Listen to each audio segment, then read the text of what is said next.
All right, I'm back. Hopefully it works this time. Hopefully the YouTube stream is actually live and it doesn't do the waiting to go live thing. Looks like it might be working.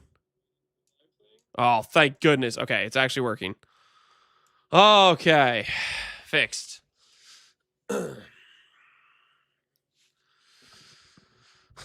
I have a drink we can start. Okay, good. We were also stalling for Snake Eyes to get back with his drink. Kenjo, what's going on, man? Akapatur, I'm not Llama. How you guys doing? How you doing? We won't have new belts in 329. We won't have new belts in 329. If you're asking whether or not Cord Belt or Screams of the Desiccated will exist in 329, we don't know. Yep, Xanathol, Legend of Kaga, I can see you guys. The YouTube chat seems to be functioning. Blue Sins, how's it going? Wait, I need to go. Okay, no, guys, we can't just wait for every single chatter. Here's what you're going to have to do. You're going to have to get like a Bluetooth headset or whatever so you can hear me while you go wherever you need to go. Okay, guys, we can't keep pausing for everyone. We'll get nothing done. Hey, Avalanche, how you doing? Constantine, what is up? I'm on my phone? Great, you just carry your phone with you. I need snacks too? Then go get them.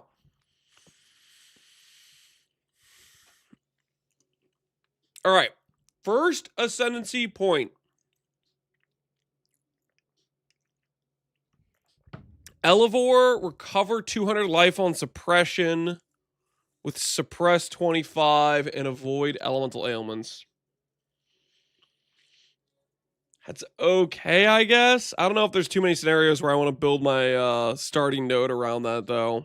I feel like a starting node has to be pretty dang good. Hey, Barbers, how you doing, man? Let's get Reliquary nerf before launch. I would hope it gets buffed before launch, honestly. I think... Okay, like, for example, what the hell is this? Minus 12 per level?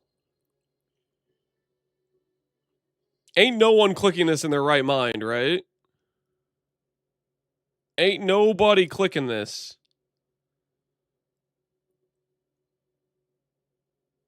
Minus 12 is crazy? Yeah.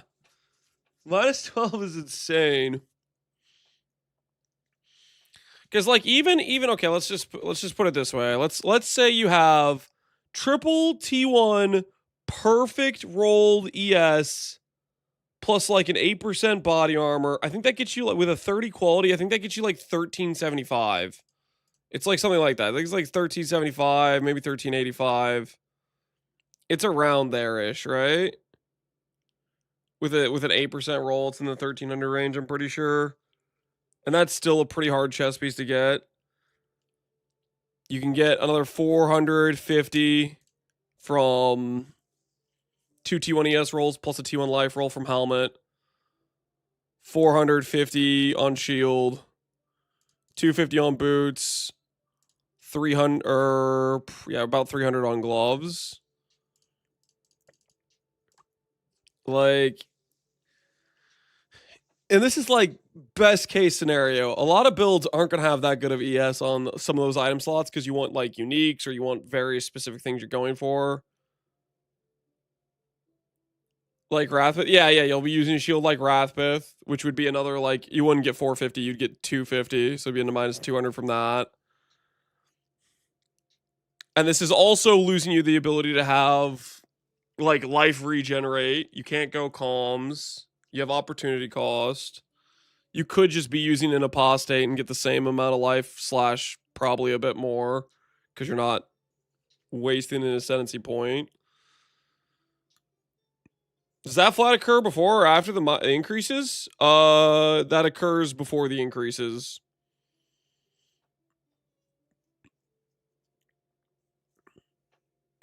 You basically paying your GGG prefix in order to have a apostate effect? Yeah, pretty much. I don't know. With the minus 12, I feel like you might as well just be apostate and not lose your ascendancy point. You can get implicits though. You're using one of your more important ascendancy points, right? Like each of these ascendancy points should be more valuable than the standard ascendancy point, which takes only 2 points. Whereas this, like a standard ascendancy gets 4 ascendancy points, Reliquarian gets 3, right? So these have to be pretty dang valuable. Not to mention if you're considering bloodlines, you're talking 2 versus 3. Hey, Alweezy, how you doing, man?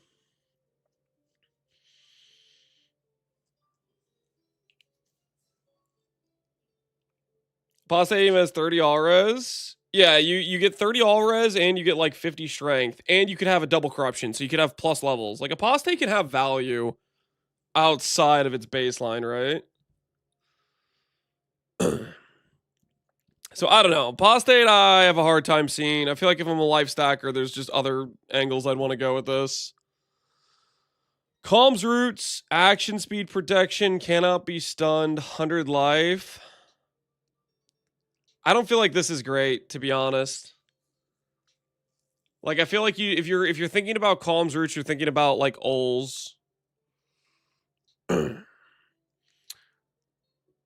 But these other two, Valkyries and Dawnbreaker specifically late game, can make the Ascendancy work. But these other options I wish were better options than what they are. If it only was in the 5 to 8 per level, yeah, if they lowered this, I think to like -6, half of what it is, I think it'd be a lot more respectable. Like Bog Shaman was -3. It doesn't have to be that good, but -12 is crazy. Elevor is good early on. Yeah. Yeah, the recover, 200 per recovers is nice, I guess. I don't know. Hardcore, I would probably take Dawnbreaker over it defensively, and then on top of that, it's like, if we're talking non-hardcore, I definitely don't really want to be going into defensive node early for a softcore league start.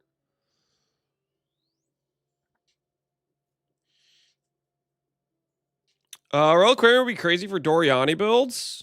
You could do Reliquarian with Doriani.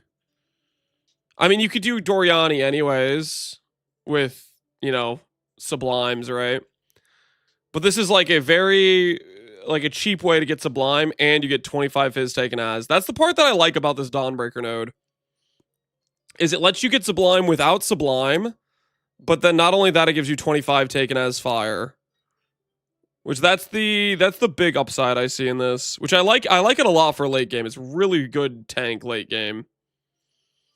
You get to use other auras. Yeah, but other auras aren't necessarily free and aren't necessarily better than the reservations you would use. I guess the biggest upside here is it lets you get Flesh and Stone. Like, I value, like, Tempest Shield, Arctic Armor. Those are already better bang for buck than pretty much every other reservation in the game. But getting you Flesh and Stone, which is one of the things you give up when you go for Sublime Defense, that is a pretty big positive. But those things I value way over the more standard issue 50 reservations, which are giving like 15 to 20% more damage type of things. This includes dots. Yes, it includes dots. So you can get 85 Fizz die. I mean, I don't think you can go Cloak of Flame and you could go Dawnbreaker with Dawnbreaker, but I wouldn't do that. I mean, you could do that, I guess. That's not how I would want to use the node, though, personally.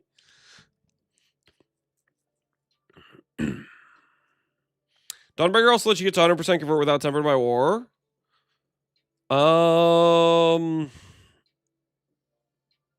Does it? Sublime 30, Watcher's Eye 20, regular Dawnbreaker 20, Hunter Bound 10. I guess it does get you to 100, but that's still like kind of a lot of investment just to force Doriani.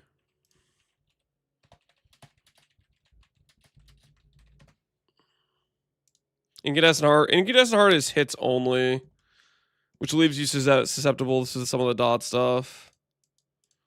Yeah, bound 10% here with if you have CI or chaos based.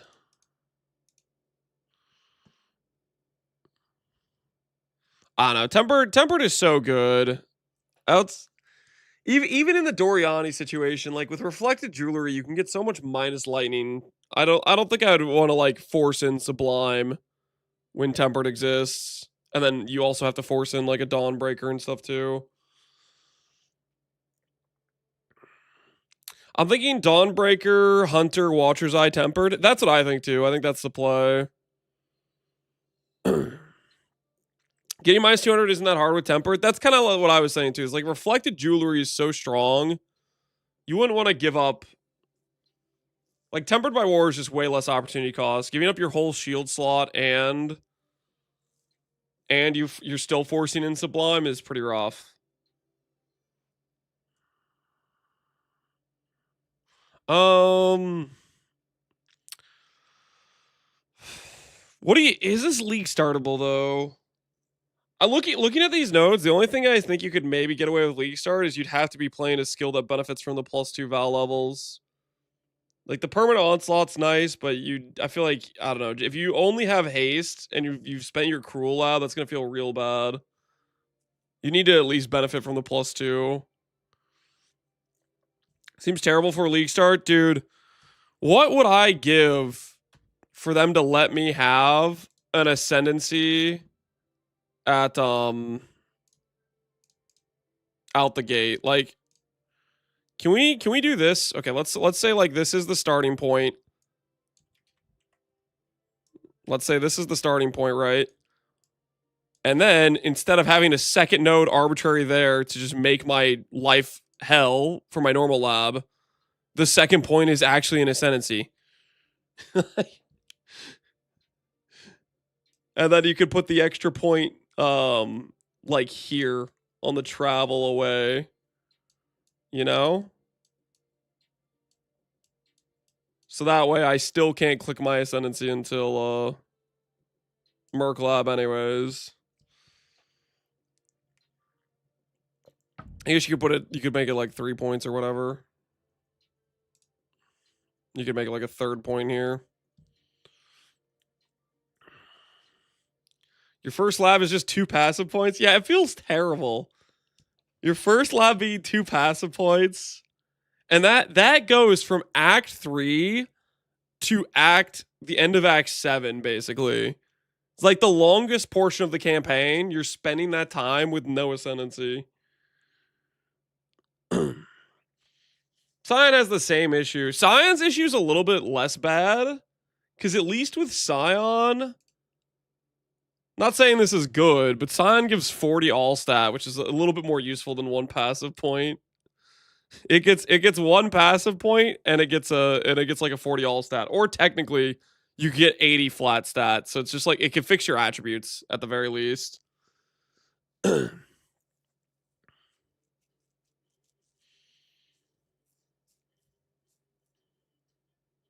The last node being Shrines gives a bit of hopium that the belt still exists. Yeah. The last node having Shrines like this. Okay, well, we'll see. We'll see. Like, it could also be a bad thing, right? If that's just like, okay, here, guys, this is how it's going. Core, we'll give you the impenetrable Shrine. Like this, you have to play with. You have to play with Shrine Belt because otherwise, you're just giving up your flasks and an ascendancy point for this.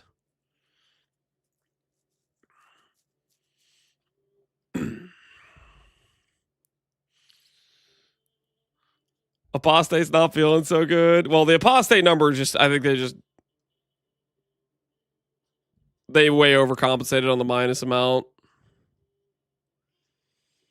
You also lose third ring. Yeah, that's a good point. If you're grabbing this node, you do not have a point to grab a bloodline. Which that's one of the other hard parts about this ascendancy. Is you only get 2 things plus bloodline if you want a bloodline. Whereas if you want a bloodline on Scion, you get your 2 ascendancy points, and you're only giving up the Path of the Marauder. Whereas it feels worse on Apostate because you're giving up your third node here, which should be actually somewhat decent compared to like just a starting passive point change.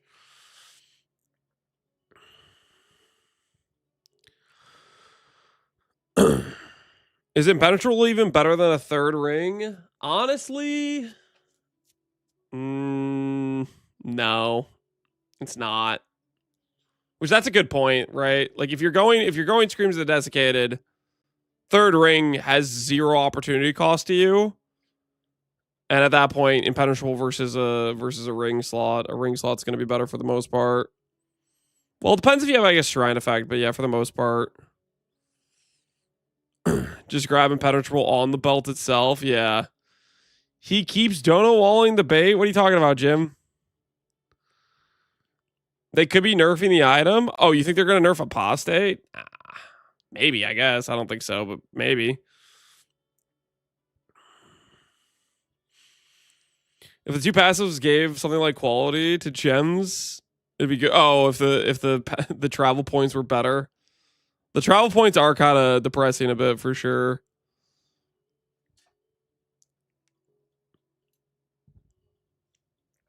He ignored my sub earlier. He hates us. I'm sorry, OBL Jube. I appreciate the sub. 21 years in a row. That's 21 months, not 21 years, but I appreciate it.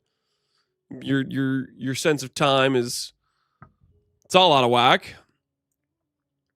You know what I just realized is I'm not walking right now, dude. I need to be walking. I need to go grab shorts because I have pants right now. I need to swap to shorts actually.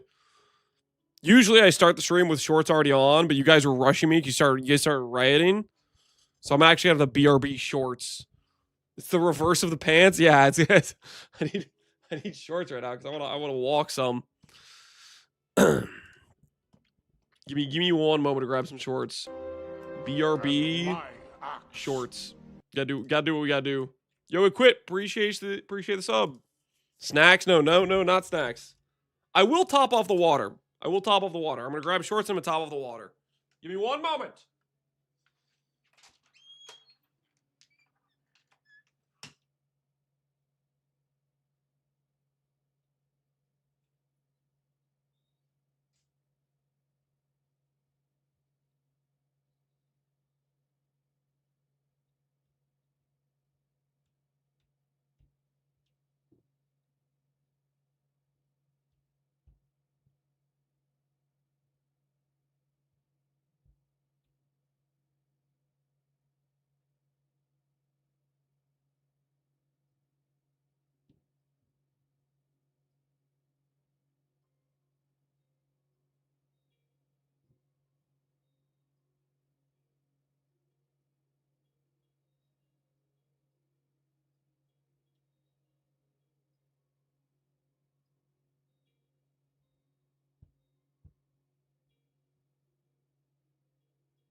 my axe. Okay, shorts acquired. There's a bit of a snafu there. I had forgotten I had ran them through the wash and the dryer, so when I went upstairs, basically all my shorts were they were in the dryer. They were not where I expected them to be. But it's okay. I have them now. What's your take on this? I gotta go soon, Pohunger? Hell, I haven't had a lot of time to think about it. I'm mostly just looking at the first notes right now. Initial thoughts are, man, I wish that I could get the Ascendancy point before Cruel Lab. And early game's probably not going to feel good, at least through the campaign. Once you get Merc Lab, I think in Merc Lab you can maybe feel like you're in an okay situation. So that's kind of what my initial thoughts are looking at it.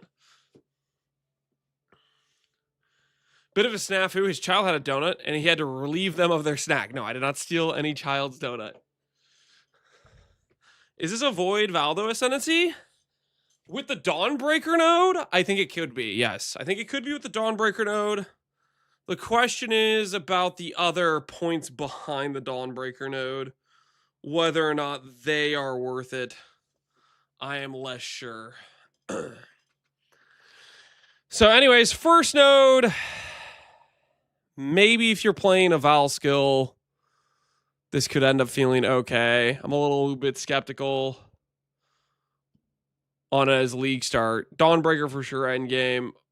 The good news is at least it has potential end game, just because this node's really good.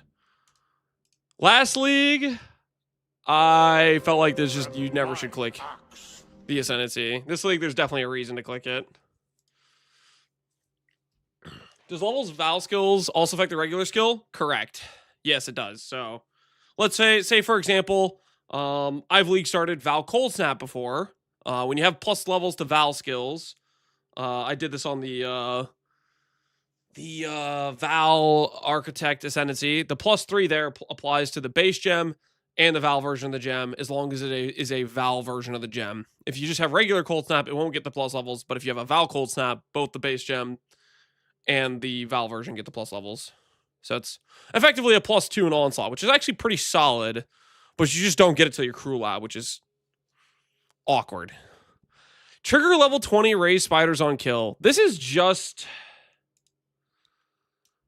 Servant of Arakali, right?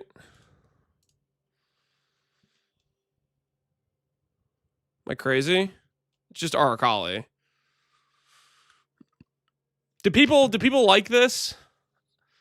I don't think I ever remember anybody really talking about how much they liked or didn't like this.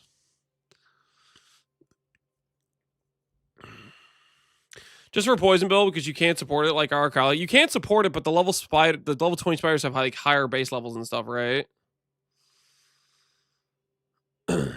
It's 40% attack speed and 300% poison damage if you have some uptime. Okay. So it's got some like okay baseline stats, but that requires you to kill things to generate it. Linkless spiders on scale 2. Level 20 spider does 68% more damage than level 1 spiders. So it's still quite a bit worse than Arakali's at that point then. Because that's like effectively like, you know, two links versus... Or like a 3-link versus instead what it would be, which is a 4-link with Arakali's. Was that a burp? I don't know. I'm just breathing. Hey, CZ Pie, how you doing, man? How you doing?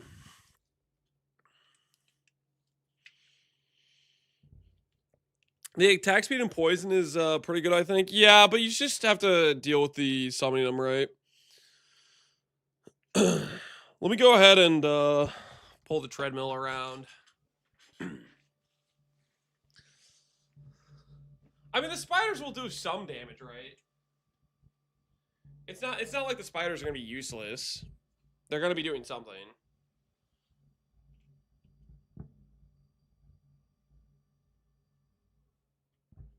Just rock 5 worm flasks. You're going to be doing the shrine belt anyways. Yeah, I guess that's one way to look at it. You're going to be doing the shrine belt anyways. Do those spiders die or are they immortal? Are they like targetable? Can they die, or it's just as long as you have generation for them, they don't get hit? They only expire, but they have a duration. Okay, okay. What's the I guess I'll like try to figure out what their duration is. Raise spider. So they have a long duration. So this is like you're gonna reliably have this as long as you have a way to kill them, essentially. And they'll maybe do some damage or a little bit of supplemental clear. It's not terrible. Probably only if you're playing a poison build. But it seems like it could work, right? I don't think it's something I would be too interested in, but I could see the merit.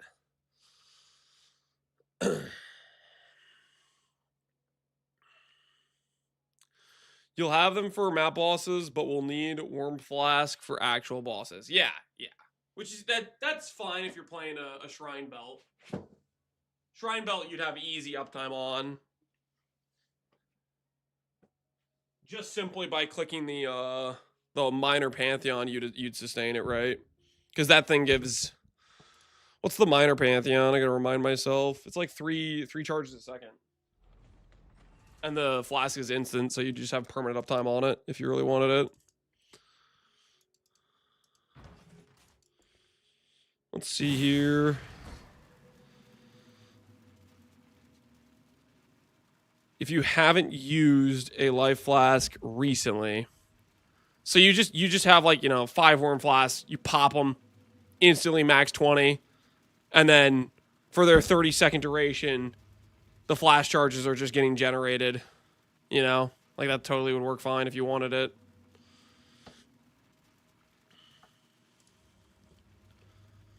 But that would require you playing like a desiccated / desiccated is core in the core game, which we don't know if that's going to be the case or not.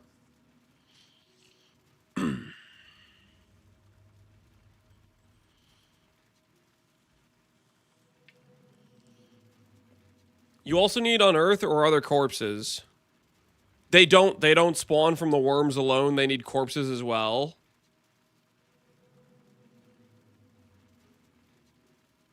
Is that actually... What, you need corpses and you need to kill an enemy? The worms need to be near corpses. Wait, what? Per nearby corpse, the corpse will be consumed. You do Divine Ire? Okay, but it would require more sockets. You Divine Ire, Castle Channeling, Desecrate, pop the worms, the corpses would be there. It would just be a little bit like... It would cost you more gem sockets, basically.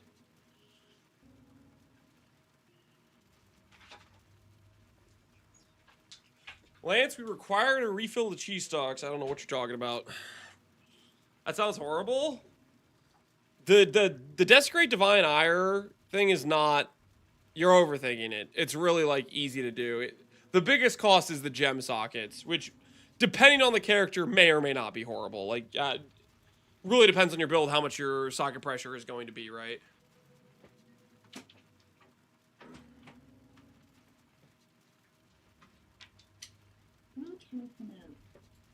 Having something you have to do that takes you 2 seconds or 1 second to do, but you have to do it once per 30 seconds isn't that bad. It's definitely not ideal quality of life. Definitely, I don't think it's something I'm necessarily leaning towards. But it would be doable, right?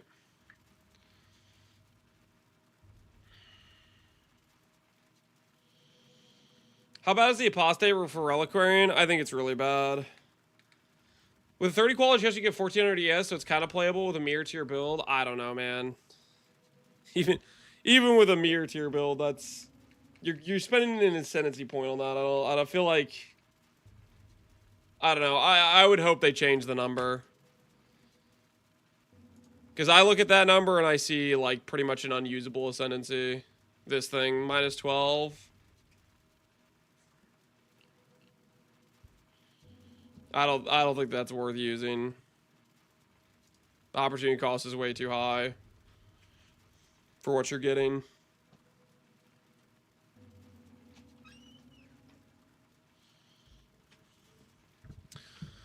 Okay, next up, Zergul's Crank. Plus level, chance to start recharge when you block. This will definitely feel pretty tanky for some ES builds. +1 isn't that crazy good. Wicked Ward stonks. Yeah, you could be Wicked Ward with it. I'm cranking my Zergils right now. I don't know. I feel like if I'm going like a tanky Reliquarian angle, I'm going Recover on block. Anyways, which I think outperforms this recharge angle.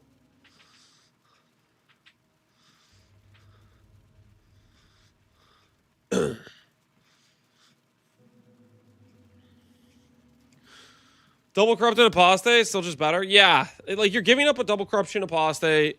You're giving up your Ascendancy point. That's a big opportunity cost. The thing is, like, there's also the part where, depending on if the build can work without many sockets, you're also competing with calms too at that amount of life that you're going to have.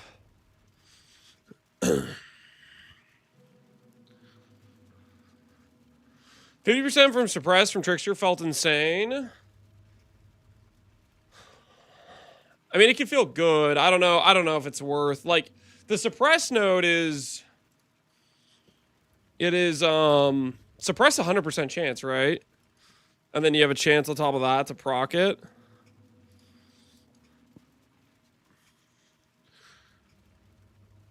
Granted, this doesn't apply to attacks, but still.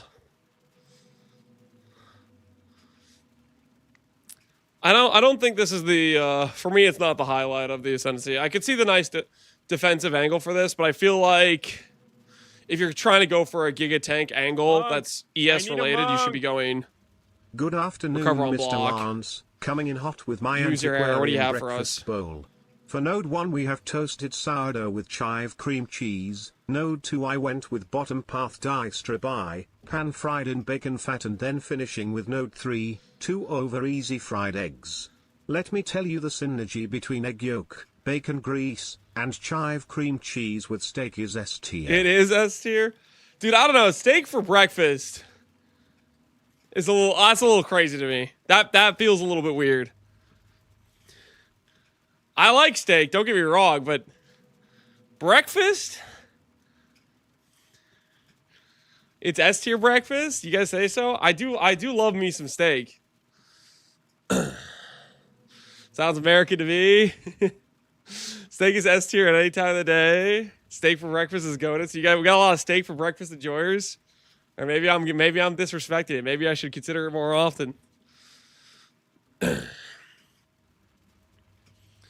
What are you, weak? You've never had steak cakes for breakfast?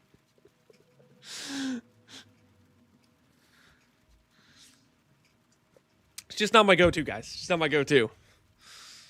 I'm not saying it doesn't look good to me. It does. To me, I just feel like there's a lot of good breakfast foods. Like, breakfast is like my top tier meal of the day. And I'd rather have the steak to carry other meals. You know what I mean? That's all I'm saying. Because it would feel weird if I had steak for breakfast and then had steak for dinner. Like, this is a Fruity Pebbles, man. Listen, when I was a kid, Fruity Pebbles, those were a good time, man. Back in the day. I had a lighter dinner yesterday, so I was hungry. All right, yeah. You had a need to feed. Fair enough, fair enough. Zergul's Crank, I'm not feeling it. Arcalis, I'm probably not going to use, but I can see it. Phantasmal Might. How much is this again? The Black Cane. Each summon Phantasm gives you Phantasmal Might. 44 to 66 per Phantasm at 21. How many Phantasms do you get at level 21 anyways? You get...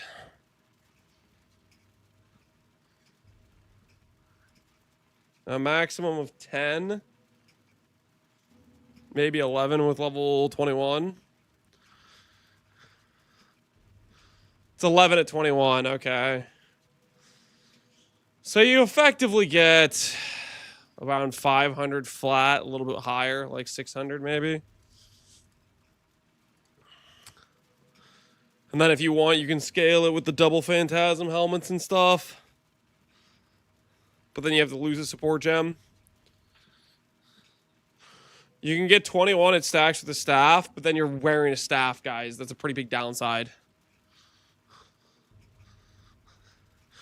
You double that with Monarch. You get 22 if you have the staff. Then you go to 44 with the helmet. I don't know, man. I think that's a good gimmick way to get some nice base damage. But that, to me, that's what it is. It's a gimmick. Your character is wearing a staff. You forced your helmet slot.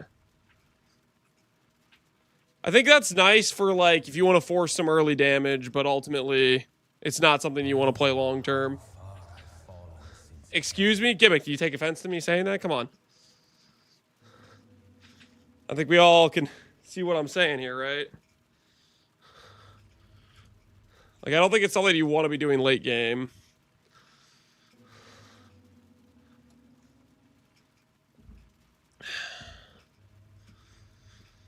$4K flat on Leakstar could be all right. You're wearing a staff. That's the issue. Is it even 4K flat?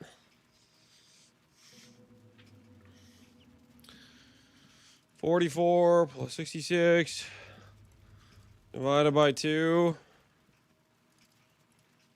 Where are you getting the 4K flat from? Are we just assuming you're wearing... Well, where are you getting 4K flat?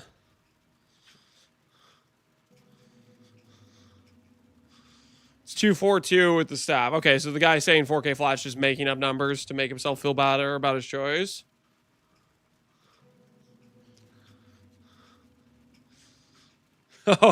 Oh, snap. Can Snapshot with BV if you go Black Cane plus Dark Monarch? You can swap off, weapon swap after. Oh, my word. Somebody signed this guy up to the worst feeling situation ever. 7K if you consider variables. 4K might be right. What the hell are we talking about? Where are you guys getting 4K from?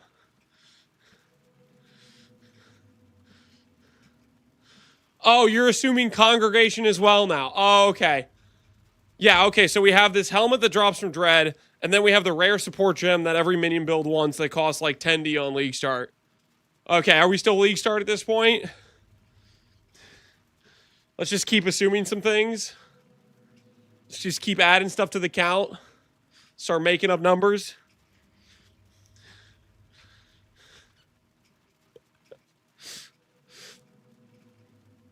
Sounds like Act 5 gear to me, okay. If you're broke, just say so. Broke, I'm going to be the one selling congregations to you guys. Because I'm going to have a real build that works earlier on. I'm going to be doing Ubers while you guys are like, okay, I don't have quite enough DPS. I need congregation to get to my 4K flat. Please, Lance, please kill the boss a few more times to sell it to me. All right, because I'm going to be playing an actual League Starter while you guys are pretending your staff plan's going to work out. All right, you guys are out of your minds. It's a second build angle. I don't know. You can League Start Reliquarian, I guess, if you want to like not have to re-level a new character. But I think I feel like I don't see a world where you're not starting with the gloves. Suspend time. I saw this earlier in Palstron's stream when he was talking about it. People were saying it works with link skills. Great.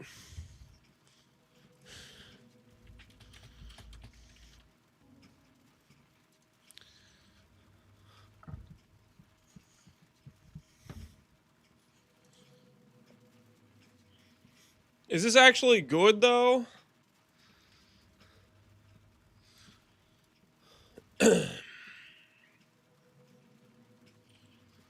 Level 1 versus level 20? Yeah, the question is, what does that mean? I think it just means the suspended mirages have a higher damage penalty.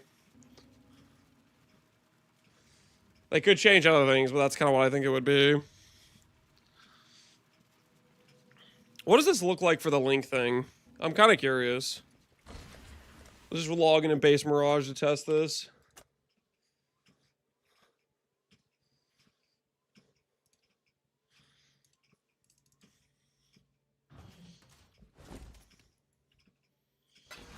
Return to claim your riches. If I have...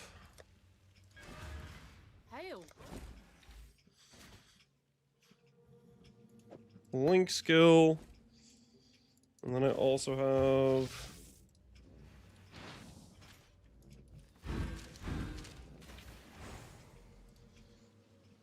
Where is it? I didn't socket it yet. I think it's hands of time.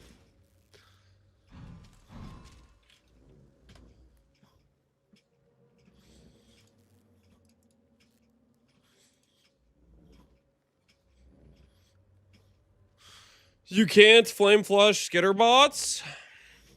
I'm not testing skitter bots right now. What I'm curious is this link thing about what they mean when they say you can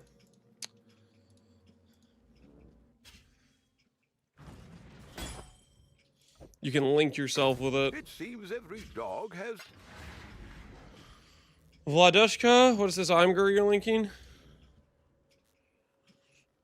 Oh, is this somebody testing the link skill?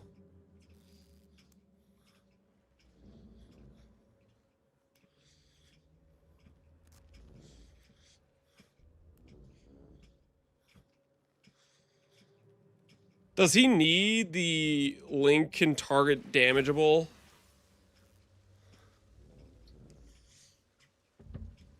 Because if he needs that, that's cooked a little bit for sure. That's giga cooked.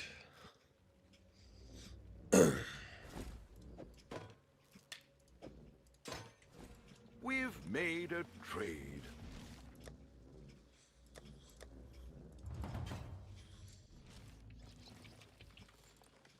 So I can't cast it right now as is. Let's try grabbing the targetable node.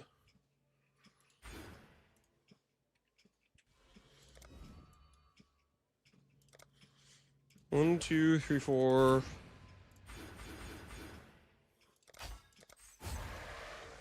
So you still just can't cast it, right? But I need a different spell to proc the dudes to then cast it.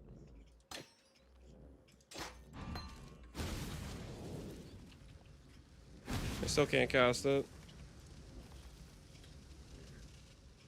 Does it have a life cost or something? Mana per second. Link target gets this. Gain damage at life. Link run any source.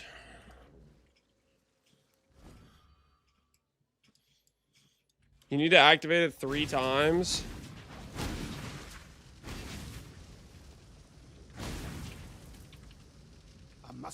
What do you mean activate it 3 times? Pressing the key does nothing. Flame dashes uses it. It requires 3 casts. How do I cast it 3? I'm pressing the button. My character doesn't do anything.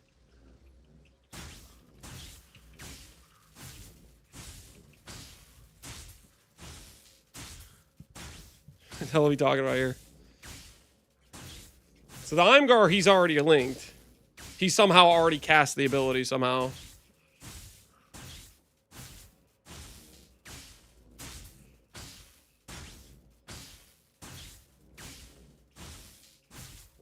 Okay. So for this to work, you do need a separate entity already on the field, and you need to be sure that thing's not gonna die on you for you to cast it, for it to then link yourself.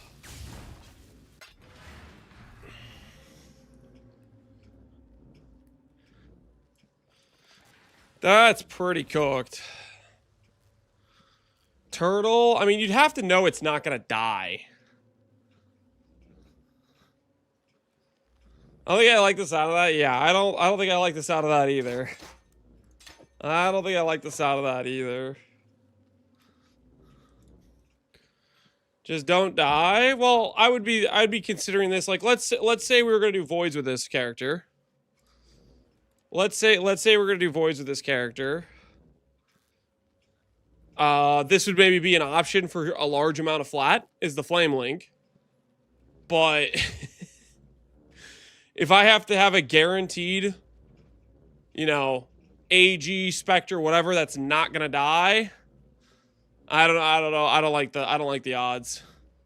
Because I'd have to cast on that thing to generate the buff, and then that thing could die, which then kills me. You can link time Exile, but only works in the menagerie. The turtle literally cannot die. It has PDR and gives you D-term. That doesn't fill me with any confidence. Guys, we test this theory right now? How about this, guys? We want to go make a turtle real quick. Grab a quad ghost, feared, and see if the turtle dies. Why are we just making stuff up? I've never once seen a turtle die. They always make it to the water. Can you do it on skitterbots? Ooh, we could test it. I don't know why it would let me link skitterbots. The thing is damageable, right? Yeah. There's no way it would work with skitterbots because they're not damageable. They're not damageable.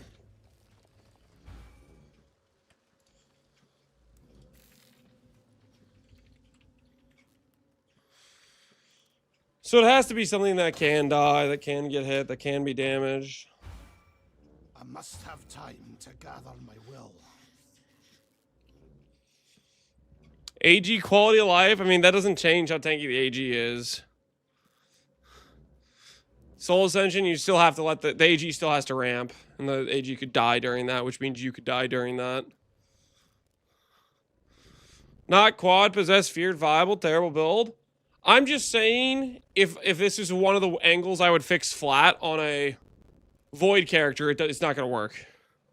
So for that use case, it's dead. For the other use case of just getting an early flame link on myself, I think that like it's decent, right? But I'm just mentally, I'm processing whether or not it's something I could consider for voids, and I don't think I could. I think it's way too much of a liability.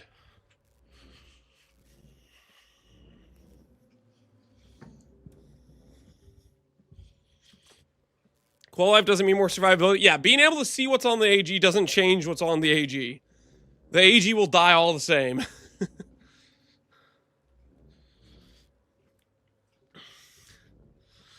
Connor has a video where he demonstrates an AG surviving Deep Delve. Yes, and because he showcased it surviving one singular Deep Delve node, that totally means it could tank Quad Ghosted Feared. That's exactly what that means. He showcased one Deep Delve node. Therefore, it's definitely going to consistently survive with no issues whatsoever. His AG died in Quad Ghosted Feared multiple times? Yeah. Quad Ghosted Feared is a lot more dangerous than Deep Delve. Each summon phantasm grants you phantasmal might. Yeah. Femurs of the Saints. Hell no. Shimmeron. Power charge. Stacking. Base. Crit multi. And block. Shimmeron's OP. The Shimmeron node's solid.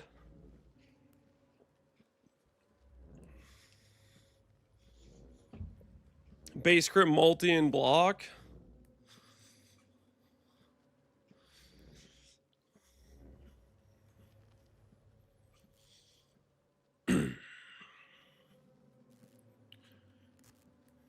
Am I the only one who has to bring the gem system from PoE2 over?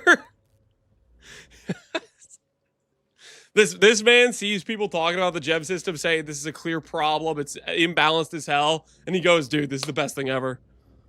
I don't have to use my brain at all when it comes to making a character. I just put 10 levels on my weapon and 6 levels on my amulet, and instantly everything dies. Holy, I love this game. I love having to not think at all about my character's power level. Just grabbing a couple gem levels and being good to go.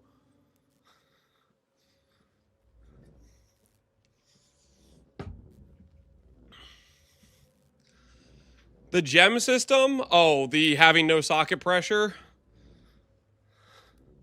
The having 9 6 links.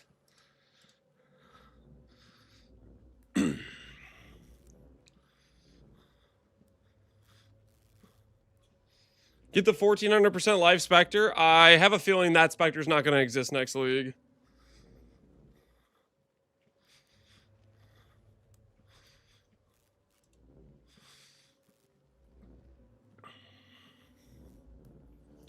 Being able to link the Ascendancy nodes? Yeah, having things give you a skill from the Ascendancy node, not be able to link, it's a weird situation. I'm not going to disagree with that. Granted, skills being like kind of dead on arrival because you can't like support them and stuff is definitely a bit of a bummer. They should just not give granted skills in PvP1. That is another solution, yeah.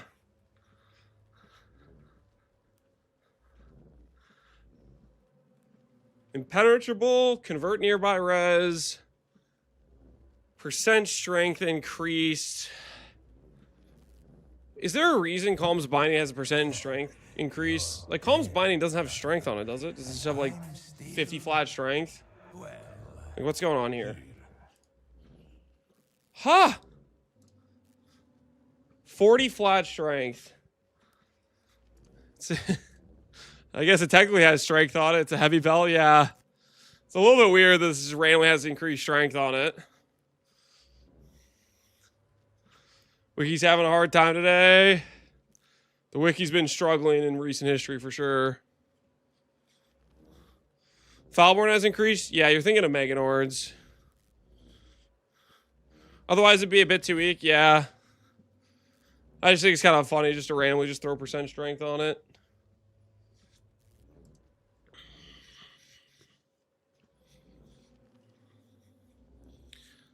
Cannot be stunned. Life conversion, presence of Chayula.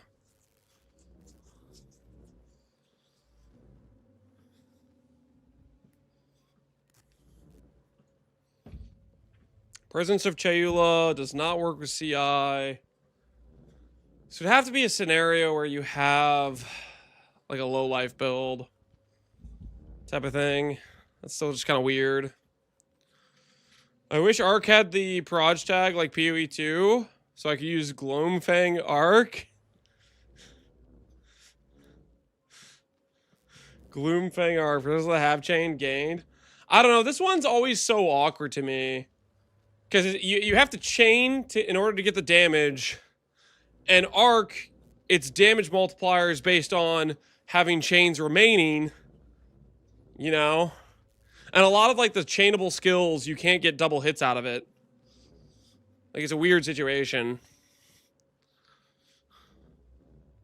Hey Conger, how you doing, man? The presence with CI as poggers? Not really.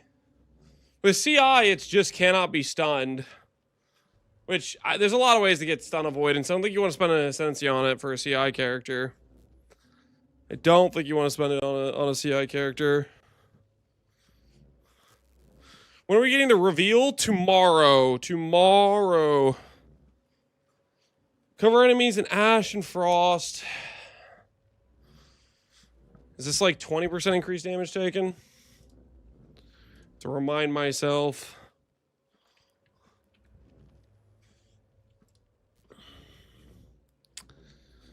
%20 less movement speed, 20% increased fire damage taken. 50% less critical strike chance, 20% increased cold damage taken. So 20% increased damage taken. Melding. Melding is solid, honestly. But it's only solid if you don't consider the fact you already have Dawnbreaker in the early nodes. And that's kind of your best node on the whole Ascendancy, right? So it's like weird. It's kind of like anti-synergistic with the way you kind of want to build this Ascendancy.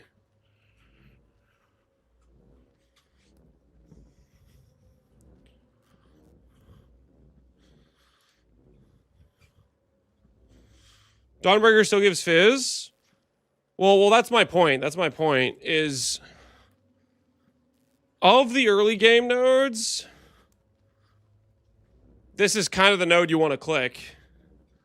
So if you're clicking this node, you're never going melding, because this node is just such freebie max res if you go like Tempered by War.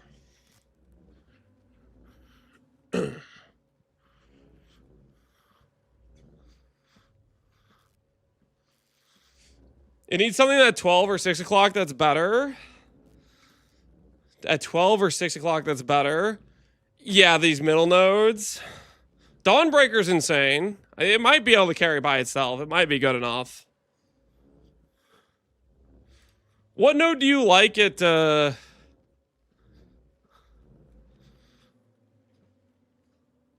you said 12 or 6 o'clock. Sorry. I think I had it reversed. I was like, I don't know about freaking 3 o'clock. 3 o'clock's looking rough to me a bit.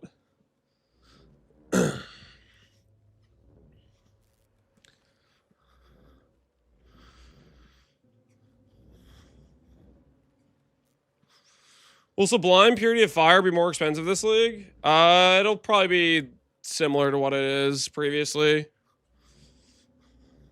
It's still an extremely powerful item that a lot of builds want, because it just gives you a really good defensive kit.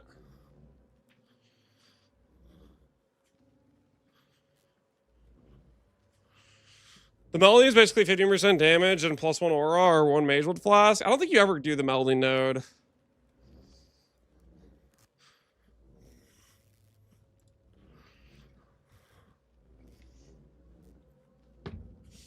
The weird thing is, it's kind of good because it's melding without the minus res, but at the same time, it's only melding without minus res.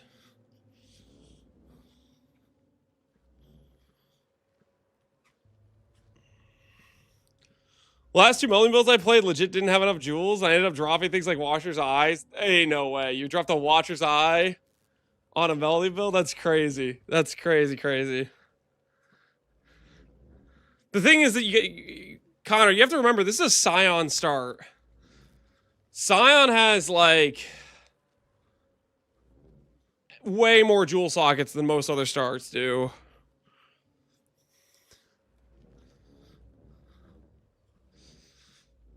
So has the Eternal Triple Jewel Cheese? Yeah, the trifecta jewel area. But the thing is, you path cross a lot of jewel sockets on your way to, like, clusters and stuff. 20% more accuracy, 100 crit multi with no frenzies. Don't think I like that. Molten Burst with 20 fire pen. And Molten Burst with no supports. You know who's gonna like this? Well, no, you can't. I was gonna say it's like you could cast on crit this, but you can't because you can't support it. I was gonna say freaking Jug's gonna like this for double cast on crit, but then again, yeah, you can't freaking link it to cast on crit. What else we got? Fidelities kind of sucks. Shattered Divinity kind of sucks. Sacred Chalice kind of sucks. Getting Flash Charge on crit, I guess, is okay, but not really. It's one affix on a belt, or Mage Blood exists. Shattered is amazing. You like Shattered? That's the, like, +1 proj, +1 fork, +1 chain, rotating proj buff, right?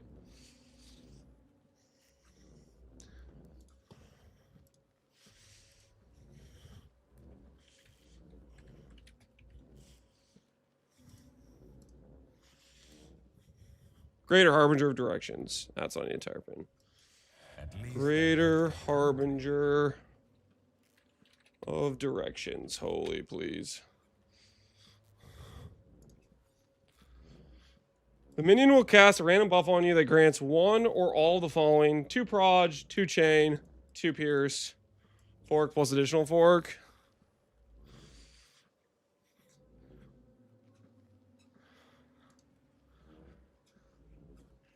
So you have like an inconsistent buff for clear on projectiles. I don't know. I calling this amazing is a little bit crazy to me. Its cooldown is 6 seconds. What's its duration? Duration, I don't see. I'm guessing it's a rotating buff though. Can it stack things? Like if you have a bunch of duration on yourself, can you get multiple of the benefits overlapping? Just go to the quiver. Summon Harbinger is mortal. Occasionally cast Shadow Divinity on the player. The Shadow Divinity buff lasts 4 seconds with a cooldown of 4 seconds, granting one of the following. Okay. The version doubles the projectile modifier's bonus of each buff. In case of fork, it forks twice. Cooldown skill is not scaled by player cooldown. Only the Summoning Harbinger components. Yeah, this doesn't tell me the answer to my question at all. This is the same information I had a little bit ago. I guess this says the cooldown's faster than what that page says. It says it's 4 seconds.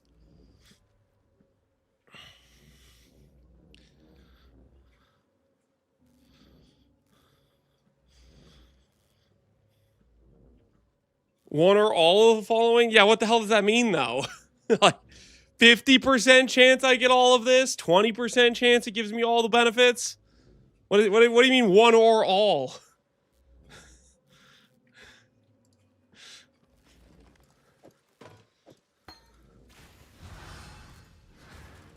Godslayer.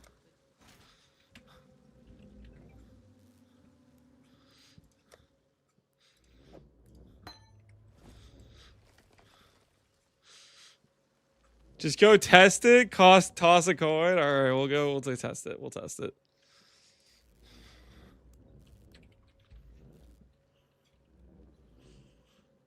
Shattered Divinity.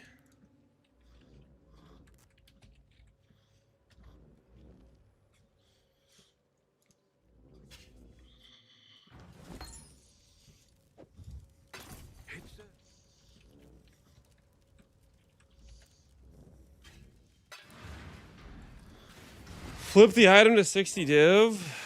Why would people flip the item to 60 div? Because we're testing it? What do you think this is, man?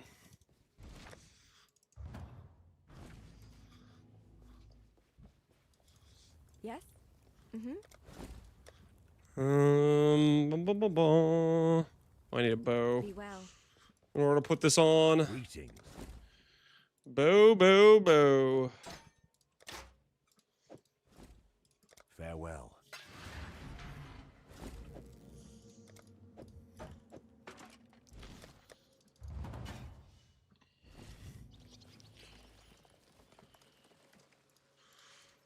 All this stuff out of my face.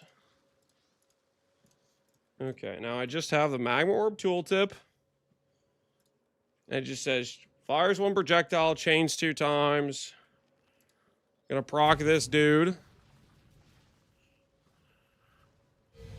Alright, he cast the buff on me. I have 2 pierce, which does nothing for Magma Orb.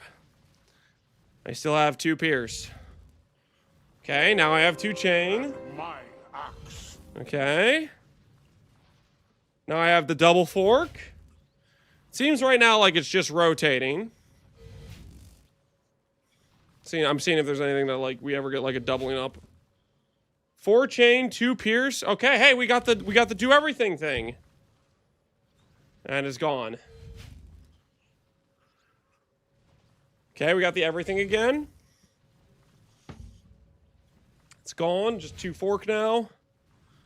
2 chain. Got the everything. 2 proj.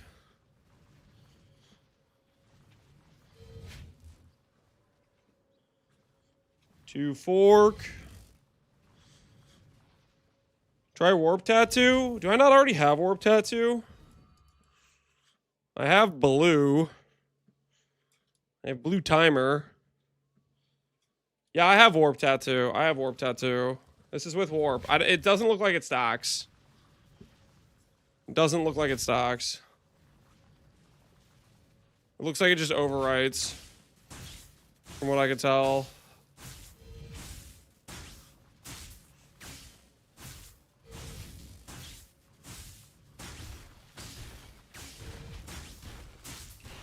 I don't know, guys.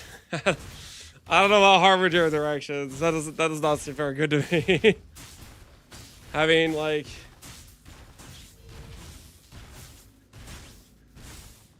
maybe what, like a 25% proc rate for the get everything.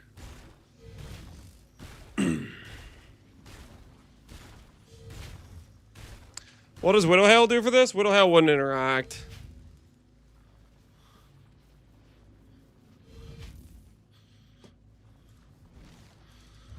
Perfect for clip farming for a bait YouTube build. Oh, just like, just only farming the clips where we have the full effect with double pierce, double fork, double chain, double proj or whatever. I don't know, man. I don't know about that. Shatter Divinity, not feeling Fidela's Spike, definitely not. On's Might. I guess if you have a build with no frenzies, 100 crit multi isn't that bad, but it's also not that good. That means Taunted Explode on death. You get a cooldown timer on your war cries. Is that overriding your war cries to be a shorter time? Because they normally have 8-second cooldown? Because they're normally 8-second cooldowns, right? Because like you have, I think only General's Cry is base 4-second, of course. Of course, Wiki. Why would you work? Why would you work, Wiki? Why would you work? No! Stop it! Have mercy on me. Have mercy on me, man. Let's try this again. Infernal Cry. Please don't. Please don't. Okay. Did it work this time? Yeah, 8 seconds. I think General's Cry is 3 seconds. Let's find out. Is General Cry 3-second base? General's Cry is 3 seconds. So it would make General's Cry have a worse cooldown, but make the other war cries faster. The Pee-wee wiki servers be going nuts. Yeah, it kind of has been.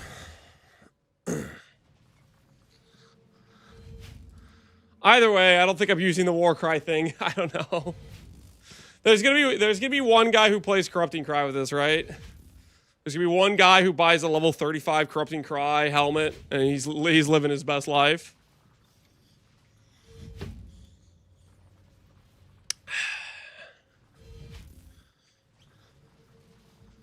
Yeah, I don't know, man.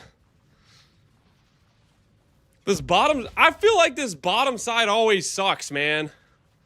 It sucked on original Scavenger. It sucked on upgraded Scavenger. It sucked on last Reliquary. This bottom area always sucks.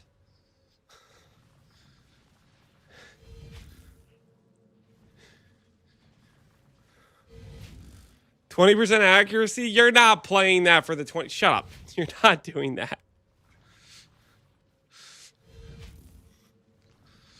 I would say Fidelitas is the only decent option. You're messing with me, right? Herald of Thunder buff effect and hits always shock. That's your decent option? Nah, ain't no way. Ain't no way.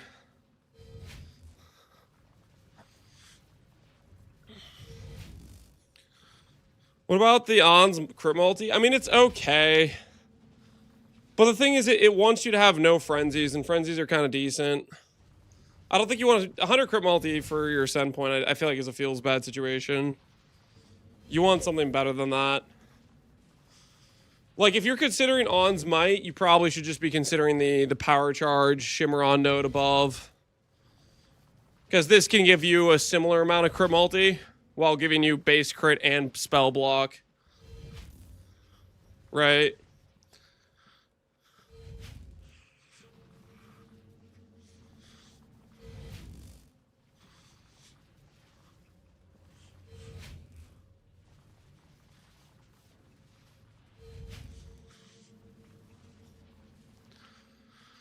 You take a pedestal and the +1 ring ascendancy, and how are you doing that? How are you doing that? Does anyone want to tell me how they're doing that?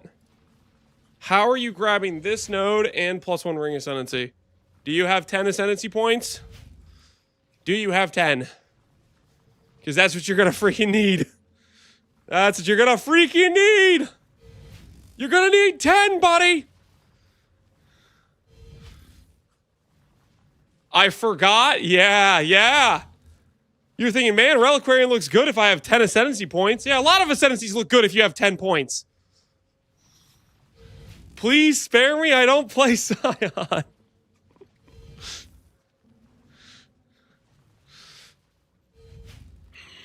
No one gets to live. Flesh Flame Reliquarian at this point? Yeah. No, there's no Flesh Flame for Reliquarian. I'm just trying to think what's my option if I wanted to play this build, this Ascendancy.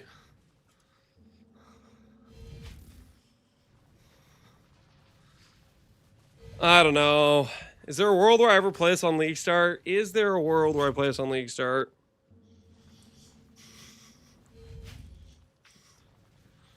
I don't know. I don't know if there's a world where I play it on League Start.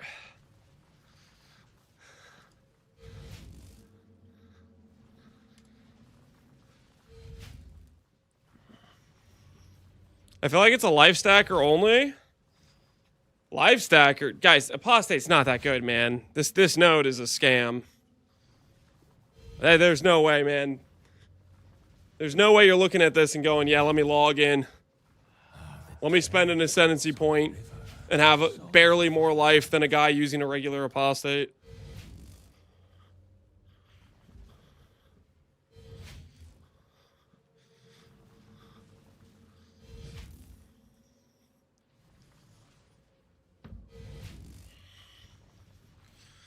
It's heavily dependent on what comes out of the patch notes. If they're good everywhere else, then now I gotta do something else. Wait, what? What are you talking about? What do you mean heavily dependent on patch notes? If the maybe if the patch notes are, hey guys, remember this teaser we gave you? All the numbers are way better. Then yeah, sure, if that's what you mean. But if you just mean, oh, they buffed Fireball, therefore Fireball on this class of League Start will be insane, you're coping, because you should just be playing a better League Start Ascendancy, because any build could use Fireball, you know?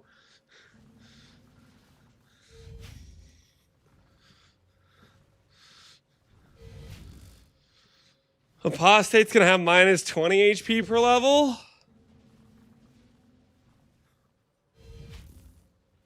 What? Oh, okay, I'm following. Oh, I'm understanding now. You think they're going to delete Apostate in the regular game, thus making this the only choice for life stacking. Is that the theory? Because you're still wrong. You still don't use this garbage. You grab a Calm's Heart or something. Like, what are you talking about?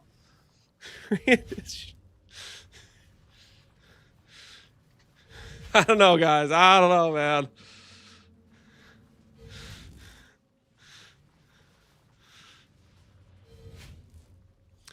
Do you think Reliquarian will be better than Champion for armor stack? No. The saving grace for Reliquarian, I think, is Dawnbreaker. I think that's the saving grace. Is this one node has to like kind of just backpack. I think this node kind of has to backpack the rest. Which luckily the backpack is in your first node. Last Reliquarian, you didn't have a single good first node choice. This time, you at least have a good first node choice, and it is a very solid first node choice. I'm just trying to think if we can make any of the second points work. It's kind of what I'm wondering about. Like, I was thinking maybe the link thing would work, but the problem with the link thing requires you to have a summoned thing to link off to then proc on yourself. I mean, that'll work for base game.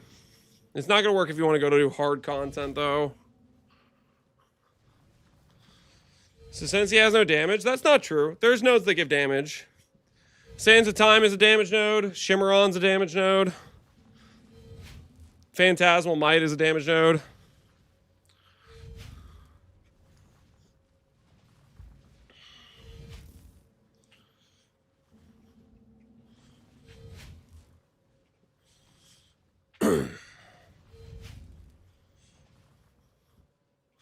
Does Suspend Time work with Aziri's Rule or Whispering Eyes? It probably would. I don't see why it wouldn't. Whispering Ice, though... I wonder if I mean, that might bypass the limit of, like, the Ice Rain or whatever. It might bypass the limit. Maybe the Mirages have a separate limit, potentially. That's very possible. But then you're playing Whispering Ice, so questionable choice a little bit.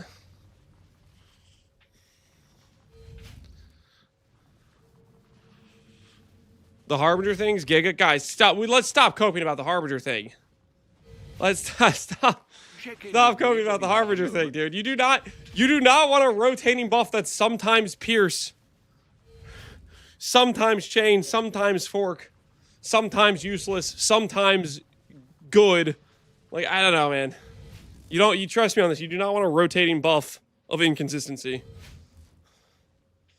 It'd have to be way stronger to justify, like, an inconsistent buff.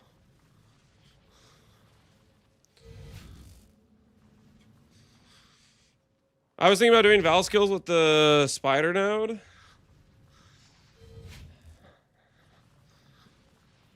I mean, the league start angle, I think, is the +2 onslaught, but even then, I don't know, that doesn't necessarily feel great. It shoehorns you into having to, 1, have a Val skill, but then 2, it limits skill choice because it has to be a Val skill, right?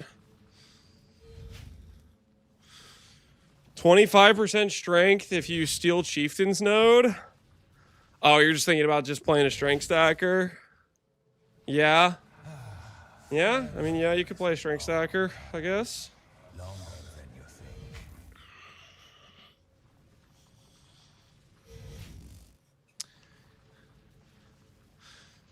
Is there a Samsung sponsor as well? We're doing I don't know if you guys remember this, but we did this, like, I don't know, half a year ago, which is basically Samsung Odyssey hosts a head-to-head kind of a competition event. It'll be on Saturday, but it'll be a bunch of the PoE streamers, and it'll be me and Farmer will be actually casting. So technically, I'm going to get to make fun of Farmer for at least 2 hours straight. That's what I'm planning to do. Is every time somebody's fighting the boss, I'm just going to see if I can work in a couple digs at Farmer every time. You know what I'm saying? Mentally break him down. And you get paid for it? Exactly. I get to... No, I mean, I'm not going to do that the entire time. But also, they're doing a giveaway. So if you want to, like, a high-end monitor, it's free to, like, enter, which is also pretty cool. I think it just requires you to, like, go through... I think, like, follow their channel. There's a couple random things that, like, put you, like, more times in the draw pool. But that's just gonna be on Saturday. It should be pretty chill. This boss time reminds me of your Arbiter hashtag. Exactly. Psychologically break them down a little bit. When I saw that they were planning to have me be Cassie with Farmer, I was like, yes, perfect. Perfecto. It's exactly what I need. Cage match.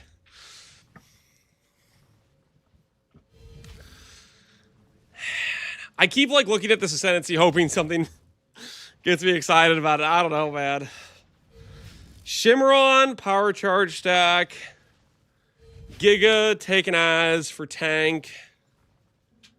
What skill would I be playing with that, though? What would the build even be? Ask him what scales energy shield recharge rate. Yeah, that'll stump him for a bit for sure.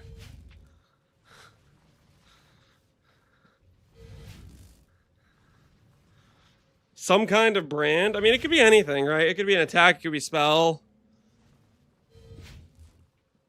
Definitely not going to be league start, though.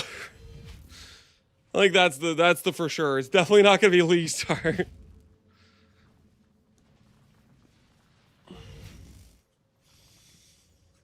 Trauma stacking. Trauma stacking would require some like recovery source like Divine Shield, and then I'd also need like PDR with it. I just realized it's generic crit, not spell crit. Yeah, exactly. We could use it on attack builds as well. It doesn't matter which one. Triple Shaper being Legacy of the Rose. Do you think it would work with Legacy of the Rose? That'd be kind of funny. Flicker Strike of Power. I don't know about Flicker Strike of Power, guys. I don't know. Flicker Strike's just instantly gonna get a headache. I'm not so sure about that one.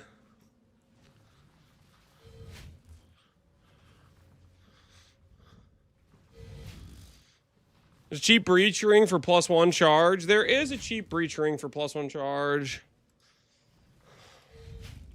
What's that ring even called?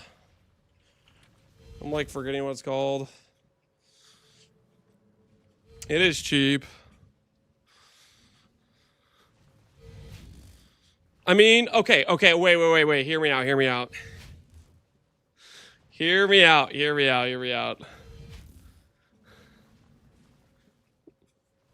where the hell is the ring at? Okay, it's this thing, right? It's Ramirez. It's Foulborn Ramirez. +1 power charge. Okay, what if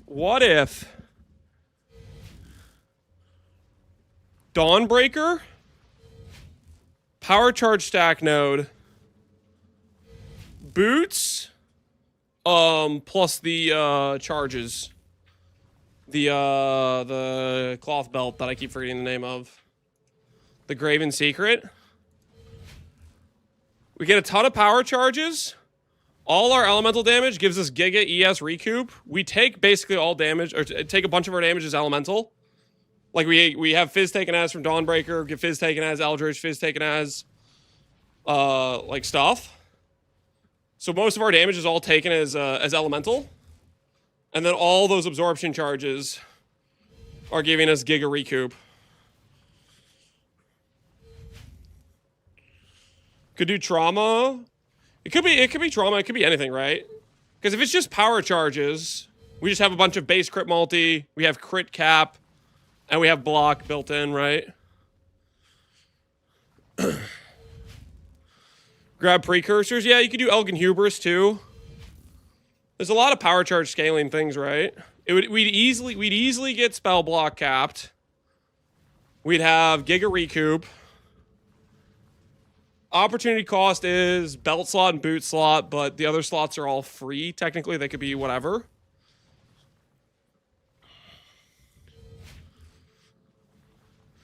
You get block free with Will Clash. I don't know if you necessarily want to use Will Clash. You probably want a rare helmet more than you want Will Clash. Malachi's Loop. Yeah, you could Malachi's Loop. You get Suppress from Malachi's capped. Because this has suppression, right?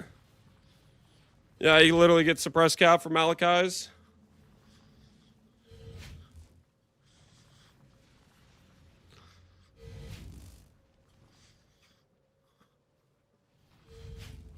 Would you get old bloodline? I mean, what are our options here? Our options would be...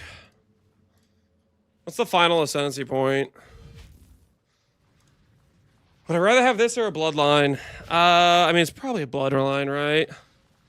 Technically, if you can't get 100% Fizz conversion, you could go Calm's Binding for a bit more.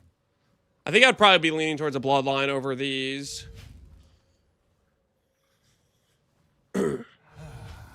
Ol's hard to pull off because you need to make sure you have the sockets for Ol, which maybe depending on like your...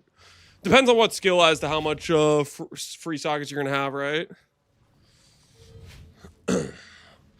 What does Harbinger of Skill level 40 do? It's not Harbinger level 40. It's Harbinger of Skill. It's the Greater Harbinger, and then it's 40 Strength and Dex. Those are separate lines. Gloomflame with Exsanguinate? I don't think the Gloomflame thing is that good. It's okay. It doesn't really help your single target, though, is the issue I have with it.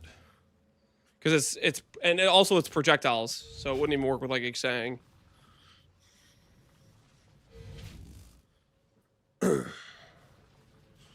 Sacred Chalice? Nah, Sacred Chalice is not good. Sacred Chalice is conditional gain damage, which I'm not a big fan of. I mean, I don't know. It is kind of nice that you could have like permanent sustain with the flasks or whatever. I don't like it particularly. And also, I definitely like Shimmeron more than I like Sacred Chalice.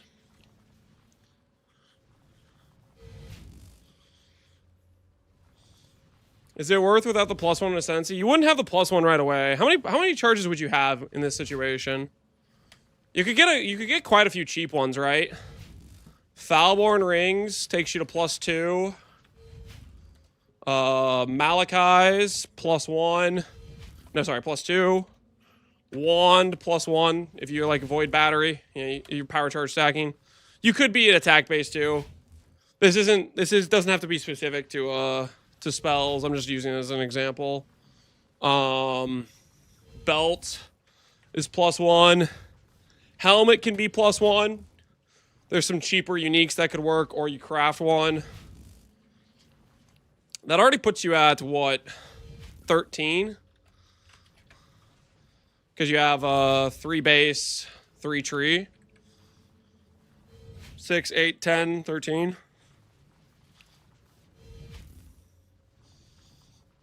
13 charges gets you, what, 39 spell block,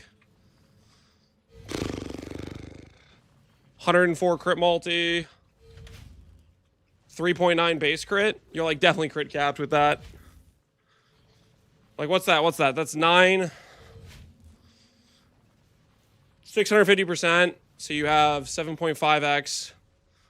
Like, you're starting crit without any crit chance anywhere else on the tree is what, like 70?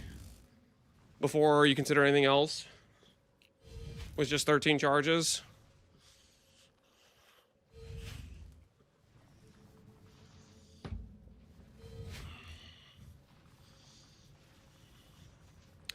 Base crit? Yeah, it's 3.3 base crit per power charge.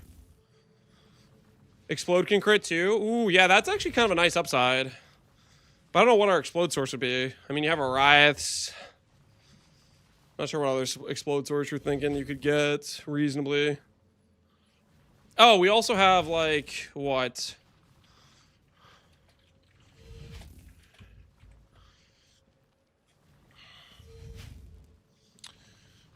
What's the affliction charge? It's 12%, right? So that would be, like, what? 156% LE damage. Recoup ES. Like, everything that hits you is going to heal you 50% more than what they did damage to you. Could you use Tollfall? You could use Tollfall. You could use Void Battery. You could use, like, any of those cheapo items would work decently, right? 52 Suppress. Yeah, you go 52 Suppress, or you get spell damage if you want. Moon Sorrow. You never use a Moon Sorrow over a Void Battery, right? Like, Moon Sorrow doesn't get you anything, right?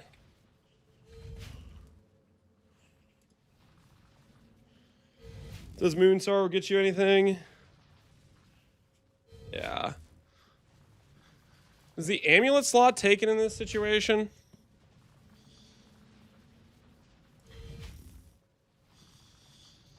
The amulet slot's not taken. So we could do badge, right? Like, that'd be a pretty easy, like, initial power. Unleash potential. I'm not talking about anything like expensive. We're trying to think about just like the really cheap options. Like the really cheap stuff that we could pair with this to get this going like early on. Foulborn Badge has movement speed too, yeah. You know what would work pretty well with this?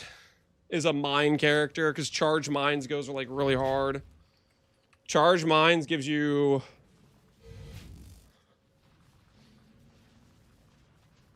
Giga throw speed. Ooh, I mean, it could be traps too, because charge traps is better. You get crit multi.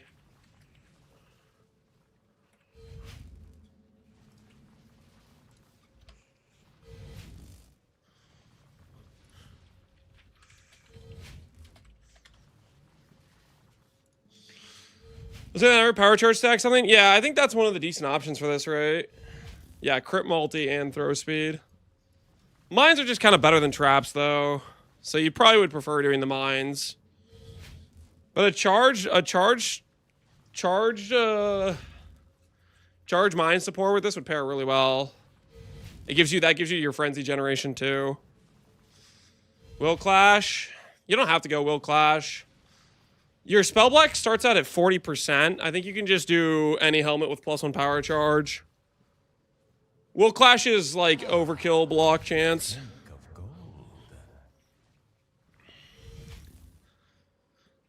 Yes, mines, please, for the love of God, make an updated tri-stack EB Hyro guide. First of all, it's an Inquisitor. Second of all, yeah, I'll probably update EB unless they nuke it.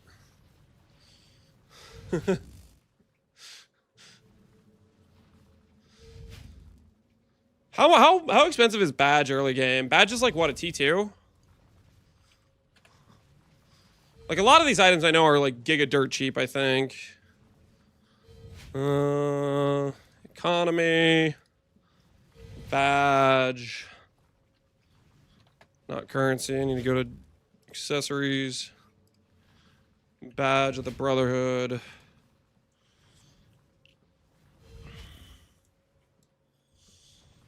It's like the entire duration. Started out at 50 chaos.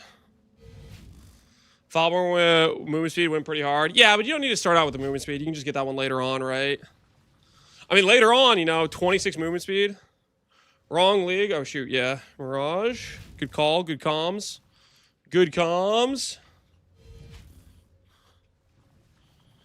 Okay, regular league was more expensive. More people were looking at it, but still not too much. I think it's like a T2. Rarity of uniques. PoE wiki. Where's the thing? It's not this. Rarity tiers. Guide analysis, unique item tiers. This is the one I want to look for. Badge is it's a T2, yeah. Oxium be a good belt. Oxium is good if you want to go attack based. The problem with Oxium is you'll lose a power charge. And I think I actually really heavily value the affliction charges here. I actually think I really value the affliction charges here. The most expensive thing on this list would be, Ralakesh. Honestly, wait, actually, Ralakesh is kind of expensive. Oh, Badge started out really cheap. What's Ralakesh? Ralakesh is actually probably a premium. Because a lot of people like power charge stack early on. Can I select the version? Can I select the version?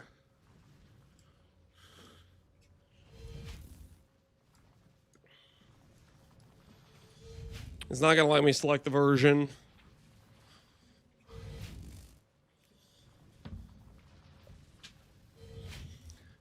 You can skip Ralakesh initially. Yeah, that's true. You could just go no affliction charges initially. And charge mines will still just work. You don't need Ralakesh to start out with. Ralakesh is like 2 to 3D. Well, this wouldn't be for Frenzy. This would be for power. This is basically, it's just if you want the absorption charges. You need Ralakesh if you want the absorption charges. Also, technically, you need it for Malachai's.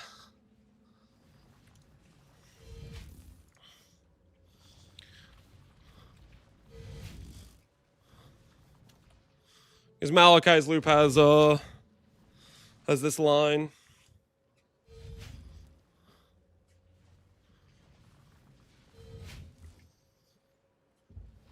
Ramirez? Ooh, yeah, Ramirez loses it too. Yeah, so that's the biggest cost point is the Ralakesh. Without it, you're gonna have a lot less power charges. That's a good point. It hits the Ramirez too. Without you lose 5, right? You'd be down to like 8 power charges. Because you would lose You would lose shield. Technically, you could go like double void, I guess, or void toll fall or something. But you'd lose shield, and you'd lose rings, and you'd lose belt. Is there a single non-unique item in this? Non-unique? Your non-uniques would be gloves. Helmet can be non-unique. Most of the stuff would be unique. The advantage of something like this is you have really high mitigation because you can go 90 max fire res and you can be CI. It's like cheapo strong. Power charges are like, how do I put this? Ralakesh is your one expensive item, and then everything else is cheap. And it just freaking works, type of thing.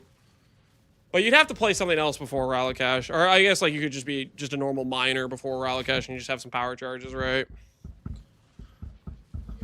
It's just like an early way to get some pretty strong power.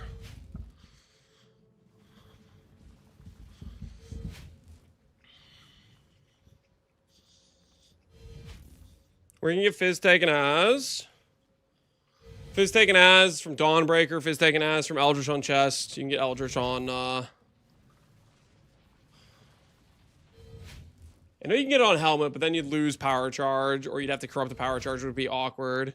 Is there still Fizz taken as mods on outside of, I mean, you get Influence Fizz taken as, like, Warlords has Fizz taken as fire, right? On Warlord mod, I'm pretty sure. Is it not Fizz taken as fire for Warlords? Does it have to say hits? Because I didn't say hits, is that why? Physical, hits, fire. Is that why it doesn't like this? Yeah, it's a Warlord mod that goes up to 13. Reading Res, Fizz taken as cold. So you wouldn't want Fizz taken as cold or Fizz taken as lightning. You want Fizz taken as fire or Fizz taken as chaos. Because you'd be CI. Which, Warlord is convenient because that's where you get your power charge anyways. Right? If you have Fizz taken as lightning or cold, you're bricking you're killing yourself. Because you don't want to have to invest into any cold or lightning res. Ideally. Does it get converted again? No. You don't want Fizz taken as lightning or Fizz taken as cold. You'll just take it straight as lightning or cold if you do that. Was thinking about trying out the EB Ivory, cast and crit Bladefall Blade Blast with Foulborn Kitavas. You keep up with a 200 life, cast and crit. If you have recovery via Eternal Youth, recharge, maybe. If you're talking recovery via, like, just Pious Path, nah, I think it'd be a little bit more questionable. You'd have to try it out. I don't know exactly. I'm not familiar with the Kitavas thing, about what the cost is there. Taken as only gets converted once? Yeah, exactly. Taken as only gets converted once. I was thinking about this. Can you stop going down this path? It's just an option. The biggest linchpin is this. Like, League Star Power, everything's freaking cheap except this. Ralakesh is not cheap. And the reason it's not cheap is because it's so freaking strong for a character with no gear, with trash gear, right? Because it enables the power charge stack. I actually think power charge stack's probably the most expensive Ralakesh early because of it. Would be my guess, at least.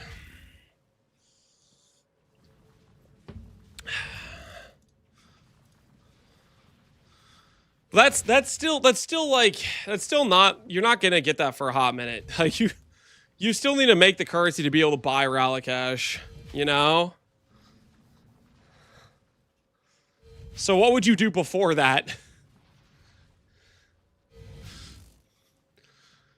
I think Black Cane, Gloomfang EK is an option. I don't know about EK. I think the Black Cane maybe makes sense. Just force in Phantasmal early on. It's like some easy early base damage.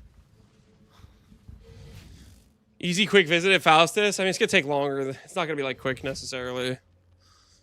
Because that power charge Ralakesh could be anywhere from like 4 divines to 15 or 20 even, depending on how many people are trying to go after like a power charge stack start.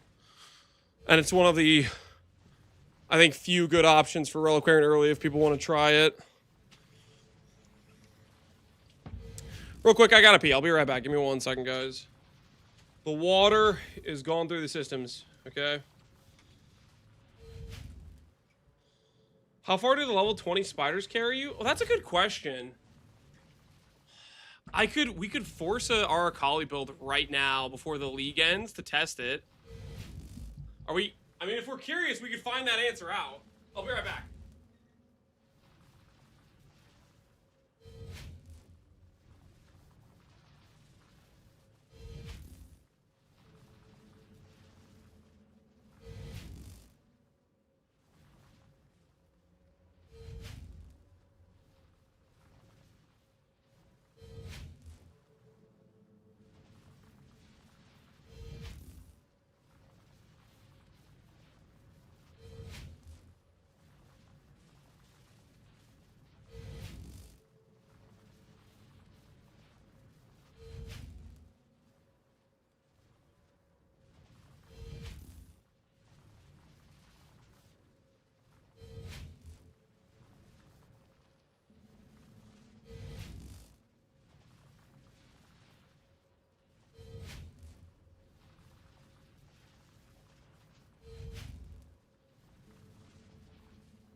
Okay, I'm back. Hopefully you guys have been well behaved while I was gone. He's here. Okay, what the hell? Guys, no one authorized this. No one said, yeah, you guys can listen to Gary's Reserve while I'm gone. No one said that was okay. Lance, wait for what? You did? I did not say that. Just because I go to the bathroom does not mean you can play whatever audio you guys want. Just hear me out. Wait. I think you guys are stalling. Wait for the drop. Just this one time. All right, you guys can appreciate it for a little bit more. I'll let you guys live for now.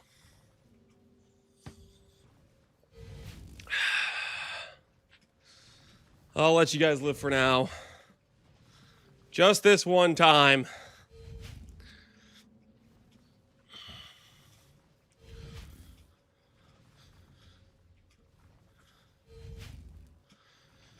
Yeah, I don't know, guys. Oh, I'm just like looking at this more. I have a hard time seeing myself want to start this. Just having no power till Cruel Lab just sounds despair on League start. Just sounds so despair. And then the power I do get on Cruel Lab, it's... I mean, Valkrest is okay, but like... I don't think that's enough.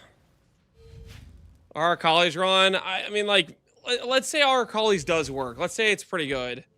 I still don't want to start it because it's freaking spiders, and then I have to deal with the let's just playing another minion build garbage the entire time, and that just sounds annoying. It's just, there's not worth it, man. It's not worth it. All right, that's enough. That's enough Garrett Reserve. You guys have had your fill.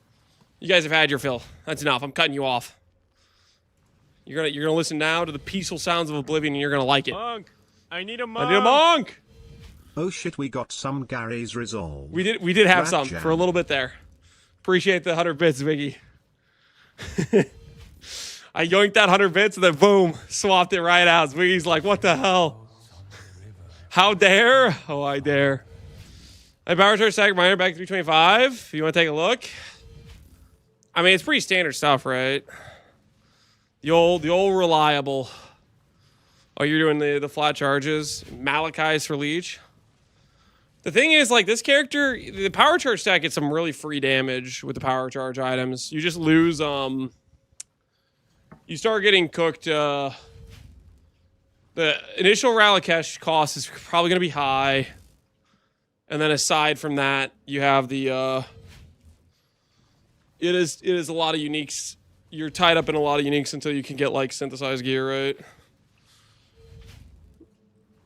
6.7k ES seems rough. I mean, it's not when you consider the fact he's going to be able to go 90 fire res. He's not going to need cold or lightning res. Like, he's got Fizz taking it. Like, the character could be pretty tanky. And you have, like, the Giga Recoup. Everything that hits you, you heal for 1.5x the damage you got hit for.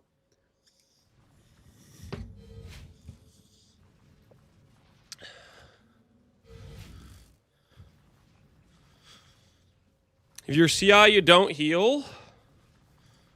Well, the point is with absorption charges, with Graven's Secret, absorption charges. Dude, why do I even bother? Why do I even bother? What's the search bar there for?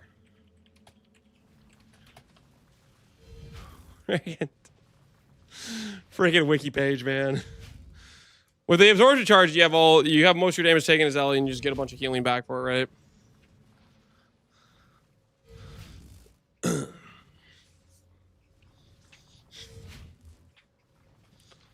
Clear's outstanding. You said you did this in 325. Isn't that before they nerfed Power Siphon Mines? Like, it's probably still decent, but, like, that wasn't the height of the Power Siphon Mines, right? And then they hit it in a few different ways. Daniel's Goat Man, I think I missed you earlier. I appreciate the sub, man. That's my bad. Thank you, sir.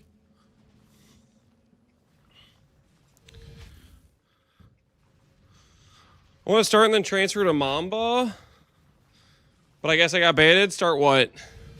Start Power Siphon Mines. I mean, they got nerfed. They might still be fine-ish. They used to be, like, really good in League Start. But I think they got kind of hit.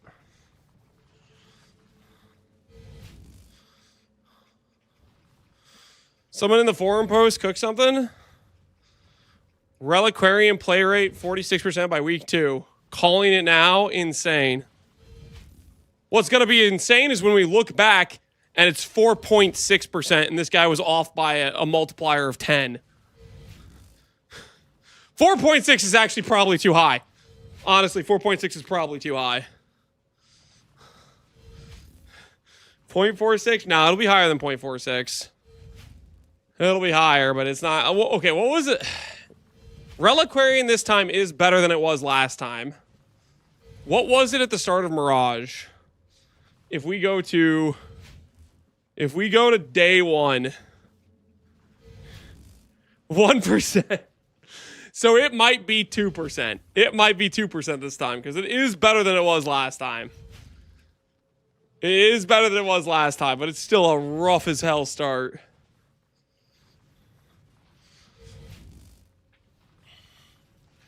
Please tell me transfusion support is not cooked. I got bad news for you, buddy. You can kiss your little transfusion support goodbye. Okay, it's gone. GG isn't gonna let that slide. All right, it's gone. Log in, Pog, OP, Okay, this is the most accurate comment so far. Log in. You guys nailed it. Looks great. What the hell are all these glazers? These guys are coping. Ain't no way. Am I reading this correctly? Is this a real person? This cannot be real.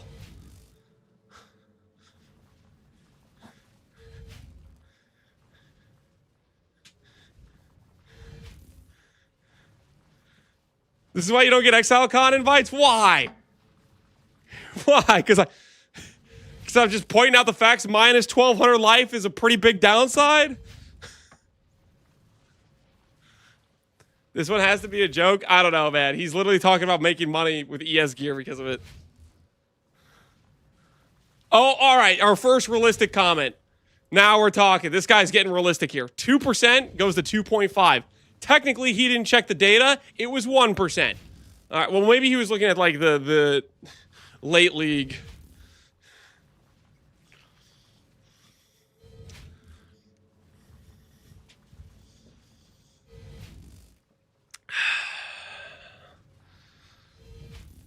NPC? What the hell? We have an NPC emote? So just all looking forward to seeing what people cook up. All right, that's reasonable. That's reasonable. I am looking forward to going Deadeye. True, yeah, it's a spotted the bow player. Spotted the bow player. So they can get their first node before Act 7. Oh, thank goodness. Hell yeah. If things are slightly broken from Act 3 to 7, so be it. It's more interesting than not having a notable that long. Yeah, true. True. And for real, this guy knows what he's talking about. I agree with this guy 100%.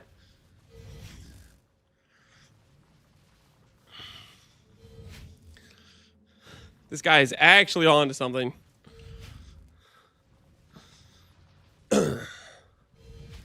Imagine the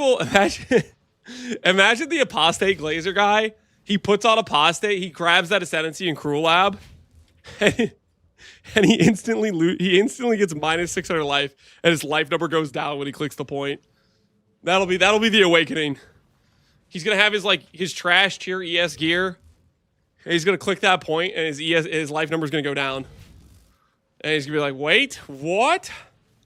How could this be?"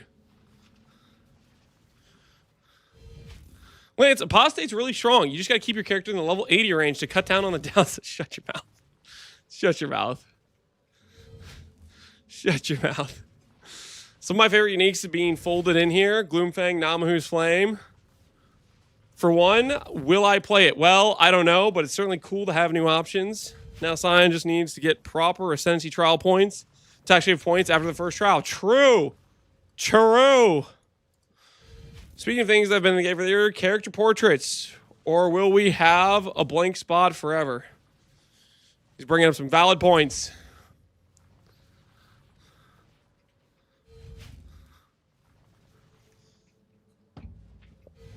Jungroan, what's Jungroan? Is he flaming it? Going from 1C uniques to chase uniques is crazy. There are some huge game breakers that let you reach 5 mirror build performance with like 200 vines, especially on the defensive side of things. Can we get a lock-in or no pre-league nerfs past a certain date, please? This is wild from Jug. This is crazy. This is actually crazy. What is he on about? What is he on about? Dawnbreaker's good. Everything else, though, man, I don't know, man. I think we're coping a little bit here. We're coping a little bit here, right? No, dude, the melding node is not that good. Okay, guys, look at it this way. Dawnbreaker, this is your carry node. This node does not synergize with melding at all. If you're going Dawnbreaker, you're just 90 max fire res, and then you don't care about lightning or cold. You're not using melding. I said this Ascendancy sucks for soft core. You're right on. It's your league start is absolutely cooked. You don't have any damage until Merc Lab. And you don't have an Ascendancy until Cruel. And the Ascendancies you do finally get are just they're not good enough.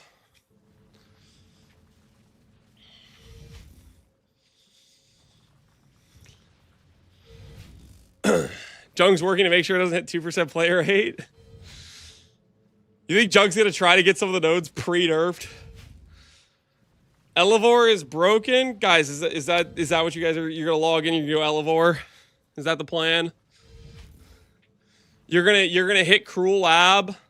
You're gonna have 30 travel points to get out of the Scion area, and you're gonna get 200 life on surprise. And then an enemy's gonna hit you with an attack. You're not gonna recover, and you're gonna die. What the hell are we talking about here?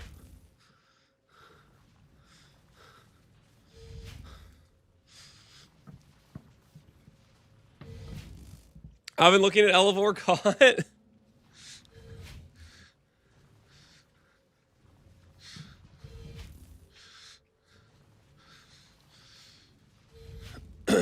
Calm's Root's the best node for leveling, and it's not good. I don't even think... I think the best node early is Valkyries, and it's not. It's like...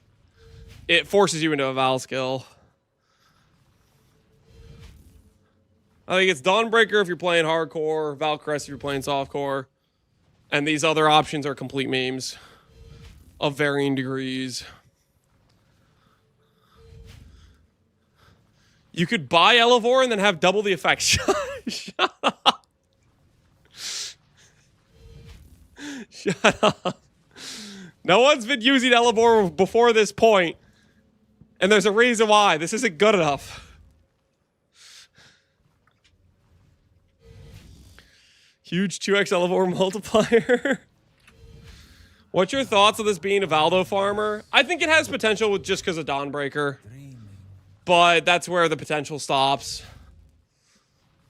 I don't see it outside of like you need some pretty late game gear to enable the Dawnbreaker. But then it's still just worse than a guy who has Purity of Fire Sublime. Is kind of what I look at like when I see this. What about Gagarf? No. Gagarf, you just play regular Ascendant.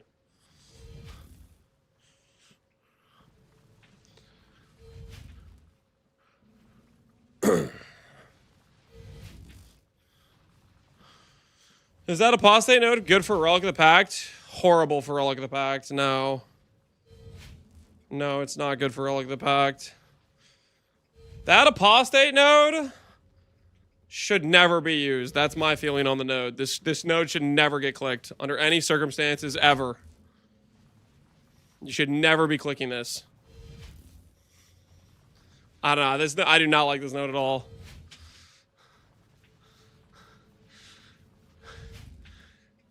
It's like, how do I put this? The ways you can scale life in this game, you can get similar life numbers without spending an ascendancy point is the whole issue with this node. That's why it's terrible. Is it's not like you're spending an ascendancy point for like you can get the same amount of life elsewhere. You need a 1200 ES shield. Yeah, just to break even, you need a 1200 ES body armor. Just to break even on it. And then on top of that, you get some suffixes and you get Eldritch Implicits. What does Apostate give you? It gives you 30 Ellie Res and 50 Strength. It's already giving you suffix power. And you could have corruption outcomes, like crit reduction, like plus levels. And you would get this, not be spending your ascendancy point.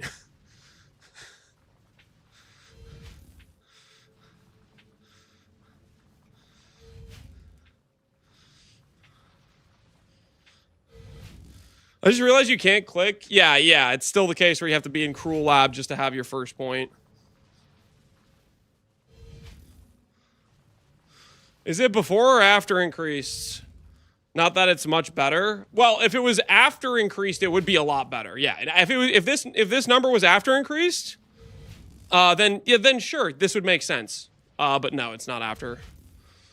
It's you're just losing 1200 flat.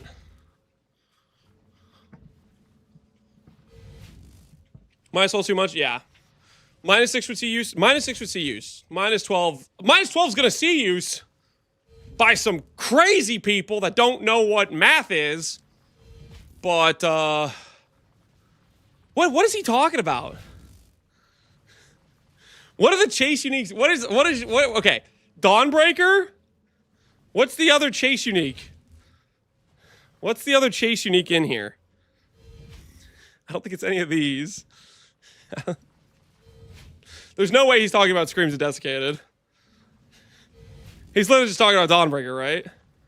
Black Cane, guys. Black Cane's not that good. It's one of the better notes here. It's some decent flat fizz, but chase unique. What are we talking about here?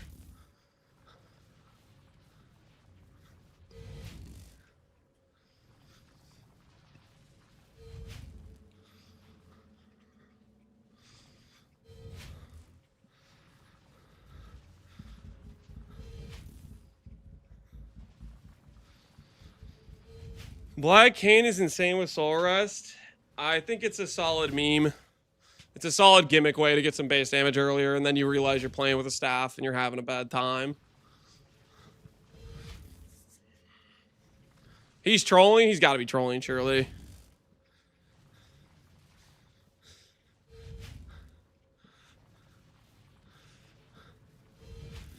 He's trying to bait GG into nerfing. If he gets them to nerf the current nodes, my word, that's going to be so depressing. They're already... you know what's going to happen? The one good node on Reliquarian, Dawnbreaker, they're going to end up nerfing this. They're going to make it say like 15, 15, 15 or something. It's just the only reason you would ever consider logging in. Which this wouldn't even be your first character. This would be like your second or third character or something.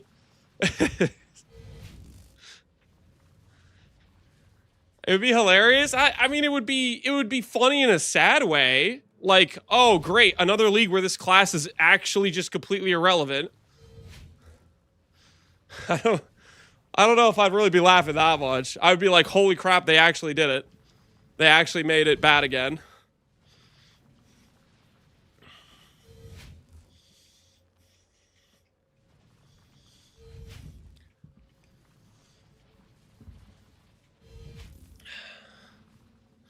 Would this class be OP if you got all 4 wheels? I don't really think so, no. That would help.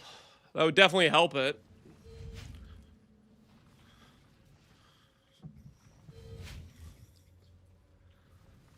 I think they need to do something that allows you to click a bloodline.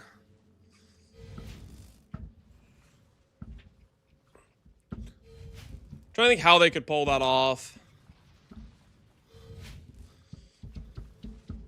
Because, like, clicking a bloodline, you have to give up one of these nodes at the end. But the thing is, these nodes at the end aren't actually that good. I don't know. It's just a weird situation.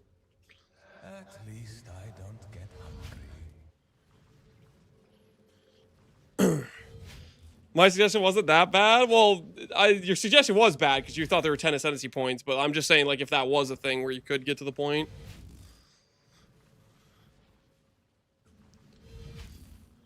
Remove the extra 2 points of travel. Bop, bop. These things, these 3 points here.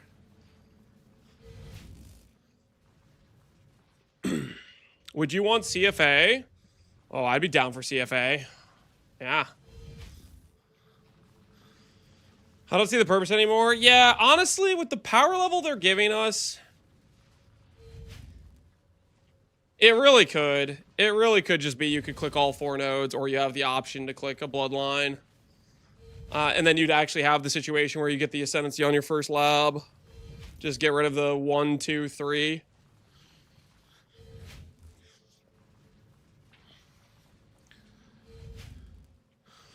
It's funny because the Freesia Reliquarian was super good. It was the Scavenger, and yeah, it was decent. But its nodes were also a lot stronger. Now, to be fair to this class, it's going to see use on Dawnbreaker alone. Dawnbreaker is strong enough, I think, to justify making some second or third builds. But it's still in the category of, like, you're just trolling yourself giga hard to league start it. You're going to have a bad time for a long time until you can get gear to justify Dawnbreaker, basically. Scavenger at least had the situation where its initial nodes are strong enough that you could league start it and not feel bad. Like the low life node, you can instantly get value from. Some of the other nodes you could instantly get value from, right?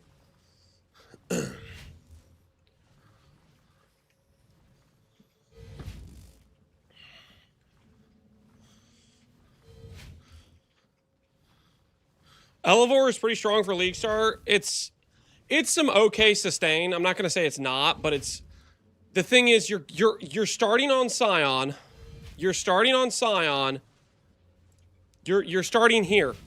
You have a bunch of travel point tax where you don't have good damage nodes. You don't get a lab until Cruel Lab. So you're playing from 1 to 55 with no Ascendancy and the League Star tree that starts out worse than every other League Star tree because your early damage nodes just suck in comparison. So respectively, you're just having a terrible time. And then you get to Cruel Lab and you grab Elevore and you've like you made your character what? Have some extra defense, and guess what? You still have no damage. So you're having more bad time until Merc Lab. And then you get Phantasm and that fixes your damage for a bit. But you're having a terrible time in between 1 and 60 whatever.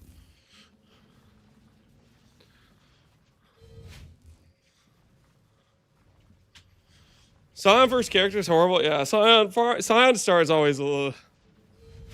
Oof.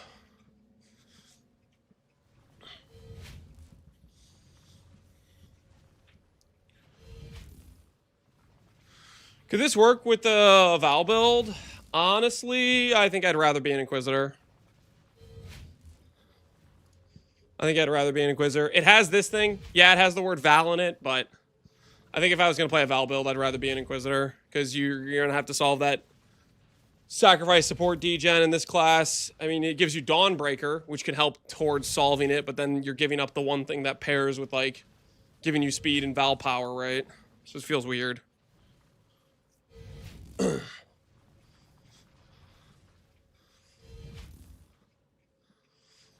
If you survive to level 55, your character's the most OP on the server, not gonna lie. That's...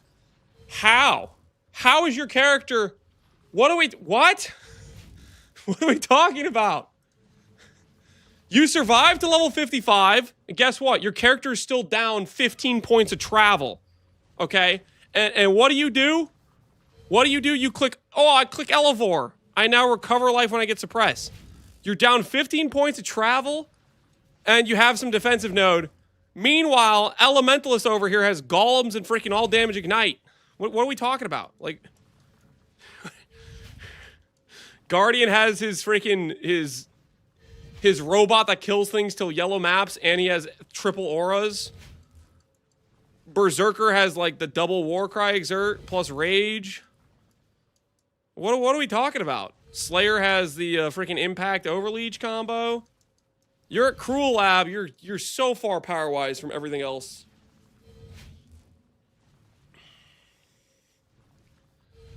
He meant OP as an obviously punished.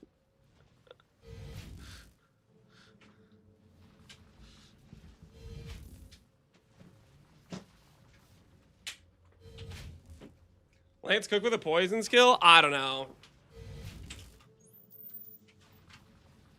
Right now, I'm leaning towards Barf.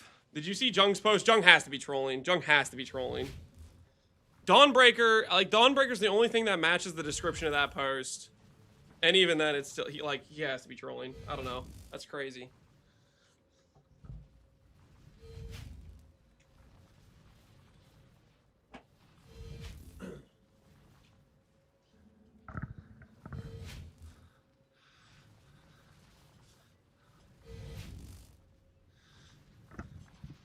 Jung is a snitch, let's not forget. Yeah. He knows what he's about.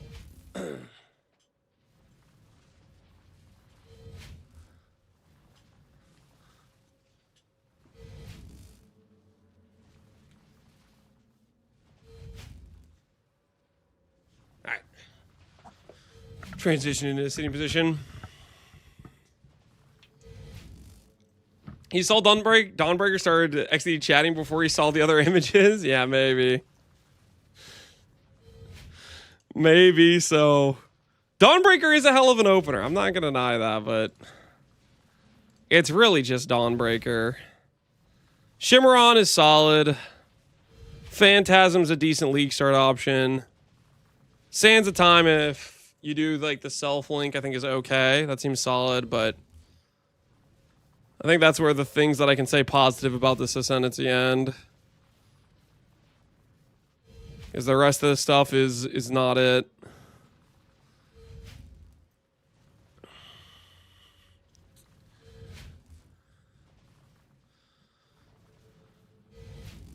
Don't like melding? No, I don't like melding. I think the okay, so I'll put it this way. Melding, I think, would be good if this didn't exist. Because this node exists, this node is irrelevant. Because late game, I don't think there's anything you click here but Dawnbreaker. Dawnbreaker is so much better than all these other options. And if you're clicking Dawnbreaker, this is irrelevant. Because you just make every damage you take fire, and you don't care about getting max lightning or max cold.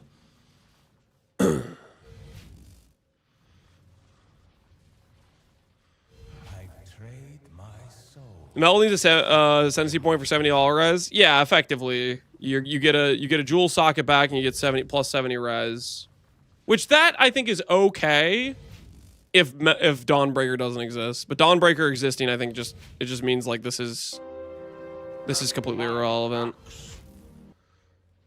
Yo, C36G, appreciate the sub, man. Appreciate the sub.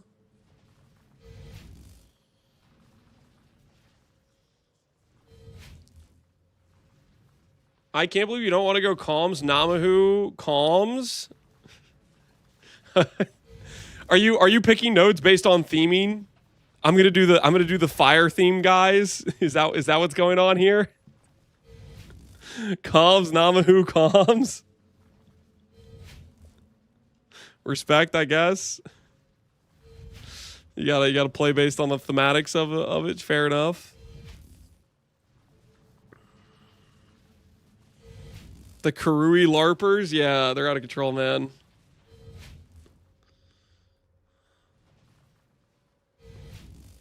I can see comms are doing nothing but nightmare maps.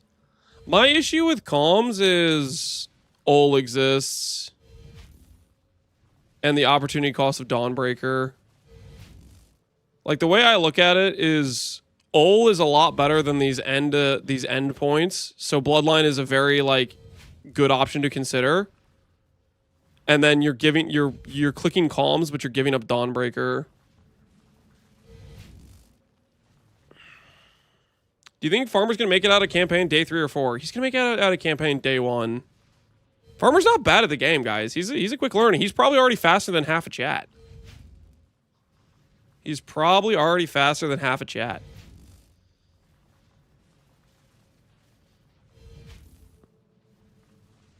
I'm trying to look for hope. I'm trying to find it. How much is a level 20 Molten Burst? I mean, it's just Molten. It just has no support, right? It just has no support.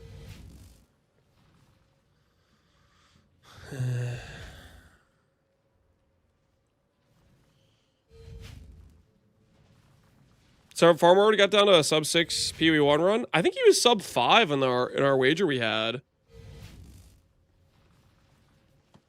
Like, I had to start like kind of locking in on our wager because he was going kind of fast.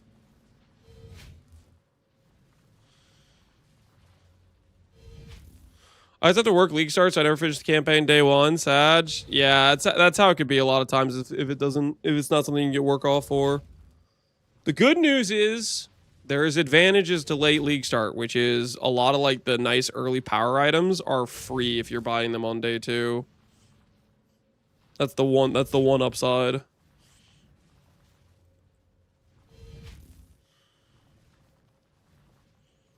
100% chance to trigger is pretty big. I mean, it still has a cooldown, right? Or does it not have a cooldown? Yeah, it has an internal cooldown regardless. Like, when you play a setup like this, you want to attack. Molten Burst. 0.15. I mean, it's still...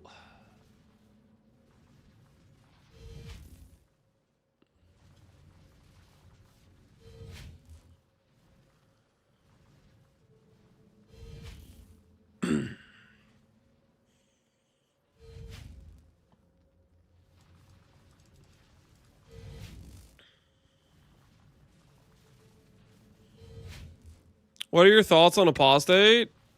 Oh, it's horrible. This node is terrible. I think this is a horror. Like, you should never click this. Is it really? It's pretty bad. It's you're spending a whole ascendancy point. You're giving up Dawnbreaker, and you have 200 higher flat life than an apostate. And what has that gotten you? It's gotten you Eldritch Implicits. I don't think that's worth at all for a an ascendancy point, especially giving up Dawnbreaker to do it.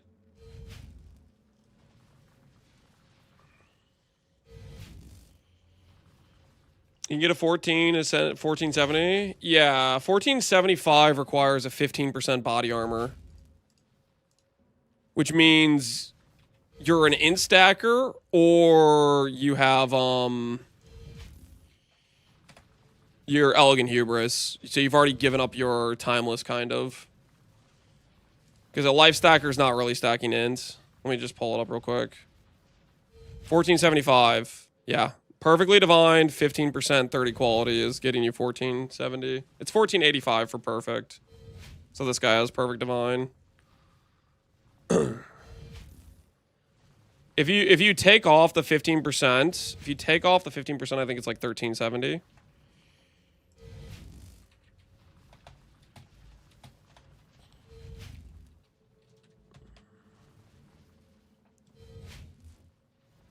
This is 8%, 28 quality. So it's probably 1400. Yeah, it's probably 1400 roughly about for 30 qual.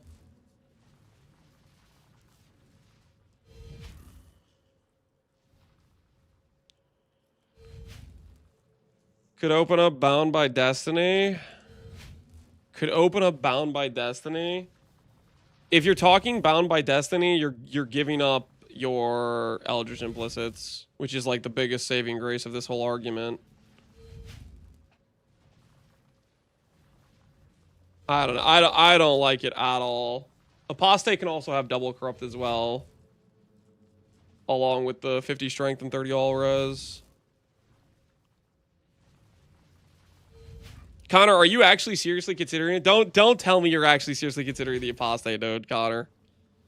Don't tell me you see Dawnbreaker over here and you're just walking past that to grab yourself some apostate. The trade boats on the river were so vibrant. I'm not, but not for the reasons you're thinking. What's your reasons to not grab apostate? If your reason isn't Dawnbreaker, it isn't the fact it's barely better life than regular apostate. What's your reason for not grabbing this?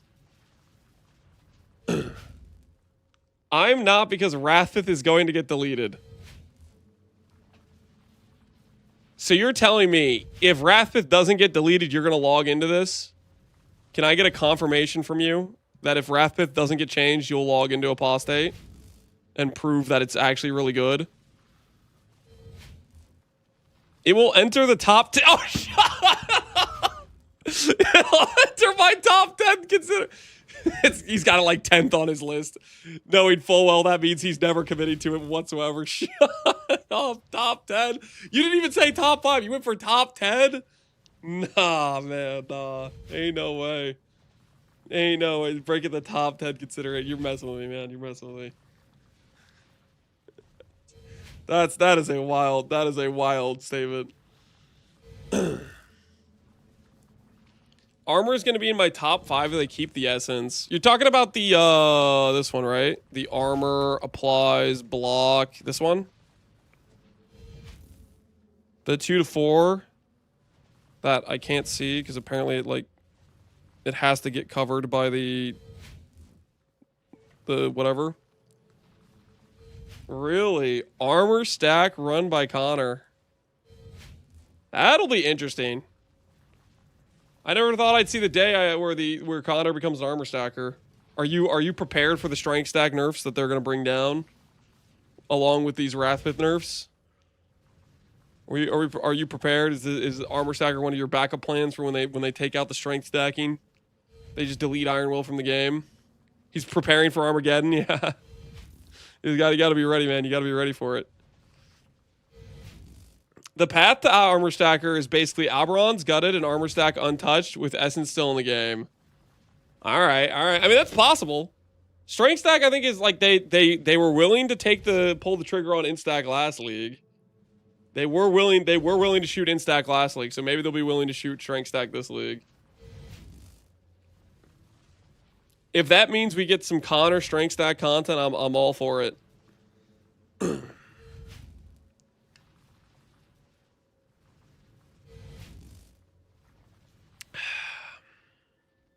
Imagine if Ascendancy tattoos appear. Ascendancy tattoos aren't appearing. They're no shot. There's no shot they're giving us Ascendancy tattoos. Tota, I don't think they're not giving us Tota either. It's time for deck stack.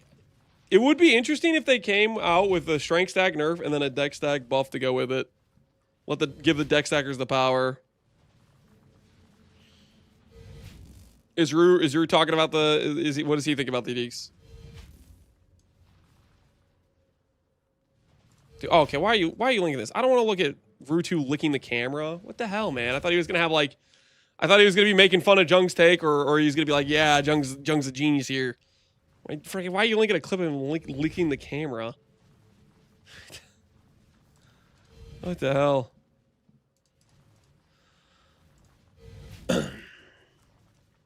Imagine they made it so you could permanently sacrifice a level 100 character to create an Ascendancy tattoo of one of its nodes. That would be something, all right. The XP, what do you call it? The XP carry services would be a booming. There'd be some people that'd be paying XP services just to have their account AFK while they get leveled up while they're sleeping type of thing or something, you know? It's not happening though. It's not happening. The average YouTube viewer doesn't need a psych, they need a priest. Yep, they need an exorcism or something. Your POB link in your starter Tota doesn't work on the video description. Can I find it anywhere? It doesn't work on the video description. The POB from my Tota character.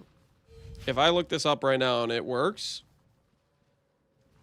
what are we talking about? I mean, you can, first of all, you can go to PB Ninja and you can look at like day 1 of the league or whatever. Okay, that's not working. YouTube. Let's see, videos. Day 1 POB.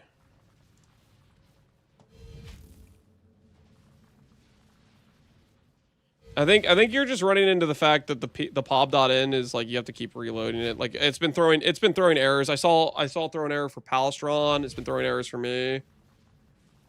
It's not that the POBs are broken. You just need to keep reloading it. I'm pretty sure is probably what you're experiencing. POBs pop.in's having issues. Yeah. I think a lot of people have been running into that. That's why guys, an error. Just keep reloading. Because I don't. That's not an issue with the POB itself. That's just a like Cloudflare issue.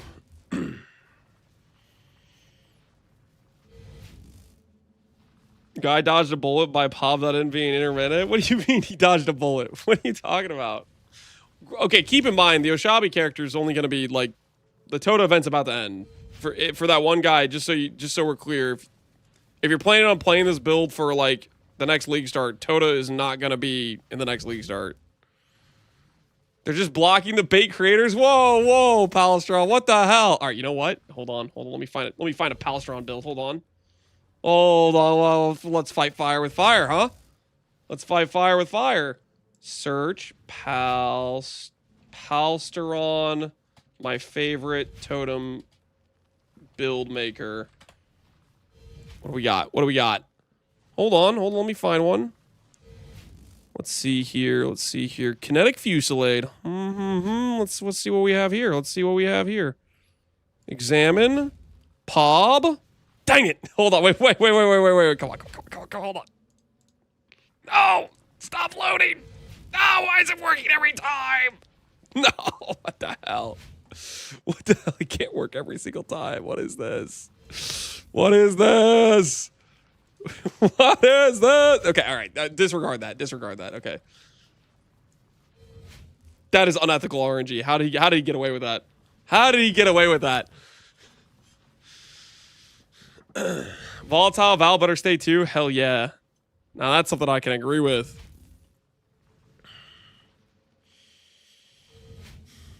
Amazing builds don't get POV issues. Shut up.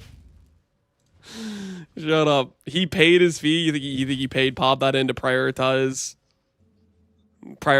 his Pobs so they don't get the issues? Do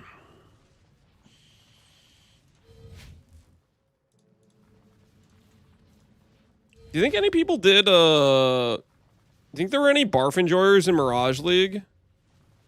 What do you guys think? Do you think there were any barf enjoyers in Mirage League? Wait. This isn't Mirage, right? Oh, that's a Reliquarian. Are you serious right now? There's only 4 people that even equipped Burning Arrow of Vigor. Oh, okay. Day 1. All right. Hold on. All right. Hold on. Burning Arrow of Vigor. 19. Okay, that's still like a tiny amount of players. That's still such a small amount of players. All right. Did any of them use Righteous Fire, though? Not a single one of these people had the stones to put Righteous Fire on. I am embarrassed right now. The highest life number was this guy, 24,000 life. And he did 24k life with... That has to be Dissolution, right? Okay, yeah. 24k life with Perfect Form's pretty crazy, but yeah, Dissolution. I tried it, it wasn't great, and I quit. Is he doing snipe? He is doing snipe. With 24k life. Look how depressing this is. No exceptional gems. He does have a pretty insane quiver. Double dot multi +1, bow damage, LE damage, LE damage. I mean, that's a pretty good quiver. That's a pretty good quiver. Does he have an adorned 100%? He's got a pretty good adorned. A less settled quiver. Okay, don't rub it in, all right? Don't rub it in. Yeah, attributes, Dex, Res, Gloom, and Massive. He's got jewels everywhere. Just dot multi in life. Why does he want the +1? Why does this guy want the +1? Oh my word, he had a 298 Whittle Hail too. He was that close to having 300. Just for quality of life, for map clear, you know, he shoots out and everything ignites, right? Is it actually only... Like, this is just wrong, right? He's definitely got more damage than 6.4 mil. Is that like if he just one-tapped it, or is that actually full channel snipe ignite? Is that the full channel? How do I, snipe stages?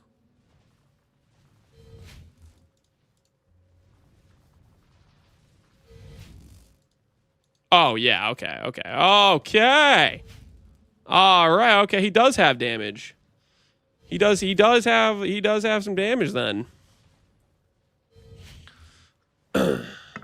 I'm so ashamed I didn't play a 300% Widow Hail. Dude, I'm thinking about it. I'm thinking about barf. Look at this OP Valdo boy. Is it just another Glad? This isn't a Glad. KB, just regular KB. And this guy was doing Valdos? I don't think this guy is doing Valdos. I gotta be honest with you. I mean, like, he could maybe do some easy Valdos. No, he's not doing... He doesn't have recover on... This guy is not doing Valdos.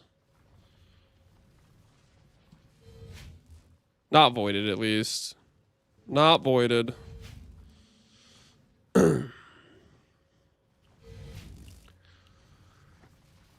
I'm thinking about the actual build I always consider number 1 going to the patch notes. One day they'll mess up and let lasagna through. What the hell is lasagna? 5 flask? Yeah, he's 5 flasking, alright. He's 5 flasking.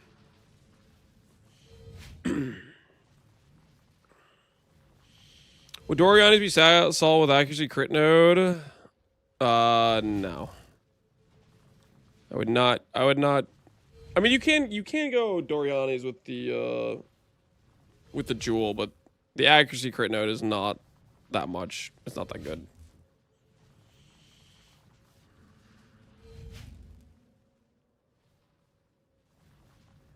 Catel's geysers are in the game. Lasagna is already playable. What the hell is lasagna? Do you guys all know what lasagna is? What are we talking about that? Wait. Lavianas. Oh, the flask. I'm eating lasagna right now. Wait, Palstrom, can you share? Lasagna sounds kind of good right now. Dude, I'd be down for some lasagna. It's always been playable. Yeah, you played it that one league with Spark, right? I'm pretty sure you played it with Spark. I remember you were doing Widow Hail Spark Archmage, right?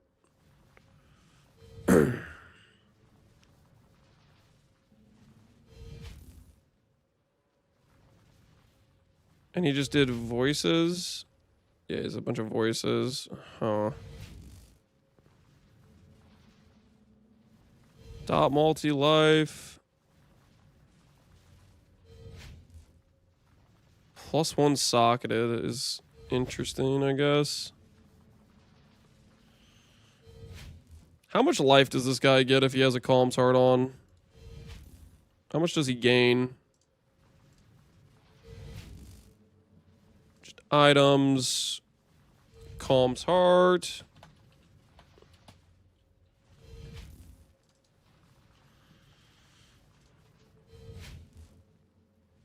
Apply enchants. This is completely reasonable. What's it, 1403? We just add to build. And then we'll edit it. We'll just customize it. 1403. All right. And we're going to give his body armor this. 24,000 life to 33, but he loses the jewel that makes his character not have any survivability. 27. So realistically, you could be getting like 30k life, probably, without dissolution. Could be 90 max res plus Hinocor's explode. Shaper Flames, Ignite Node, Exposure Node, Legion Primordial. I mean, that would be fine, right?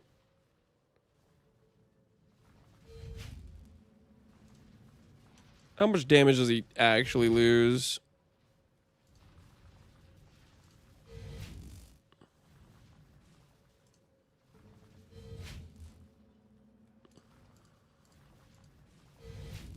Not even that much. This guy's also acrobatics with Mage Bane. Does he even have that much dex? How much dex does he have?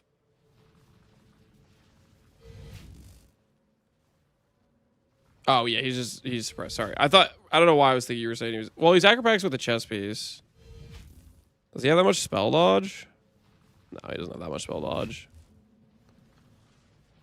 Every time I hear this music, I realize how old I've gotten. It's good music. Guys, what do we think about Barf? Be honest with me. Be honest with me. What do we think about Barf Angle? How early do you think we could be playing Barf? No? What if it's good, though? Did you pay for this emote, Anagora? Did you pay for this? The thematics are off because it's blue.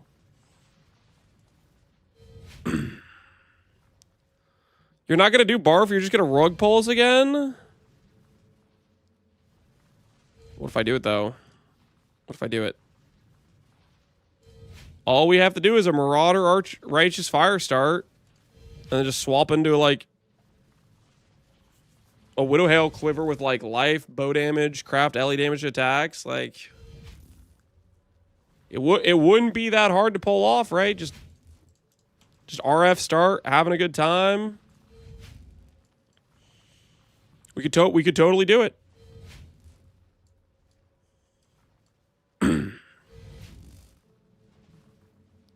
Like, think about how good it could be, you know? Max res there.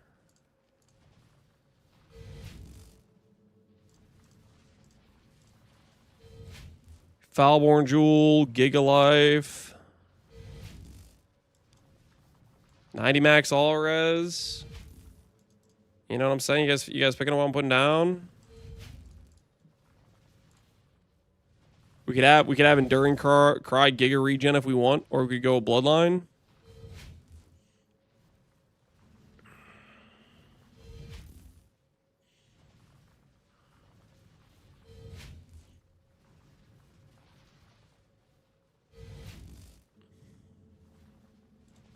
How would you solve recovery?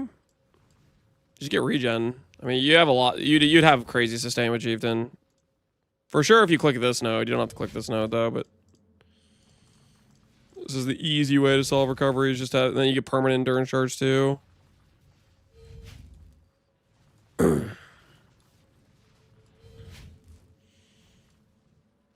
wall? Why are you accusing me of dono walling? I didn't do anything wrong. What's the logic behind Barf? Okay, so here's the logic. Righteous Fire Chieftain is a very feels-good situation, right? The hit a core explodes, completely carry your clear, right? So you have Righteous Fire Chieftain, but the big freaking problem with Righteous Fire Chieftain is you have no single target. In come Burning Arrow Vigor, where you can go snipe, which is like a 4x multiplier or something on your single target for your ignite damage. And then you have a character that can run around and things just explode, and then you snipe for single target, right? That's the logic. Also, it can be pretty freaking tanky, right? If you're just going like life scaling, giga regen, max res, endurance charge, like you have a really good initial shell of tank.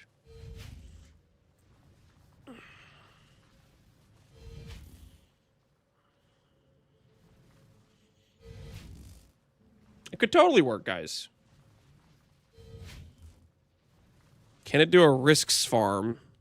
A risks farm? If you're talking about making a build for running every map mod, you'd want to do probably like a chaos build so you can get or like something that can go reflect immune, something that doesn't need regen. So you get around like the two main bricks, which is reflect and no recovery, no regen maps. So the bow, it is with the bow, yes. It's with the bow. Have I already watched this? Watched what?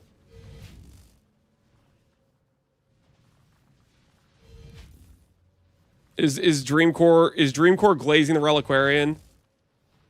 Oh, okay, hold on. We can watch Dreamcore glaze Reliquarian. Maybe Dreamcore can make me consider it's good. Maybe Dreamcore can upsell it enough that I stop talking smack. I don't think he's going to convince me, but maybe. Bingo board win. We'll do bingo board after we're done thinking about some of these other things. We're like Snorcore. Hey! Hey! That's 10 minutes in the cellar, okay? Show some respect. Dreamcore's a good dude, all right? He provides many people with stall content, okay? So how about you check yourself, all right? It's very valuable stall content that pretty much every streamer appreciates. All right, so you better watch. You better watch yourself.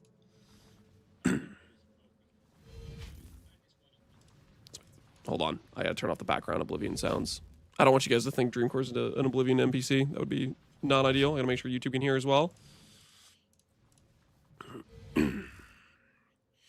There's no damage to alien except the Phantasm. Is that what he's gonna be glazing as the Phantasm? He's starting out with the last picture. Give YouTube sound. I did it. YouTube will have sound, guys. YouTube will have sound. Actually, real quick before we deep dive into Dreamcore convincing, he's not gonna convince me. There's no way he's convincing me. He is talking about the phantasms. He is phantasm glazing. Every single one of these timestamps is Black Cane related. Volatile dead, Black Cane. Okay, all right. 1 sec. I need to get pants. I need to be. My legs need to be warm for this situation. If my legs are cold, then I'm gonna be more toxic towards Dreamcore. I need to be a little bit. I need to check myself. You know what I'm saying? Surely Dreamcore is smart enough to. It looks like he's only talking about. He's probably not even gonna talk about the other nodes. There's gonna be no apostate glaze. All right, I'm gonna go get pants, guys. I'm gonna get pants. I'm freezing down here. Okay, I'm freezing. I'm gonna get hypothermia.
All right. The water's been acquired. Pants have been acquired. I'm feeling good. BRB pants, what does that mean? It means I swapped from shorts to pants because my legs are getting cold. Do a bit of discussion on the brand new Red Aquarian Ascendancy, which has been unveiled for 3.29. And just as I expected... So help me, Dreamcore, you better not glaze apostate. He's just going to talk about Black Cane, but he better not be glazing apostate. They are buffing the Red Aquarian. It's going to be much stronger in 3.29 compared to 3.28. Of course, there are a bunch of new nodes here, but just generally speaking, the power level of the nodes is higher. And in this video, rather than doing kind of a full overview, I wanted to focus on one thing in particular. So, if you don't know how this Ascendancy works, basically it's a Ascendancy where you have to choose your nodes going around one direction or the other on the Ascendancy, and that's because of the amount of points you need to spend in either direction here. So you spend 3 points to get to your first node. That means that notably you don't get your first node until you've actually done your second lab. and you pick one of these, then you can go either up here and select a caster-themed weapon, or you can go down here and select, you know, more of a melee or range-themed attack-based weapon, and then you actually go around and select one of these. You can't pick one at the top and one at the bottom, because that would be one too many points. That would be 9 points total spent. And that does have some interesting implications for bloodlines as well with this Ascendancy, because... Maybe if Ziggy asks... You guys know how Ziggy like goes around, he's like, hey guys, I'm polling for questions for the Q&A. I need to remember that for my Q&A question, when I tell Ziggy what he should ask, when he stops by, I need to say... I need to have my question be about the Reliquarian Cruel Lab situation. I think that's, of the things I could ask, I think that's, maybe at least get them thinking. It's a little too late. Listen, it's not too late. They totally could change it. They could totally change it. There's no way it's too late. You know, getting one of these last nodes here would spend your final 2 points, and actually spend all 8 points on your Ascendancy, which would mean you wouldn't then be able to use the Bloodline. So if you do want to use the Bloodline on this class, you can only select... For Ziggy asking questions? I guess, yeah, the reveal is tomorrow. That's a good point. I wonder if Ziggy's even gonna... Is he even gonna be there? No, surely he is. He's there every time. One of the first nodes and one of either of the second nodes here. You cannot select a third node option. Now, the one node that I'm really interested in for this particular patch is this one right here, the Black Cane. So this is a weapon. We'll actually go over to it here on the wiki here. The Black Cane is a scepter, and I actually made a video about this back in patch 3.26 because of some tech that you can do with another unique item that came into the game in that patch. We'll talk about that in just a moment. But this weapon has some different stats here, the important one being each summoned phantasm grants you phantasmal might. So summoned phantasms are minions that come from this support gem here. They also come from another skill, which we'll talk about in a moment. But basically, they are these minions that kind of throw out these projectiles that deal some damage. And you can see there that you have a chance to spawn these phantasms when this is socketed in the skill. If the skill actually kills an enemy, or if it hits a rare or unique enemy, you have a chance to spawn these. And based on how many of these minions you have and which level the minions are, you will gain added damage to your spells. It's flat added physical damage. So you can see that it's 2 to 3 physical damage to spells per level, and that's going to be scaling up there, you know, based on the level. He's not going to mention that phantasms are squishy, I guarantee it. I haven't played with Black Cane since... Literally, I played with it Delirium League because the Phantasmal Might scaled with Aura Effect, and it was actually stupid strong in the use case of an Aura stack. But... like, I don't know, how squishy are they actually? Has anyone played with this recently? But of the actual Phantasm, so with a level 21 support, this is 44 to 66, and that is for each Phantasm. So a level 21 Phantasm has a maximum of 11 summoned Phantasms. So you're going to be able to get a decent amount of flat added damage. But the problem with this weapon has always been that you need to actually use it and replace your main weapon with this, or perhaps, you know, using combination with another scepter, maybe you're dual wielding scepters or something like that. But either way, you are replacing a potential very strong damage weapon. Is Reliquary good? Why is everyone focusing this one interaction? See, that's the thing. Reliquarian is not very good. For sure in League Start. And this is the one saving grace people are looking at, where they're like, I can justify being down 15 travel passives on top of not having a lab until Merc Lab.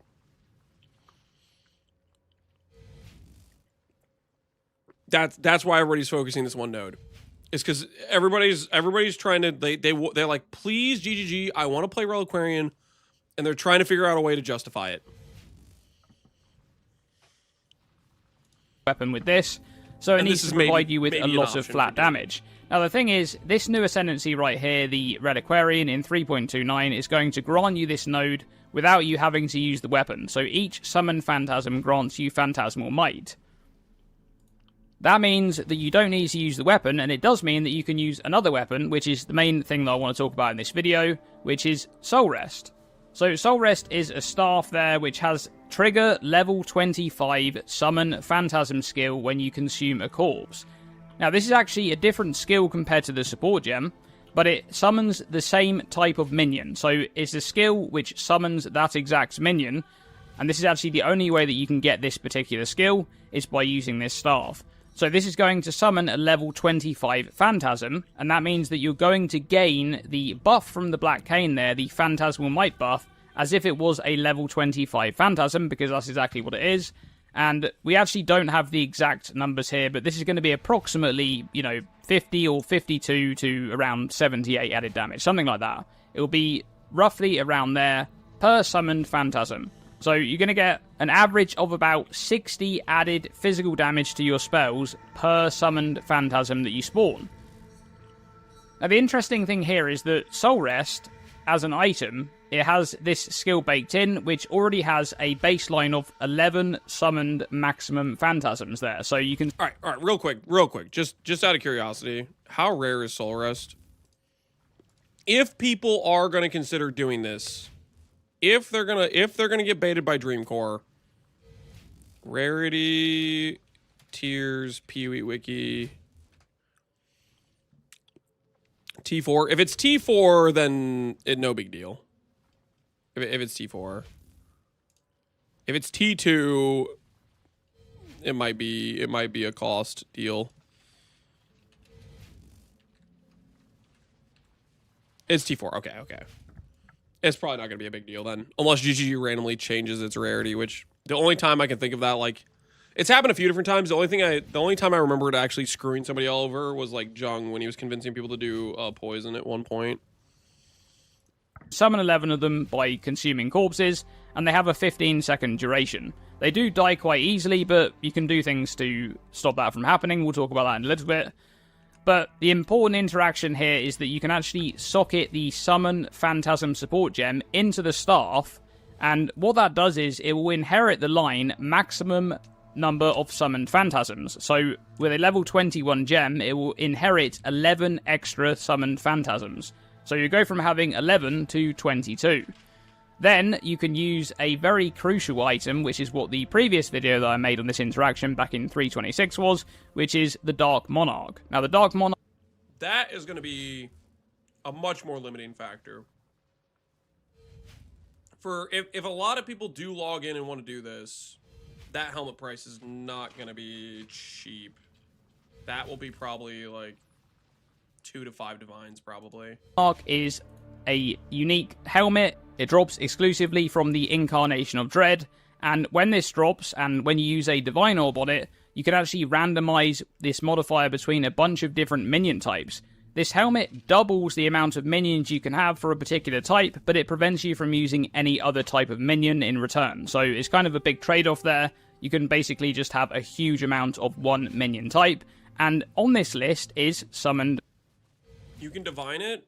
Yeah, you can divine it, but the divine hit is going to be like a 1 in, I don't know, 20 or something. I don't know how many... The cost is going to be how many people are playing this build versus how many of the helmets exist with that specific minion, right? It helps that it's a Void Stone requirement to kill Dread. So there's going to be people forced to go do the fight at least once. But it's still going to be costly. Like think buying a Golem Dark Monarch helmet because of Elementalist builds.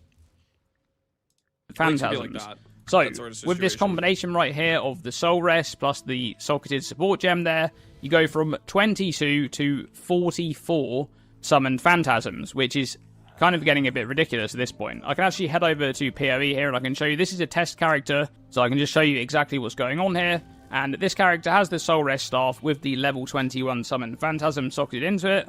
And I can just show you here by, desecrating some corpses and using Detonate Dead of Chain reaction here. You can actually see that I'm able to summon a lot of these phantasms all the way up to the cap of 44. So that is the cap right here just with that setup. And that's going to give you a huge amount of flat added damage if you were to use it with that Black Cane node on the new Red Aquarian. However, there's one... So he doesn't need to actually hit anything for it to summon the support gem ones, right? So that's kind of nice that he doesn't necessarily need to have a... Just consume the corpse. Yeah, yeah. I was thinking with Soul Rest, it would be like that would work for like the max phantasms from the Soul Rest, but it works for both of them. One other item that I want to talk about here, which unfortunately I don't have on this test character right here, but I can just mention exactly how it's going to work. And that is Congregation Spore, which is a brand new exceptional gem that came into the game last patch. And this one says 30 to 38% more maximum number of minions from supported skills. This actually goes up to 42% on a corrupted gem, so when you actually corrupt it from 3 to 4. And the way how this multiplier works is that it's applied on the maximum, and then that number is doubled, and then it will then, round down from there to get your final total. So this would go from 22 to 31.24, which would then be doubled, and you'd end up with a maximum of 62 summoned phantasms. Now, with 62 summoned phantasms, and with that approximate added damage of about 52 to 78 per summoned minion at level 25, that's going to give you 3,224 to 4,836 added physical damage to your spells, for an average of about 4,000 added damage. So 4,000 added damage with those 62 minions summoned, and that's going to... You guys are getting agile. Alright, I'll wait for a bit. I mean, like... That's required that A, they aren't dying. B, you have the supports in the helmet. Katarina's interesting. I forgot Katarina gets a benefit from phantasms. What's the benefit for Katarina phantasms? 2 movement speed. The 2 MS is definitely nice. That honestly helps solve the staff situation. That does help solve the staff situation. What we doing live? What we doing live? Fub quit? Wait, what happened? That goes an eternity. Fubgun, why are they saying you quit? What happened, man? Did you see a pre-showing of the patch notes where they nerfed bows again? Is that why? Is that what happened? I'm gonna wait for the reveal. I had a short streak. All right, fair enough. Fair enough. Understandable. Right now, I'm just I'm trying to let Dreamcore convince me to play Black Cane, but I don't think it's a good idea. I think it's just despair. Fub quit again. Fub didn't quit, guys. 124 movement speed is insane. I mean, the movement speed definitely helps fix the problem where you're holding onto a staff. You're still holding onto a staff, though. Basically be your entire engine for, dealing damage. You're not going to be scaling gem levels. You're instead going to be just adding a bunch of flat damage, and then you only really need to worry about the actual scaling of damage with your increases and more multipliers. Now, that's one thing that I also want to mention in this video, is that Soul Rest is actually not the worst staff in terms of the other modifiers on it, because this is often used as, like a minion staff, but if you are to use it with the Black Cane, you actually get a bunch of really strong stats here alongside it that helps you deal damage, as you're the one using the spells to deal the damage rather than the minions. You get increased spell damage, you get increased cast speed, you have increased mana regeneration rate, and because you're constantly consuming corpses to actually spawn those phantasms in the first place, you will also always have 5% life regeneration. So those stats are not really to be scoffed at, they're really quite good. However, one problem you're going to run into with this kind of setup here is keeping those 60 or so minions. Keeping 60 of those alive.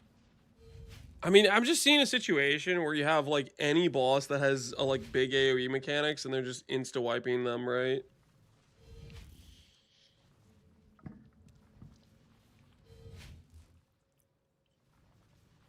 You have to use Blessed Rebirth or whatever. So you have a 4-second window. I mean, that's not going to feel good. Just constantly in a permanent state of ramping. Active all the time. They do have a 15-second duration, so if you're able to put loyalty on every single phantasm, that's your wrong game, man. Wrong skills game. very, very quickly, then you can actually, keep them up relatively easily. But do keep in mind that these are minions, and they die very easily if you have no minion scaling. Now, one thing that you could do with that is you could actually make use of a cluster jewel node there. It's called Blessed Rebirth, and that has minions created recently cannot be damaged. So if you're able to, consume a bunch of corpse skills very, very quickly, you can basically guarantee that they stay alive for at least 4 seconds each. So that's one thing that you can look at. But The thing that I want to focus on in this video is actually a use case for kind of building around this, rather than just the whole setup of added damage. I'm considering using this with Volatile Dead, because I think this is actually going to be really quite good. Volatile Dead. I mean, having a ton of flat damage would be one way to help fix its damage issues. VD on listening. Yeah, Volatile Dead's a cool skill. Which I guess he's thinking if he's constantly casting Volatile Dead, he's consuming the corpses, which is triggering the phantasms, which is justifying them not needing survivability with Busted Rebirth, right? I'm listening. So Volatile Dead is a corpse skill, and like other corpse skills, it explodes a corpse, but it also has a spell portion that goes with it. So each portion of this skill is a packet of damage. The corpse portion explodes the corpse and deals damage based on the corpse's maximum life, and that's not affected by any modifiers to spell damage. Yeah. And then there's the spell portion, which is this kind of fire orb that gets spawned. I can show you that right here. You can see these fire orbs that get spawned, and they basically chase down enemies and explode on top of them for damage. That portion is affected by all modifiers to spells. So you're going to get the added damage on that portion of the skill, and, you know, all of your modifiers to things like spell damage will affect that portion of the skill. Now, this in and of itself is kind of a build which already functions, right? Because you're going to be able to use something like Volatile Dead, and I've actually got it socketed here with faster casting, because this character doesn't have any cast speed scaling at all. But I'm using Spell Cascade, so every single usage of this will actually consume 9 corpses rather than 3, and that means that you can actually, you know, spawn a lot of these fire orbs very, very quickly. Gaming. And it also means that every time you actually use this to deal damage, you're consuming corpses, which is, you know, refreshing your phantasms, and you basically are going to be able to keep them up all the time. So you'll always have that flat added damage. So this is definitely something that I'm considering. It's going to be a fantastic onboarding build from the people coming from PoE 2. They're going to see the combination of Desecrate and Volatile Dead, and they're going to log the hell in. Going to be for everyone, because of course that is a 2-button build, but I did play Detonate Dead of Chain Reaction back in patch 3.23, I think, and I really enjoyed it quite a bit. So I'd like to revisit something like that, and this is going to be an interesting interaction to look around. Obviously, there are a few key pieces that kind of come into this build. Congregation support is one that adds a lot, but you don't really need it early on. The things that you really want are the Soul Rest Staff and the Dark Monarch, but even just the Soul Rest Staff on its own, you're already going to be at around 20 or so minions early on, and that should be providing you with quite a lot of flat damage, especially in those early maps. So that's definitely something that I'm going to consider in this patch. Yes.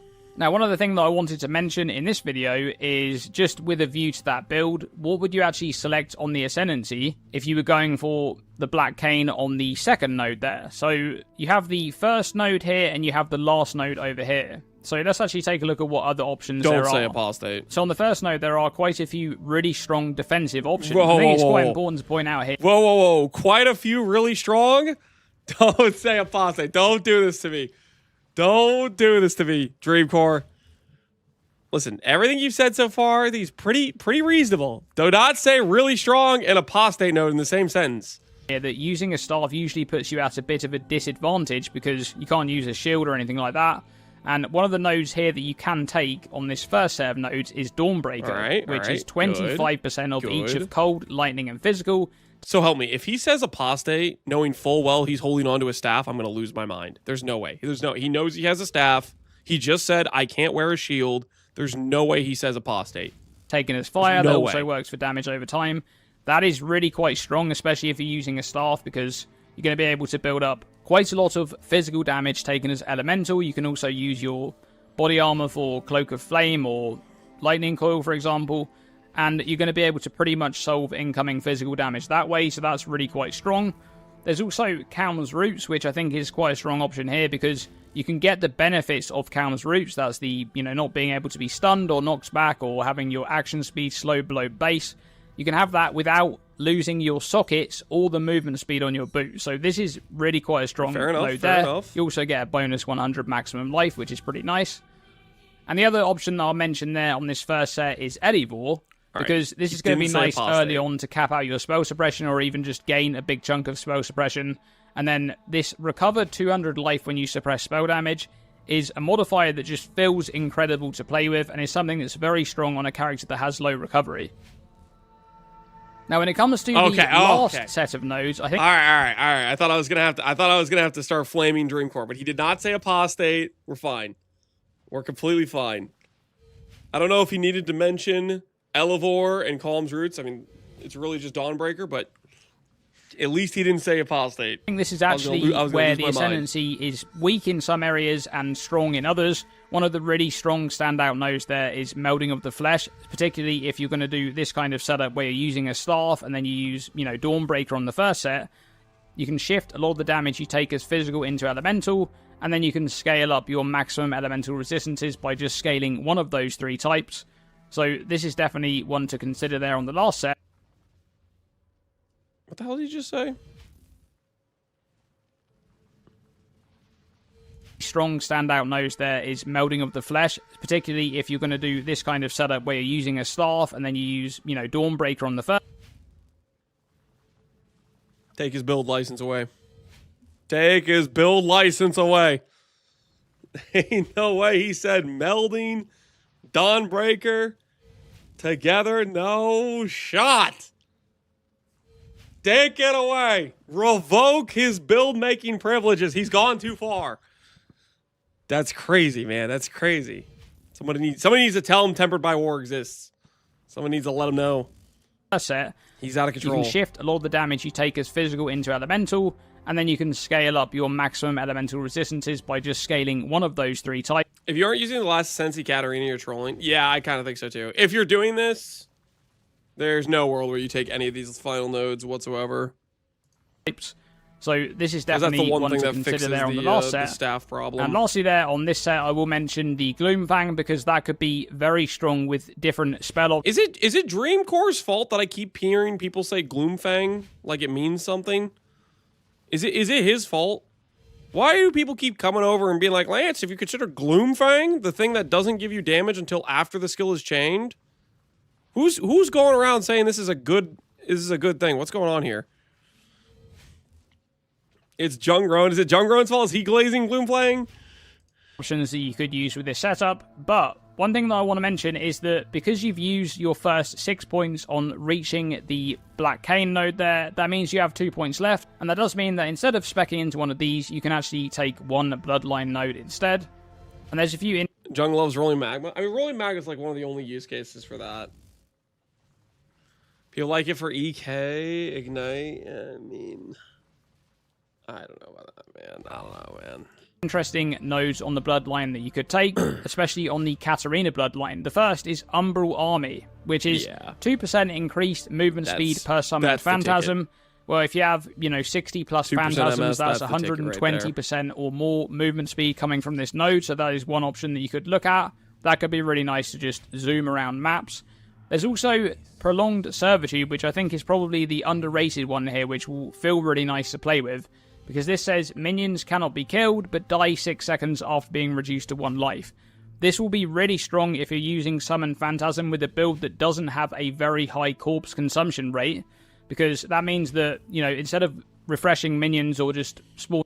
Well, Blessed Rebirth is they can't be damaged, right? So it gives you a 10-second window. Is that the... Oh, wait, I'm trying to search in the wiki. That doesn't work! My bad, I'm gonna go to PDB. Cannot be damaged, yeah. So you get a 10-second window. You still just go 120 MS, 100%, right? New ones, you're basically relying on them not actually getting chunked by monsters, which happens very often. It's very often the projectile just flies past and destroys your minion if you have no kind of life scaling for it. So this one is going to be really quite good at keeping your minions alive, and that way you actually keep your added damage. But overall, I'm really happy with this Ascendancy that they've showcased here. I hope that they don't actually go in and nerf a bunch of these nodes. There's no way they go around nerfing these nodes, right? There's no way, right?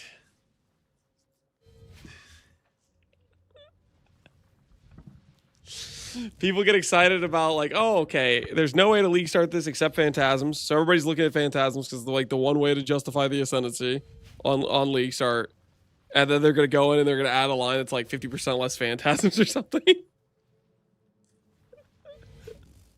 Because it's the only thing people are looking at because it's the only viable league start option. And only if you get Jungro or Connor to league start it. Oh, neither of those guys are league starting it.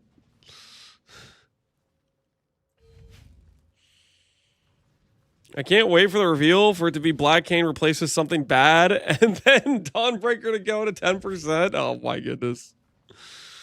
Minus 15 apostate? There's no way. There's actually just straight up no way.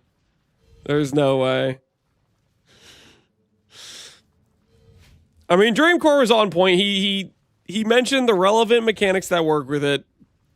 Saying melding with the Dawnbreaker is crazy though. That's got to be an illegal play on the field or something. Is it time for bingo, guys? Is it time for bingo? We're not going to get another reveal for the... If we get a reveal, it's going to be in like 3 hours or something, right? I think it's time for bingo. It's time we break out the board. The board of prediction. The board of the future. Okay. We can do this, guys. We can do this. You guys want to see some tech? You know how you're, like, making a square? Like 2 leagues ago, some guy's like, hey, if you hold shift, it's always a perfect square. Look at that. Isn't that freaking neat? Some guy taught that to me like a couple leagues ago when I was doing a bingo board. You didn't know? Well, I was told. I wasn't aware. It was a freaking new tech, man. I was told about it like 2 leagues ago. Good comms? Yeah, it was good comms. What size do we want this to be? 48? Is that big enough? That's big enough. Allflame. Bingo. Predictions. You think if I put predictions and then what if I make this like all bold or underlined? Do you think that means people will realize when I like put nerf or buff on the board, they won't come in and be like, Lance, you want this to happen? Right? Do you think since it's predictions, it's like do you think it'll help? They still will? Okay, well, it is what it is. It is what it is. We gotta go with a 5x5, I think, right? Classy 5x5. Just gotta eyeball this. That's perfect, right? That's gotta be perfect. I'm pretty sure that's perfect. Right about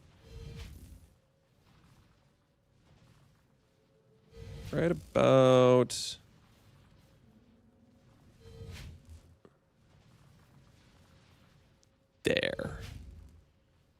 Perfecto. There's no way this is wrong. There's no way this is wrong, right?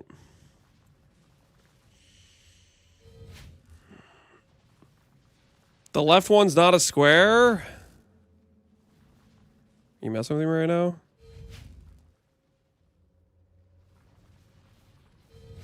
Just use the line tool. Don't tell me what I can and cannot do.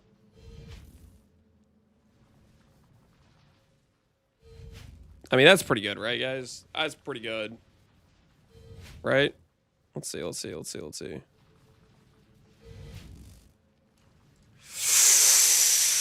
Okay, maybe it's not. Maybe it's not good. Hold on. Oh, back it up.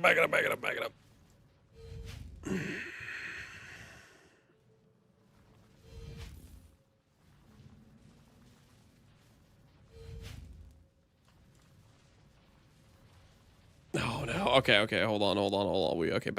Back it up. Let's just do it this way. Let's do it this way. Calculated. This is precision gaming, people. This is precision gaming. This is right. Okay. Perfecto.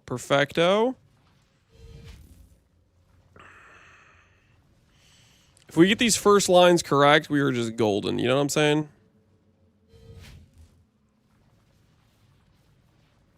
Right there. That's got to be it, right? That has to be it.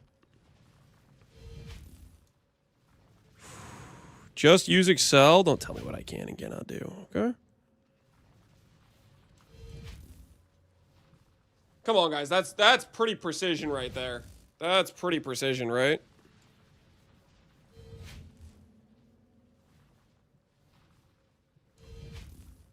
It's so off, dude. Come on. It is not that off.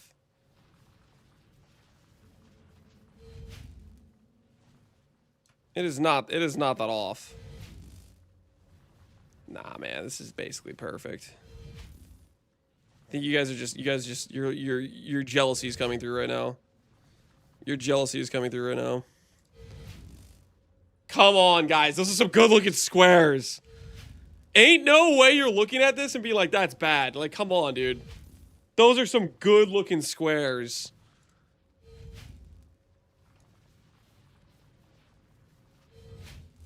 Like, if you're looking at this and you're saying that isn't pristine, 6 out of 10, you're out of your mind. That's a 9.99 out of 10. What are you talking about? Now, before you do hit save, no, that won't keep my skills honed. Every league start, I have to do this to keep the skills of the bingo board making at top level. Yo, Disposable Hero, appreciate the sub, man. Those are some good looking squares, okay? Anyone saying these squares aren't good? Out of your mind. Out of your mind, okay?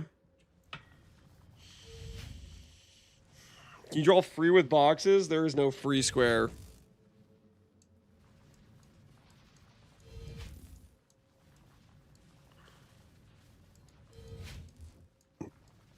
Hi. We're gonna go Mark. That's our free square. That's our free square. Hi, I'm Mark. That's where we're starting. Oh, no, not the drawings? Guys, ain't nothing wrong with a little bit of drawing. I'm not saying we're gonna do every square. We'll do a few of them, though. To be fair, these are the best squares you've made. They're good squares, right? You can't even tell them apart. They're all equal, right? Hi, I'm Jonathan. We'll get both. We'll get both. You want me to change it to hi, I'm Jonathan? No, I'm just gonna keep it as hi, I'm Mark. Because the way they usually do it, right, is gonna be hi, I'm Jonathan for the initial like overview thing, and then it's gonna be like we'll hand it over to Jonathan for like the league mechanic deep dive or whatever. I would love to hear hi, I'm Octavian. I would love to hear hi, I'm Octavian too, but they've done teasers so far that had hi, I'm Mark, which makes me think we're not getting a hi, I'm Octavian or hi, I'm Andrew, you know? Is the music going crazy? Sorry, is it too loud? My bad. My bad.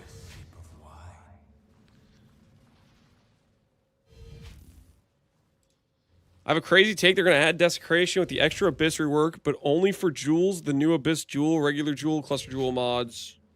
Maybe. Maybe. I could see it. Hi, I'm Lance. Have not expected to see me here, huh? No, it's not gonna be me, guys. It's not gonna be me. That'd be pretty sick, though. Nah, listen, guys. Let's put it this way. If I didn't get invited to ExileCon, I'm not getting invited to do the hi, I'm blank intro. You know what I'm saying? There's a level of tourist you need to be, and that the level required is ahead of the company. You know what I mean? Not. I'm not there. You know, I'm not there. You weren't invited? Well, technically, they're like, yeah, if you show up, we'll give you a ticket. I got one of those. I got the right, there were other people that we forgot about invites. I got one of those. The less desirables. I made that list.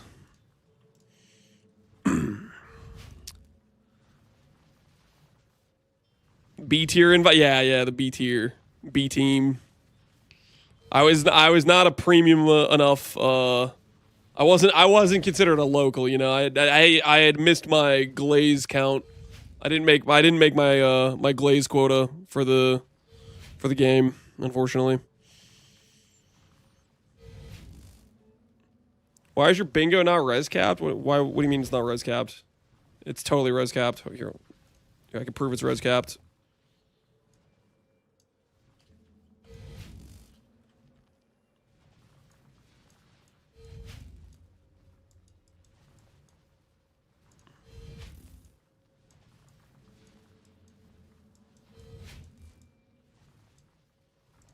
See? See? It's res capped. There.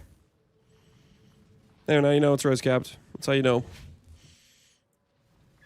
Where's the chaos res?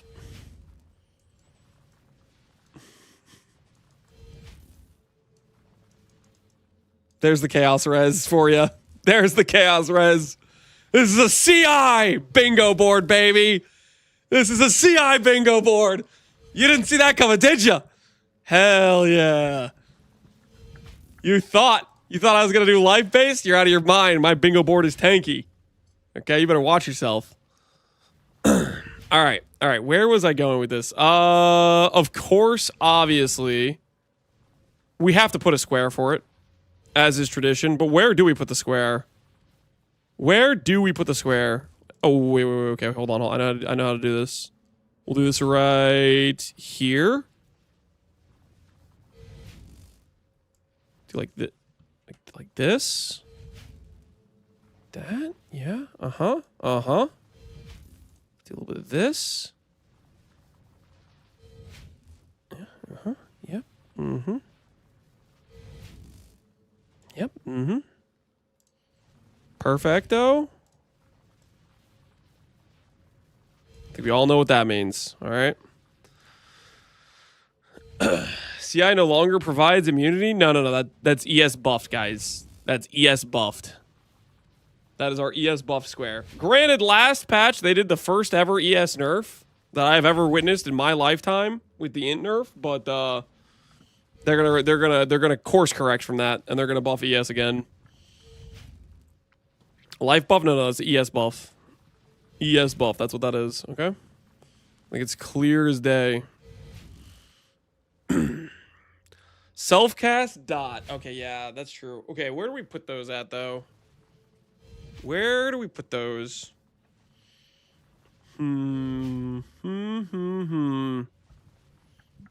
Okay, I got it. Okay, how do I... Okay, I got it. Okay, so let's do like, Okay,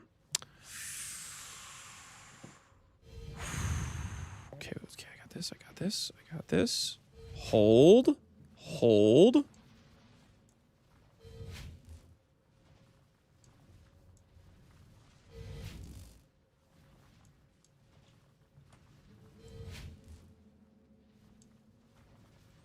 Okay, hold. This is a great way to illustrate this. This is actually just a perfect way to illustrate this situation. I think we all can agree. What's a good symbol for damage? I'm gonna do fire.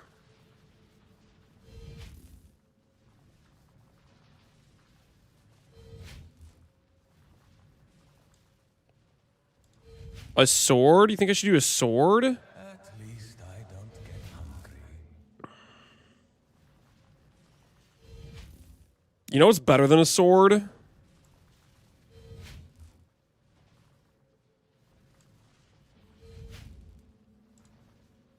A lightsaber.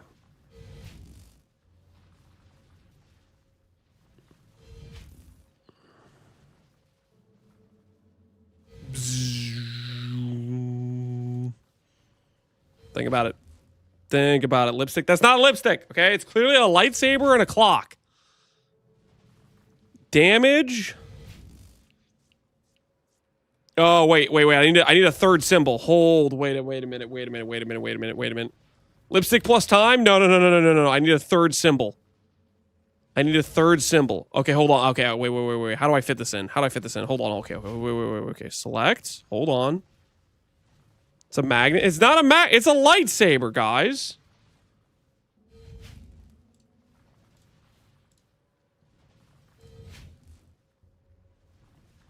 Wait. We can make it more clear here. What if it's like what if it's like Darth Maul's lightsaber? It's dual wield.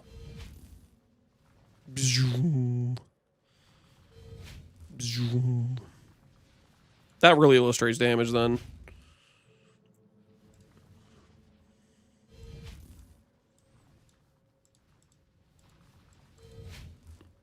All right, that's very clearly Darth Maul's lightsaber. I need more space.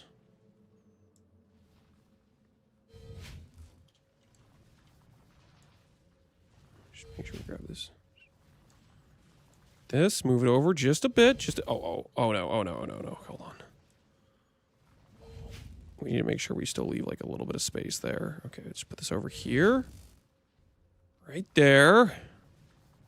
Australian flag. It's a Darth Maul's lightsaber, guys. It's not an Australian flag.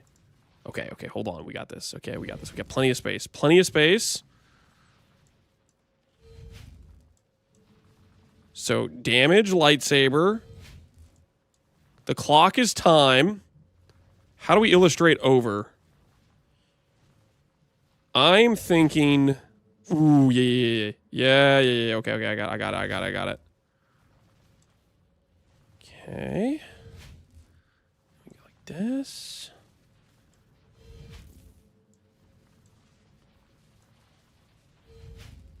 Like this, yeah.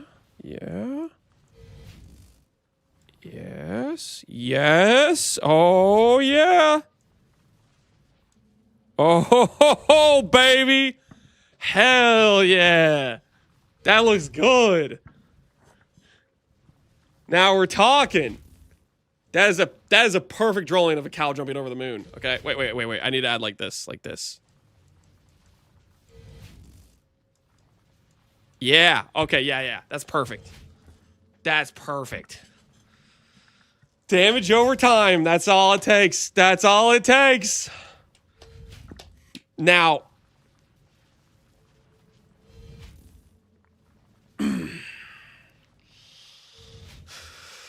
a goat doing hurdles over a cookie. Nope, that's clearly a cow jumping over the moon.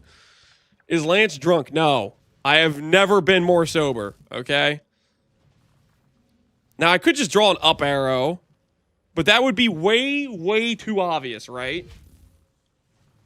How the hell do I draw an exceptional gem?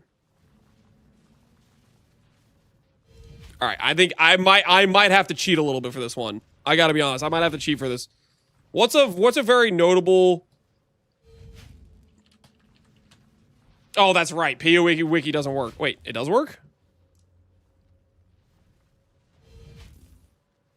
Don't mind me. Draw and enlighten. Enlighten? Okay. Enlighten is way more iconic. It's not really the same vein, but it is more iconic. Cheater? Okay, you want me? Okay, let me just have this over here for reference. Can I just have this as a reference? And then I'll delete it after, okay? Let me just have a reference point, all right? Okay, I can do this. Okay, I can do this. Okay, I can do this. All right. Change the brush width. Okay, that's way too big. All right, yeah, get a nice fine line. What the hell? Is this calligraphy? Pencil. All right. Now we're talking. Why is it so faint? Can I have a regular pencil? I feel like that's gonna be calligraphy again. Calligraphy brush 2. What's a guy got to do for a pencil? Paint veteran. I am not a paint veteran. Oh, pencil. Oh, sick. All right. All right. Triangle.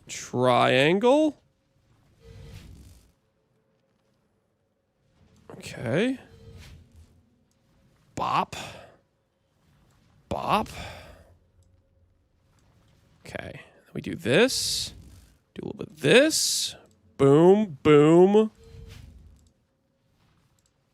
Dang it. Ah, perfect. That's pretty good. Actually, I do need to thicken up those lines a little bit, don't I? I do need to thicken up those lines. Hold on.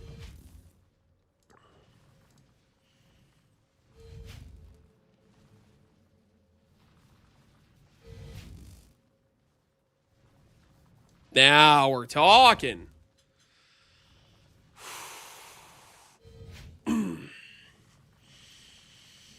Do you think that's enough, or do we need to add more context? That's pretty good, I think. I feel like that's pretty good. Most people that look at this will know exactly what it means, right?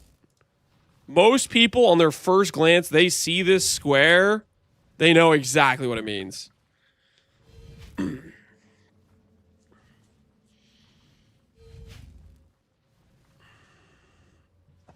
Maybe I should add though.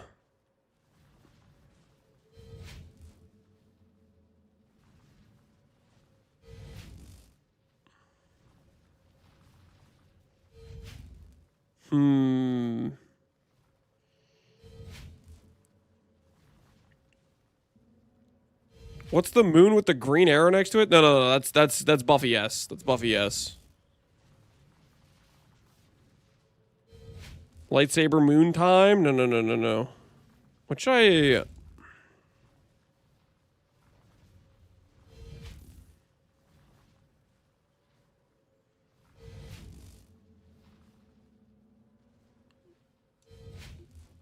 There we go. That's all we need, right? Just a little arrow to connect these, right? Yeah, that's what it needed. That's what it needed. Time and lighten. All right, fine. I'll add a parentheses.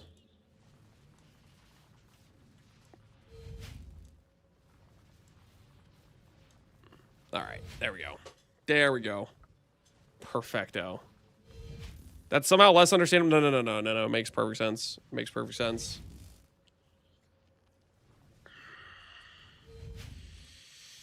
All right. That is a fantastic addition to the board.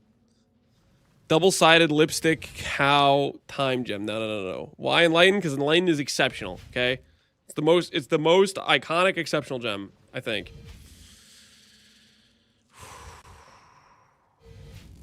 Fairgraves is an interactive NPC. I was thinking more along the lines of we actually get to navigate a boat if we're going to talk about League mechanic stuff.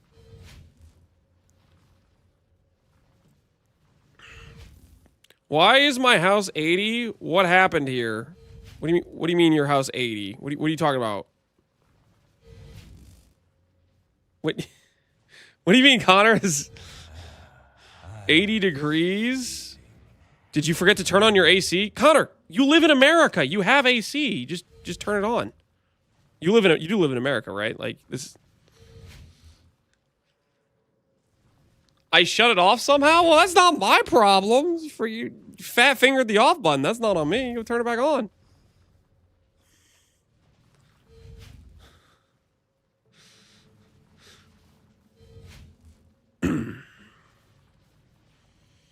It's brutal out today? Yeah, I was asking my wife earlier. She said it was 95 degrees out, and I was like, holy. Yikes. It's not a good situation.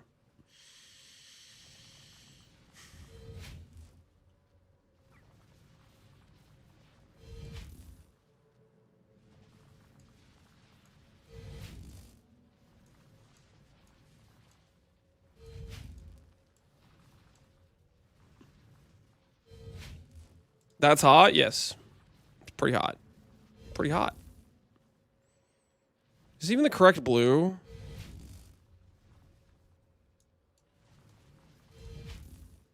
Yeah, this is more like it. This is more like it. That's the correct blue. That's more like it. Now we're talking. Perfection.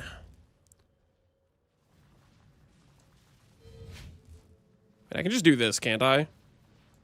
Dude, that's like a cheat code. All right.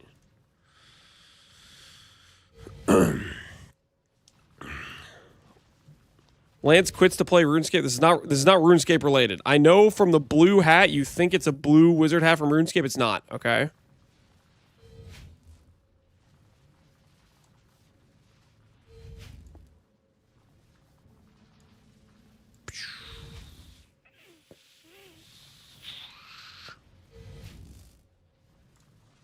That's not what I wanted. Oh my word. Okay, hold on. All right, this like this.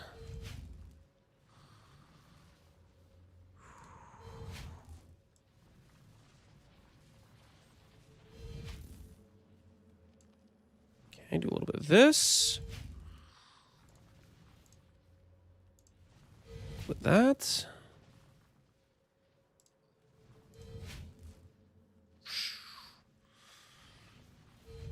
I don't know if that looks right. Does that look right?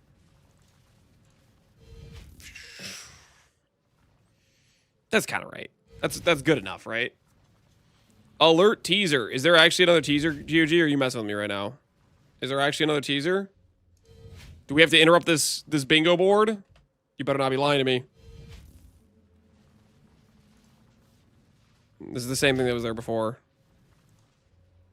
I have a YouTube notification. So help me, GOG, if this is a PoE 2 thing? I'm going to check, though. I'm going to check. Path of Exile. You got an alert.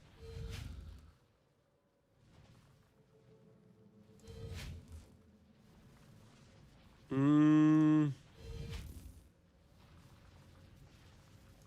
don't know what alert you got. It's just the... It's the same stuff that was already there. Ban me? I'll let you live. I'll let you live. I'll let you live, but that was a false alarm. Like I baited, it's okay. It's okay. It happens to the best of us.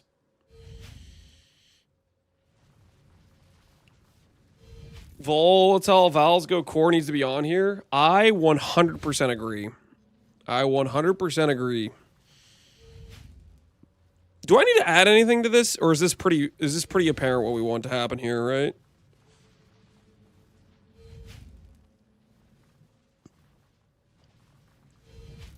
An up arrow. We can't just do everything up arrows. What if we do like a green check mark? Do you think that still gets the idea across? Just like boop, check mark, like green for good.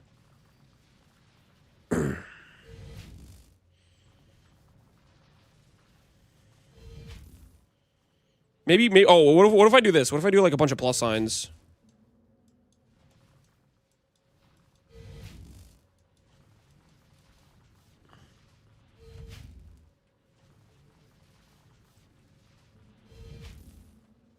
Three's probably enough, right?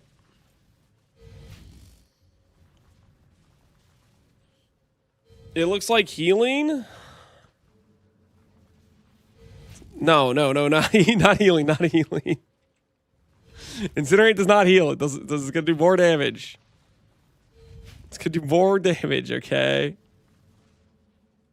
What if I give him like Super Saiyan hair?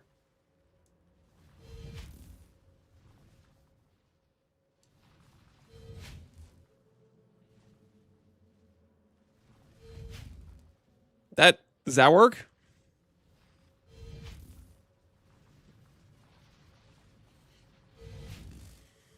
It kind of messes up the wizard hat, though. The wizard hat's on fire.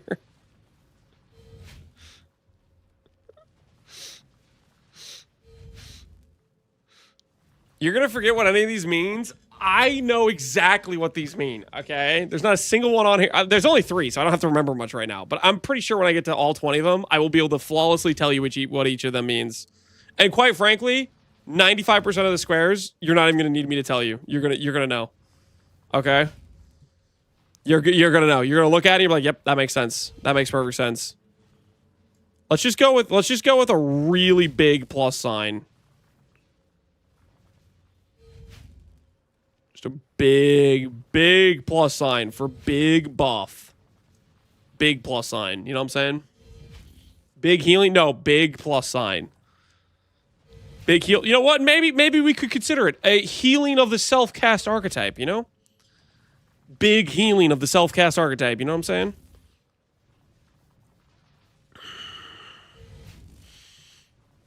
Fire Leech? No. You guys are missing the point. You're missing the point. You're missing the point. All right. We need another scale. We need our volatile Val square, guys. We need our volatile Val square. I got out the red spray paint. All right. Where do we put this bad boy? Where do we put this bad boy? Volatile Valve's getting its own square. I'm putting it somewhere. Put it in a corner. Let's do this thing.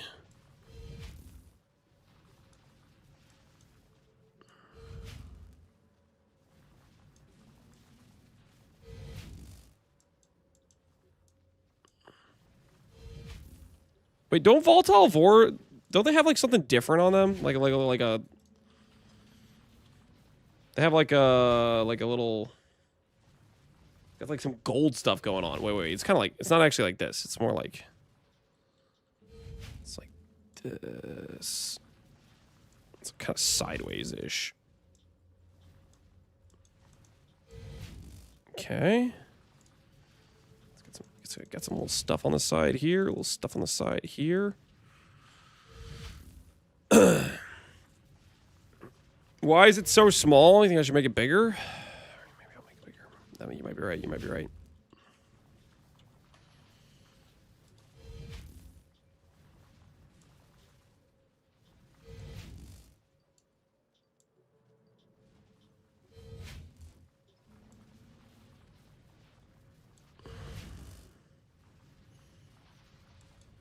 What's the facial expression on this anyways? Is it smiling?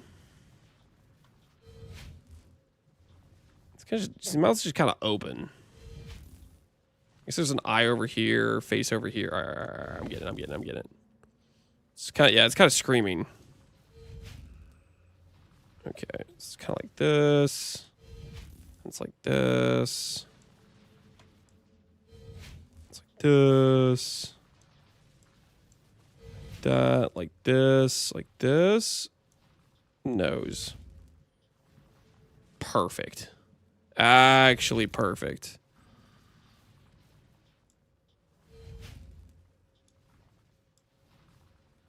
Fantastic.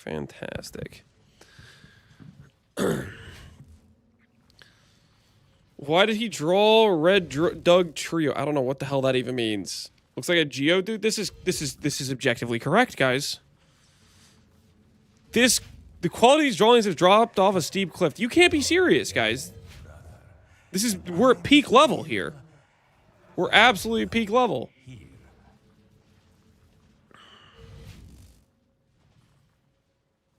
Now, the question is, how do we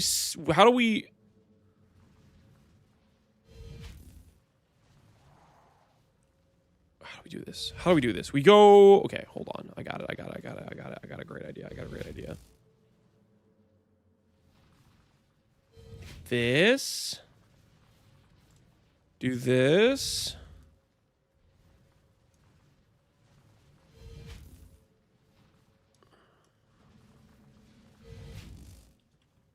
It's actually like, I think on a Monopoly board, it's like a red G. It's like this.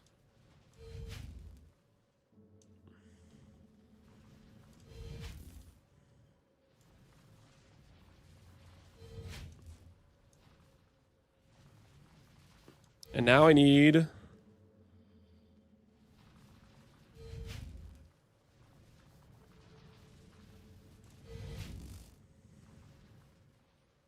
How do we symbolize an apple core?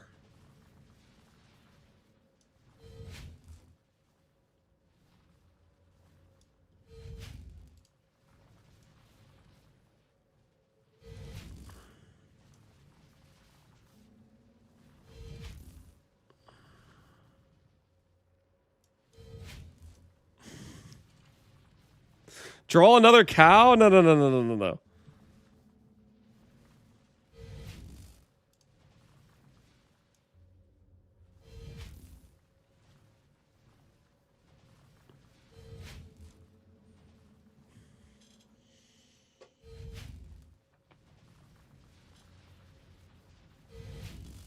That makes perfect sense, right? Volatile Val, go apple core. How easy you're linking something? What are you linking, how easy? It does not look like that. Not even close. There's no real side-by-side comparison here, guys. Between what I drew and this.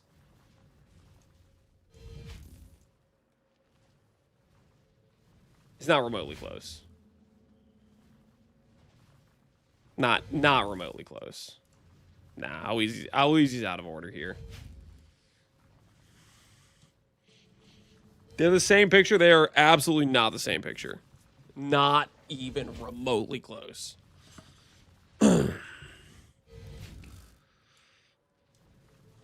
Why is there a hole in the apple? That's representing the core. That's representing the core of the apple, okay? Connor, what are you linking? What the hell am I looking at? Did you just AI generate that, Connor? What the hell? My eyes, I feel like, just got violated. Note to self, do not click links from Connor. Okay, Connor is out of control. Connor is out of control. I feel like my eyes just got violated. Bring it back? No. No can do. No can do. I had a fever dream that GG added a volatile orb-like Ascendancy tattoo. That makes no sense. Go on, I'm listening.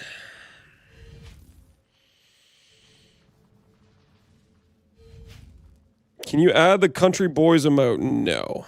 I don't know what that is, but I'm not adding it. I don't add emotes for free around here, okay? You want an emote added? You have to pay the fee. And even then, I still get to decide if I'm gonna add it or not. That's how it works.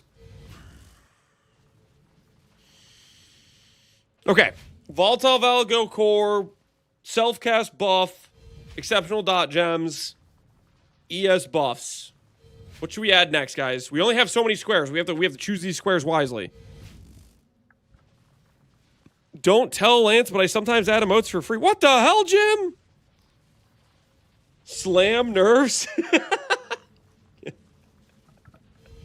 Wait. Can I have the Karn Dictator emote real quick? Can I have the Karn Dictator emote real quick? Hold on.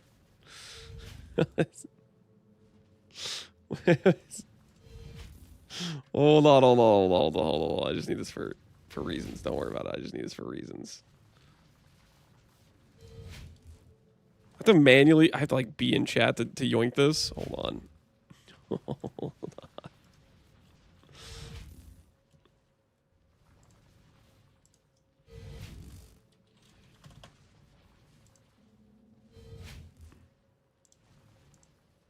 Dude, I freaking okay, whatever. Thanks, Jim. Appreciate it.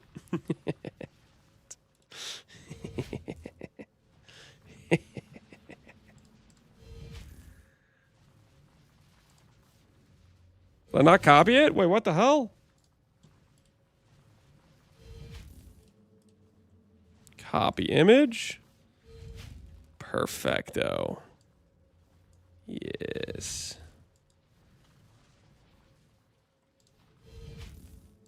Let's put it right over here.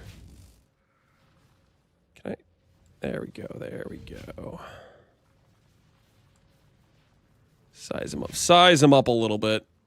All right. Put him right here.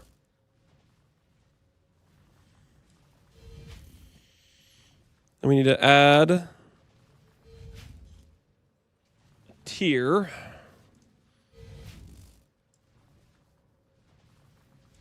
Forming to symbolize sadness from the situation.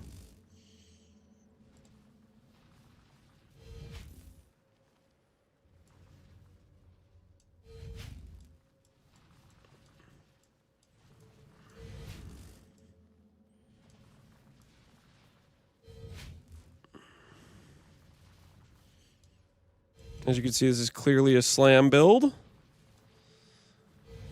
And then looming behind the slam build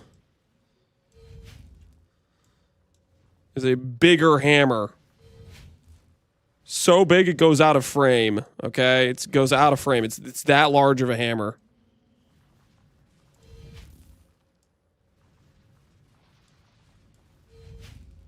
It's the GGG hammer. It's about to come down on the slam player. in front of Karn's very eyes. The GGG hammer is about to slam the slam player.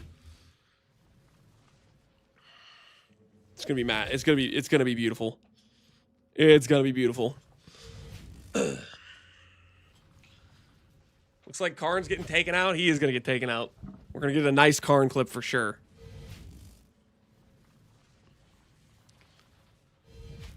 You want them to slam slammers more? Mm-hmm. Yeah. Maybe a little bit. Listen, guys. You might think it's bad to get hit by the GGG hammer, but hear me out. Hear me out. There's worse situations. There's worse situations, okay? Okay, how do I draw this? How do I draw this?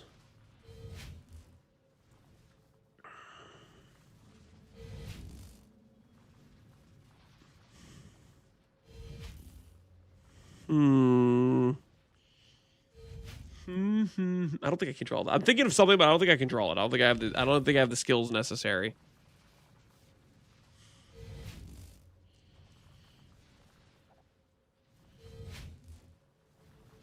Auto exertion may now only automate one war cry and now has 70% reservations. Listen, I don't know how they're gonna nerf slams. And quite frankly, this is more of a chat suggestion. I don't think they're actually gonna nerf slams, but it would be kind of funny. It would be kind of funny if they nerf slams. Auto exert 50%. There's no way they make. I don't know. I kind of don't think I don't think it's likely, but it would be hilarious if they nerf slams.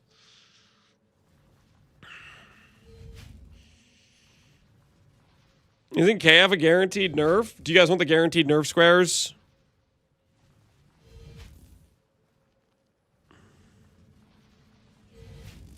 The guaranteed nerf squares are minion packed, right? KF. How the hell do I even draw minion packed? It's like a circle and like a hand, right? This one right here. Forever is a long time. Longer than you think. It's like holding like a lightning bolt too, isn't it? It's like something like that, right?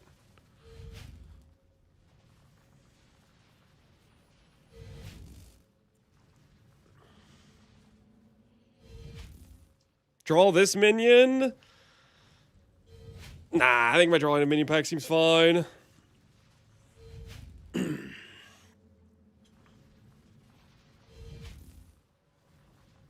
Its hand is upside down. Oh, is it the other direction? Is it like this? Is it coming? Is it coming from this side?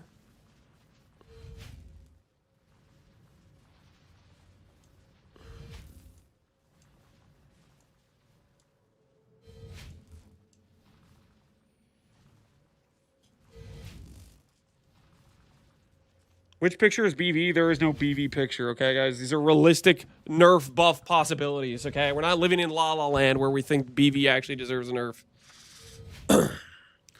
What if GGG doesn't nerf Minion Pact? They're gonna nerf Minion Pact, okay? There's not... Listen. There's no way GGG has a target, you know, a planetary-sized target and they miss. Obviously, they missed against Cast on Crit for PoE 2's patch. Surely they're not going to miss Minion Pact. Okay? There's like, how could you miss? The target is massive.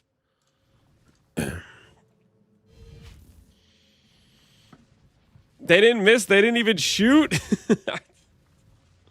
They're going to get Minion Pact, guys. They're going to get Minion Pact. Now, how do I symbolize Minion Pact getting... Ooh, wait, I gotta back it up. Genius idea. Hold on, wait a minute. I have a plan.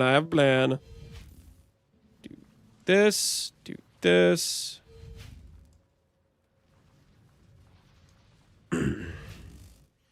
that. Do a little bit of this. No, dang it. Back it up. Not accidentally change the color again on accident.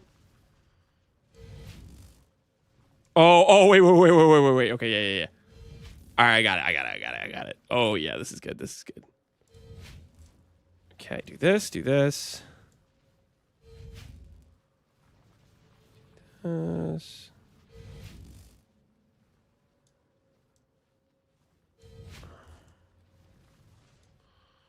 Okay.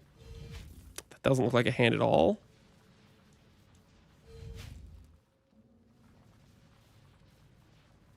How the hell do I draw a hand?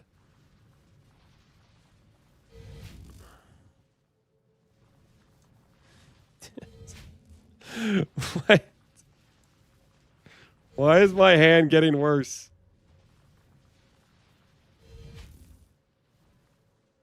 Okay.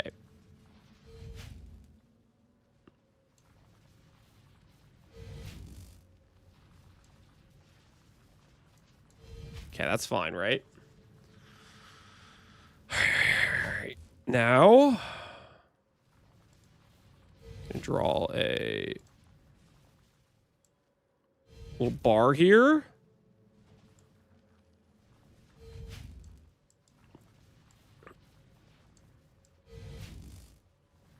$328. And then over here, we have $329. Get it? And that's the whole picture. Because in $329, it disappears.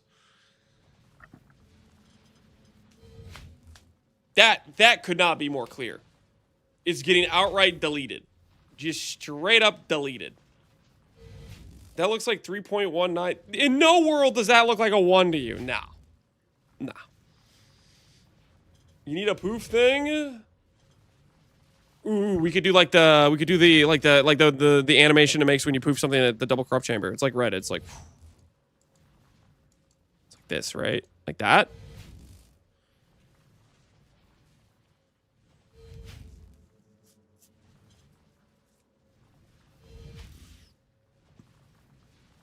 It's not a spider, guys. That's the poof. I would put this on my fridge.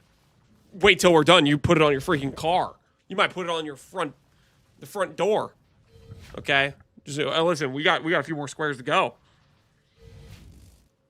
It does look like a 1. It's not a 1. That's clearly a 2. Ain't nobody drawing a 1 like that.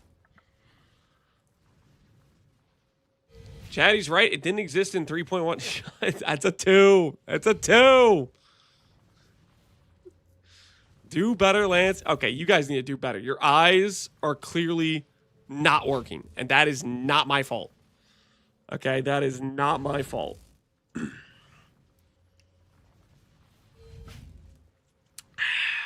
All right. What should we add next, guys? What should we add next? What do we add? What do we add next?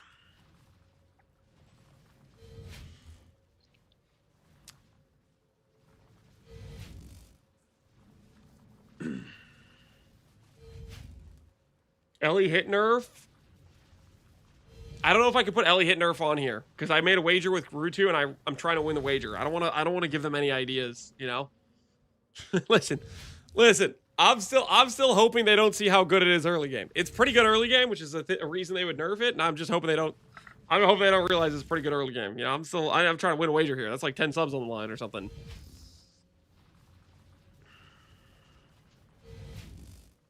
Reliquarian today's teaser. I think we got Reliquarian yesterday. Today's teaser hasn't happened.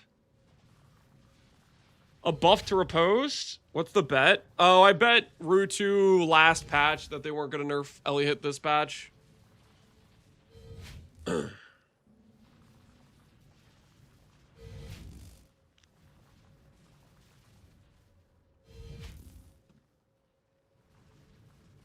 Isn't that a free bet? Is that a free bet? I mean, we'll see. Well, it depends if they nerf Ellie hit or not. I am a little bit worried because the early game is pretty good. Finally, I bet you're gonna lose. Yeah, I'm definitely worried. All right. Let's go with. I think.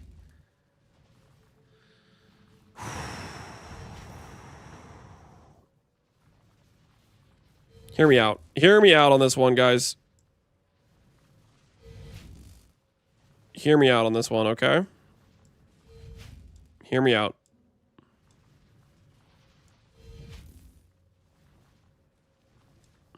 I don't know how to draw this. Like this. Like this.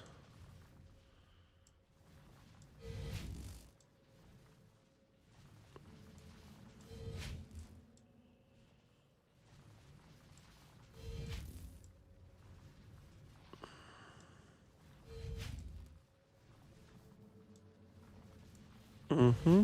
Mm-hmm.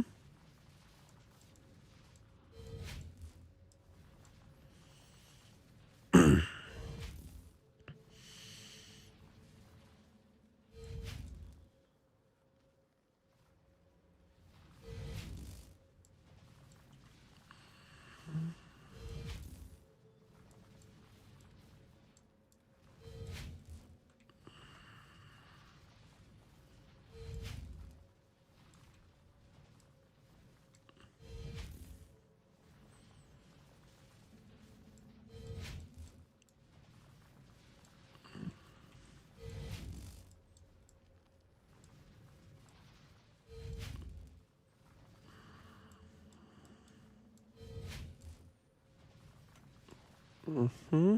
Mm-hmm. Yep, okay. Okay. Alright, you guys can clearly read that says 405, right? You could clearly read that says 405. Right? No, yes? Sip of wine.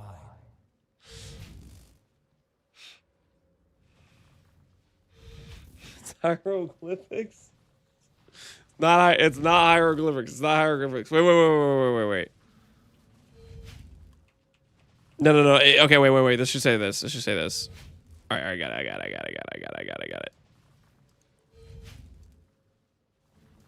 Yeah.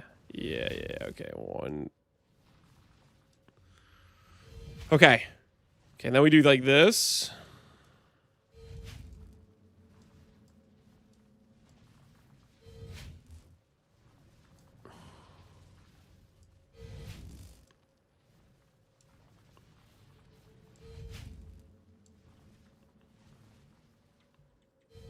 I need more space.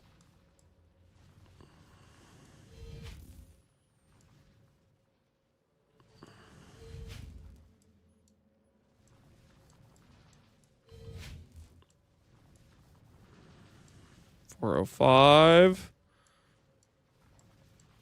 $405. Bro dropped a plate. Listen, this makes perfect sense. This makes perfect sense. This makes perfect sense. He's dreaming about back when he was in 328 and he could bench 405, but now he's benching 135 because he got nerfed. It makes perfect sense, guys. It makes perfect sense. He's dreaming about the good old days before the strength stack nerf hit him. All right? Before it took all of his gains, made him weak.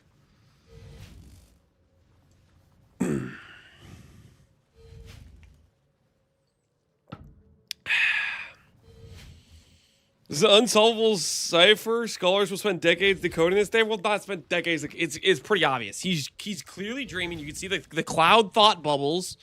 Okay? He's clearly dreaming about the good old days. Back when he was strong. He will have no arms after tomorrow. He has arms. They're right there. He's benching. He's benching. It makes perfect sense. What's 135 supposed to mean? That just means he has one plate on each side. 405 is like what, 4 plates? 135 means he has one plate. 135, he's weak as hell. 405, he's kind of strong. That's the analogy here. I understand now. Lance makes this so unrecognizable that regardless of what Triple G releases, Lance can change it and say he was right. It's how he wins all his bets. That's not... There is no wager for this. You guys will have video evidence of me saying what each of the squares are. Obviously, you don't even need me to tell you. It's so clear. 1/3 of 328. Never mind if I speak. Connor, are you about to say that if you get a 2/3 nerf, Strength Stagger is still the best build in the game? Are you gonna say something like that? Are you gonna say something unhinged? Connor's about to say something unhinged. He's about to say something unhinged.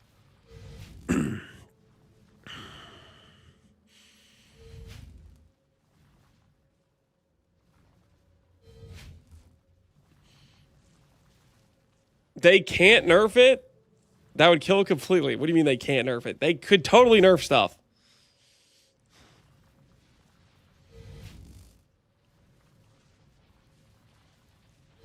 The top left is the only non-middle square without color. Ooh, how should I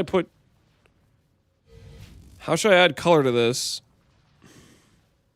How do I add some color? I don't know. Do I need to add color? Should I put them in red so people know we're talking about strength?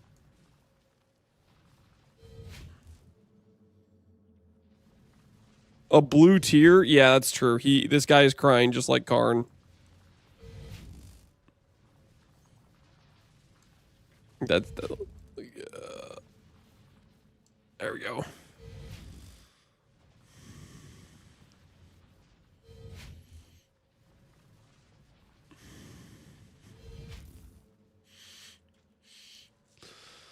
A yellow weight number? Why would it be yellow, though?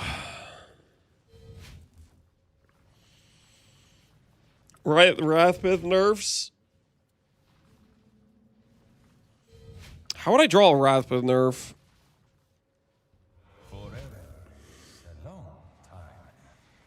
I like the symmetry. Honestly, what if I just do this? There's just two squares that are very clearly the same thing, but kind of the opposite.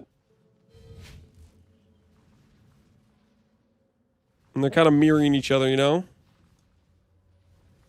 And this one we can give an arrow to, just to complete the symmetry of the situation. Right?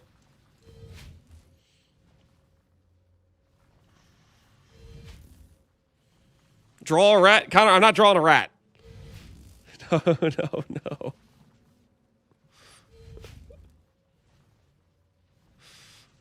Not drawing the arrow? Or you mad I used the thingy for it? This is a combination of freehand and arrow drawing, okay? Or a freehand and non-freehand.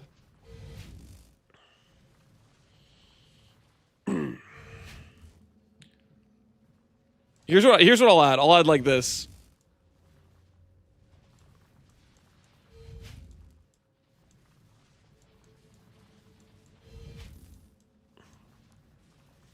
Wait, what is Wrathwith right now? Is it 10% in game? It's 10% in PoE 1, 5% in PoE 2. Is that what it is? No, it's 5%. Okay. Then this is correct. 3% per 100. You don't even have to say Wrathpith. People know what this is. People know. He thinks it's gonna be 3. What do you got? What do you think it's gonna be? You think it's gonna be lower or higher than that? 3 means it can still get volatile to 4. If it's 2, it can't be volatile. I think it's gonna be 3.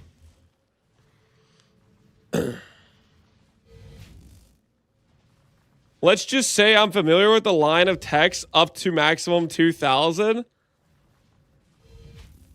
That doesn't change Wrathpith all that much. You don't get to 2,000 with Wrathpith, generally speaking. Most builds that use Wrathpith have like 20k life, which only gets you to 1,000. So you think they're going to say like up to 500? No, I mean 2,000 life. They're not going to make it say up to 2,000 life. There's no way they're going to have a life stack item and be like, sorry, it's capped based on a Deadeye player. Like, there's no shot. There's no shot. The cap based on a Deadeye player with no life nodes for the life stack item. Yeah, no. I think I'm way more accurate on this. They're going to nerf it to 3%, knowing you could volatile to 4. That's what it's going to be. It's going to be nerfed to 3, knowing you can volatile to 4. that I think is that's the angle they're considering, if they're even considering it. I honestly think people are actually kind of coping about life stack nerfs. I don't really think it's gonna get nerfed, but it's fun to have on here.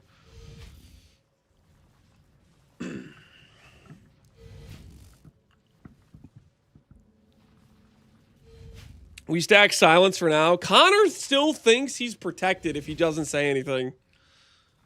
He thinks he's safe if he doesn't speak. He's not safe. They're researching his old, they're checking out his old VODs right now as we speak. They're writing stuff down. They saw the blasted monolith in sub 2 minutes. They saw that on the list, buddy. Heavy Strike of Charthus on the list. Strength stack on the list. Replica Alberons? You guessed it, on the list. Okay? You're donezo, Connor. You're done. You mentioned armor stack today? There's a guy in chat. He wrote that down. You're done. If you're making a bingo now, what are you going to do for content tomorrow while we're waiting for the reveal stream? What are we going to do for content tomorrow while we're waiting for the... I don't know. We'll have to think about that. We will have to think about that. There's always the possibility of the second bingo board. You know what I'm saying? There's always the second... No one ever warns you about the second bingo board, okay? It's like second breakfast. Better than first breakfast, you know what I'm saying? The viewer bingo board, yeah, this is more my bingo board. I'll let you guys have more control on the second bingo board. We can have a bingo board off. Imagine playing the game. Well, we could do that. We could do that, maybe. You never know. You never know. Life's full of possibilities. Will the second one be recognizable? I'll let you guys have normal words on yours. You guys don't have my artistic talent, so you wouldn't be able to convey such meaning. I'll put it this way, like, pictures convey 1,000 words, you know what I'm saying? So there's a lot of meaning behind these pictures. You guys won't be able to convey as much on the chat bingo board. I think Chaos is getting buffed. Mark mentioned it. Do I want to have another square for Dot or Chaos specific? Not really. Not really. We already have the damage over time exceptional gem square. I only need to see Dictator card. I don't need to see the rest of the square. Yep. It tells you what's gonna happen. It does tell you what's gonna happen. All right. Let's go with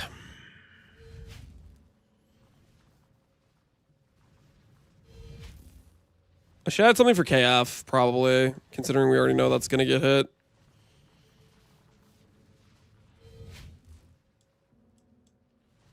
Let's do it this way. This guy has a wand.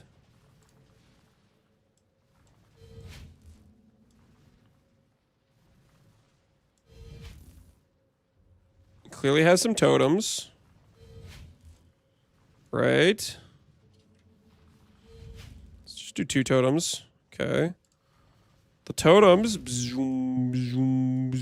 How many does it? Does KF go up to like 7 or something? I'm trying to remember.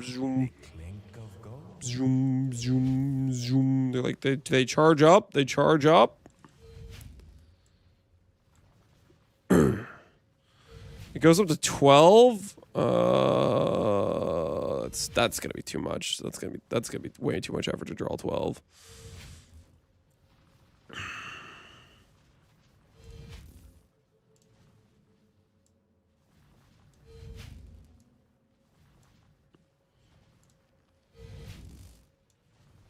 Guess what? KF can no longer be used with totems. KF can no longer be used with totems. I hope you guys are ready. I hope you guys are ready to archive your Palstron KF totem build guides, okay? No longer can KF be used with totems. It now is disallowed from being able to use with totems.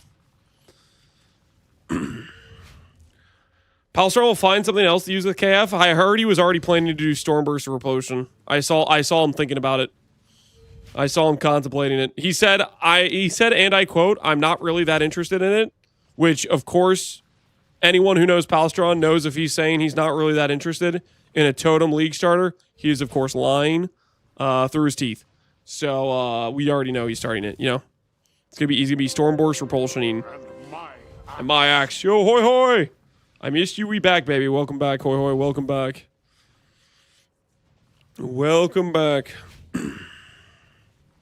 He read Pal's thought bubble? Yep. You gotta visualize. Anyone saying they're not that interested? Yeah, she's trying to downplay it. He's trying to downplay it. He's trying to pretend it'll be safe. Which, Stormburst or Repulsion might be safe. It definitely didn't get as much attention as KF did.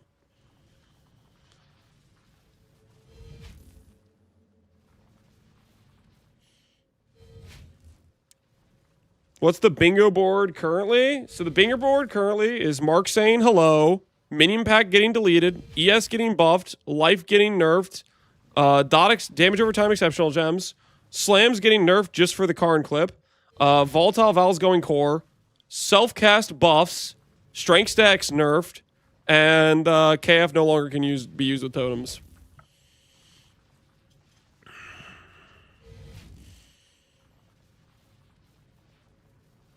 Upper left looks like nerfs. Yep. See?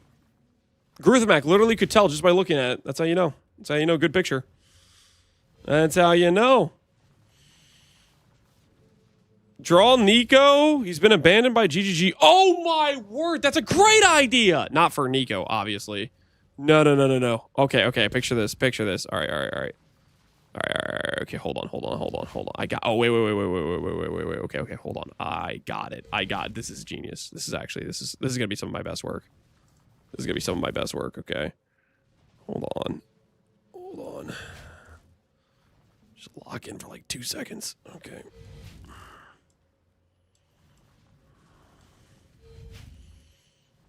Hold on.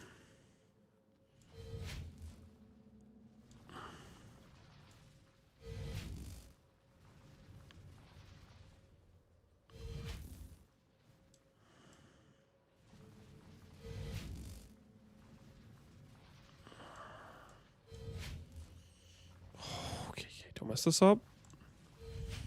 mess this up. Okay, hold on. Yes.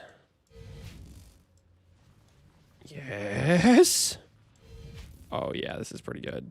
This is some of my best work. This is actually some of my best work. All right, hold on. I gotta go. Hold on. Just know I do this. This. Do a little bit of this. Do a little bit of that.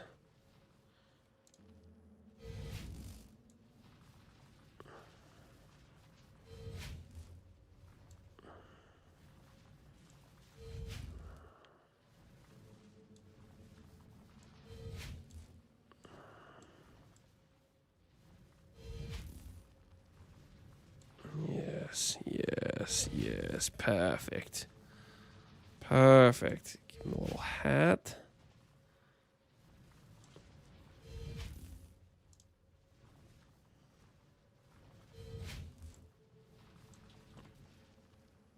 Can I get a brighter orange color?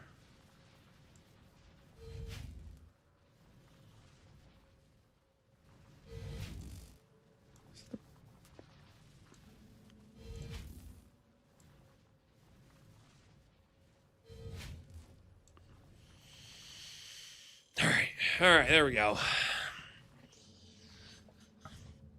I thought this was going to be a dog biting a stick. No. That's a hunter with a rifle about to shoot a bald eagle out of the sky. Which clearly we can interpret as GG taking out birds. Finally, after all these years, the birds will be dealt with.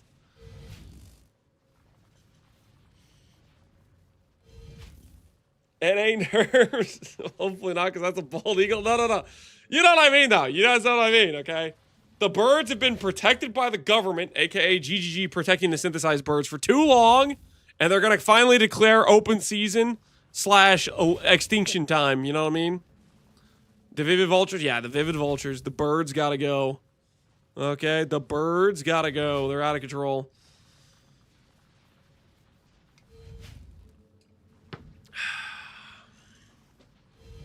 Synth items will no longer belong to the birds. Synth rework? Yeah. We could do a... Do we do a separate square for synth rework? How would I even draw that? You forgot Pox RF? They're going to nerf it for sure? No, Pox has immunity. He has diplomatic immunity. They signed the something agreement of, hey, your build does no damage. We'll let you live. I don't know what it was exactly, but he got that. He's got at least 5 years of immunity left on the deal, I'm pretty sure.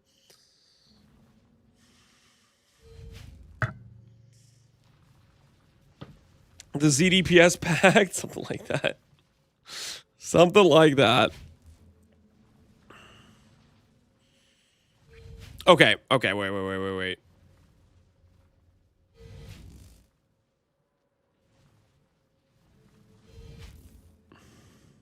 Okay, I think I got an idea of how to draw this. Let's draw this over...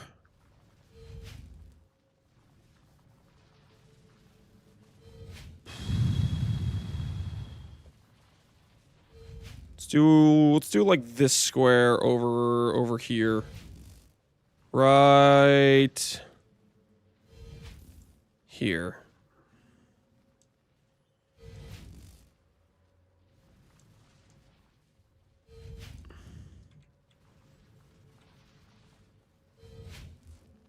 Is it like a four-legged robot?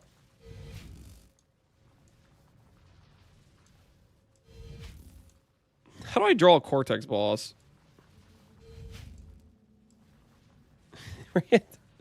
What does this thing even look like? Cortex PoE wiki.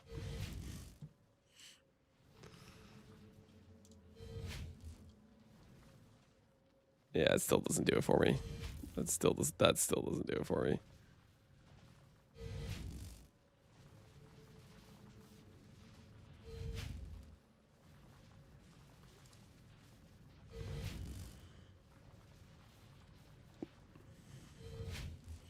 I have no idea how to draw this thing.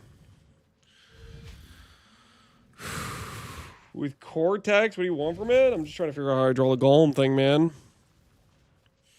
Cast on ward break getting nerfed. I think the heroic tragedy is what's gonna get hit. That's the thing that kind of enables all those ward builds.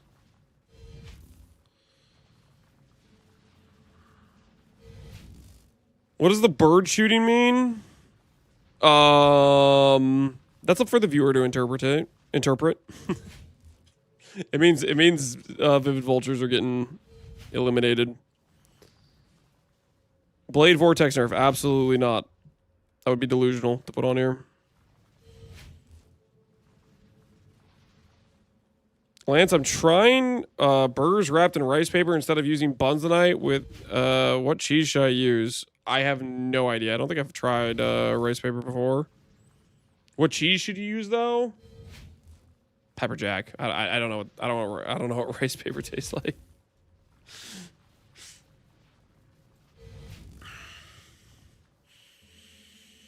Why are they nerfing melee?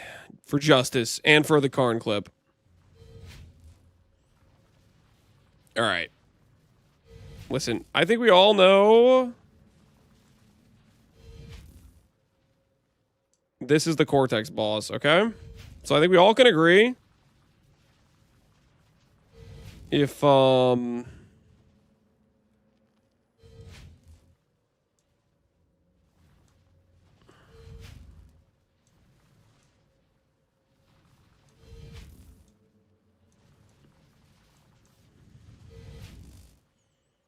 we have the progression of skull, crossbones, which means dead. Then we go over here. What's that on the ground?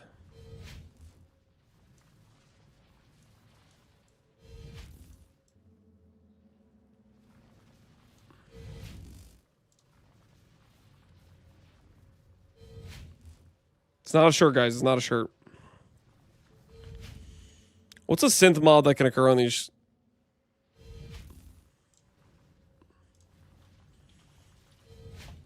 I'm trying to think of synth mods that can occur. I know 3% attributes one.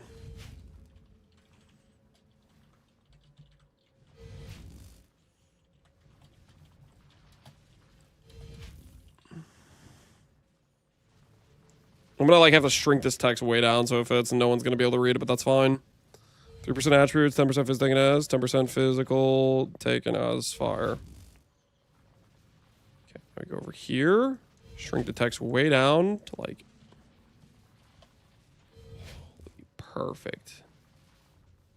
It'll fit right in.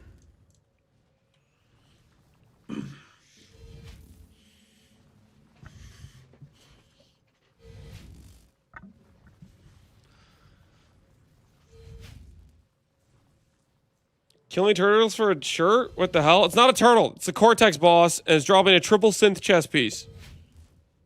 I can read that for sure. Guys, it's not about reading it. It's about you can clearly tell it's 3 lines of text. And it's above the chest piece. Therefore, it's like the implicit, right? It makes perfect sense.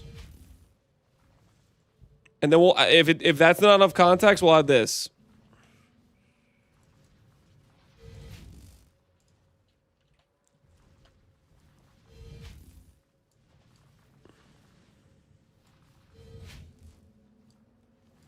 There. So now you know it's a rare with 3 implicits.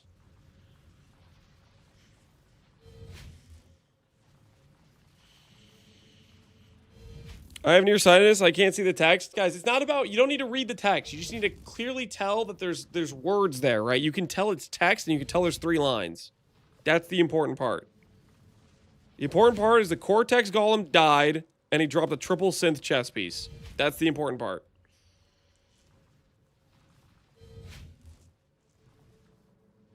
Eater of Worlds? No. You can't mistake it for Eater of Worlds and Exarch because there's 3 lines. Eater of Worlds and Exarch implicits would be 2 lines. Longer than you think. Sadly, none of these are understandable. Bottom right looks like an Among Us character. You guys can't be serious. Most of these are pretty understandable.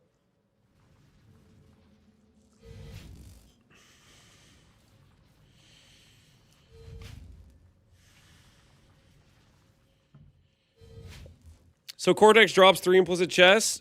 Ding, ding, ding. Yep. And they're rare. It's not just the one unique chest.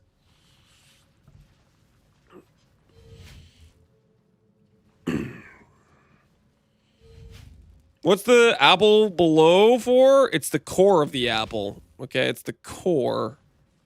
Go core, right? Mm-hmm. That makes perfect sense. It's the core. No one would draw this little dot part here if they weren't, you know, emphasizing the core. Is it too early for new endgame bosses? I mean, we're probably going to get a new Abyss boss, but I doubt it's going to be anything particularly strong. It's probably going to be like Suresh, where it's kind of like a fairly weak, easy boss to beat. Like Quest Exarch level difficulty type of thing.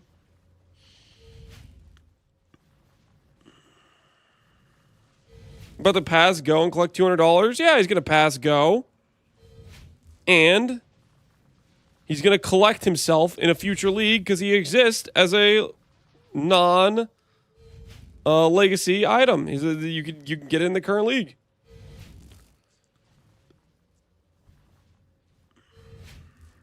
Chaos Orbs currency sync? Ooh.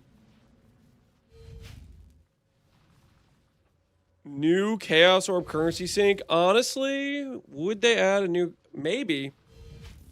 Considering what happened to Chaos Orbs this one patch with them and not without having a sync, they might consider it.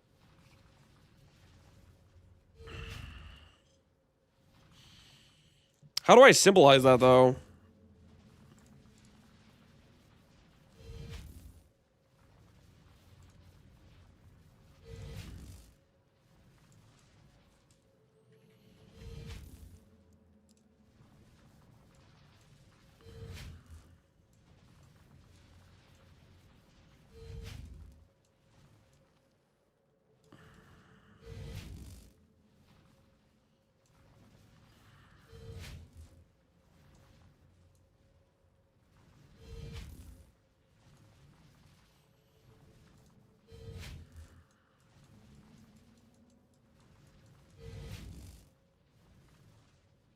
Okay, clearly you can see the water falling down. And now we just need a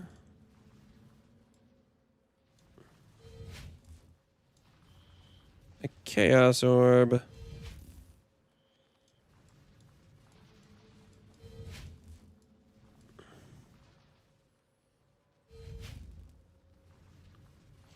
Is this a bath? No, it's a sink. It's a Chaos Orb sink. Chaos Orb sink. Is that an elephant? No, it's not an elephant. Make the swirly effect. Oh, wait. I think I know what you're saying. I think I know what you're saying, right?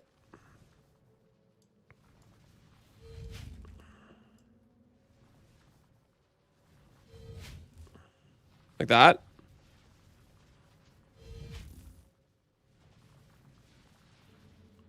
So you can see the Chaos Orb getting sucked down to the abyss, to the depths below.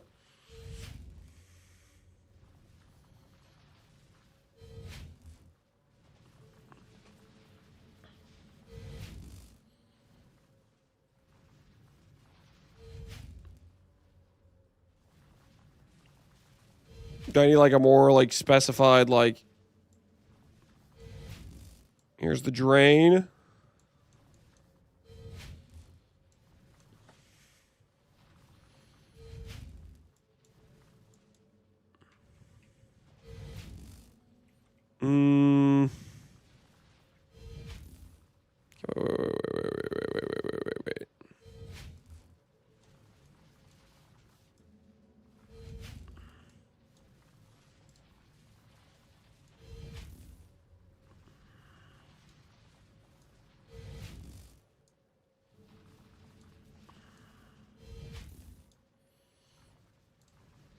Wait. Like this.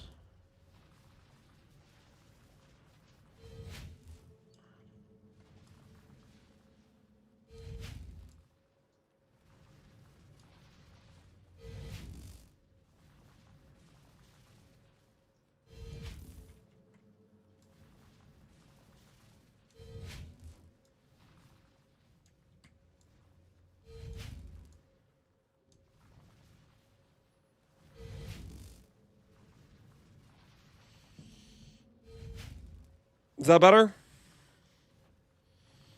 This leaves more questions than answers. You guys are the one that said you need to swirly it. I thought you were going to do an Arcali Fang run. Yeah, except for the part where I remembered that I don't want to do that. Sir, this is a penis now? It's not a penis. All right, you know what? We're back here. We're back to the smiley face Chaos Orb in the sink. All right. I'm not drawing the drain. All right, it's too much. It leaves too many questions.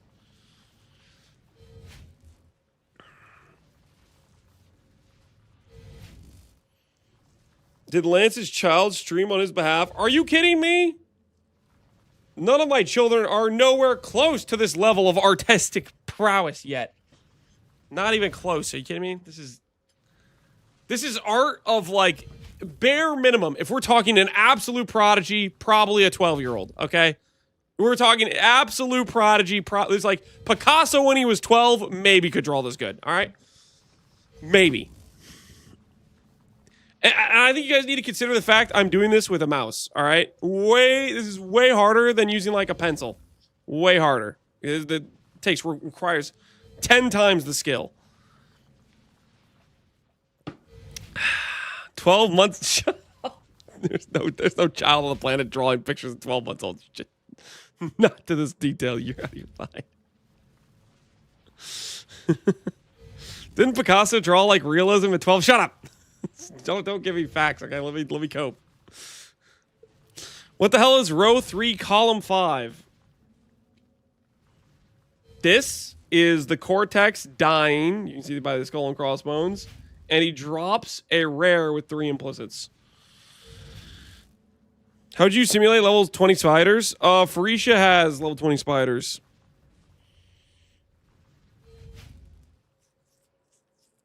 All right. We still have more squares to go, guys. We have to contemplate. We have to make sure the squares we are adding are good squares. We got to make sure we add some more good squares to the Allflame bingo predictions.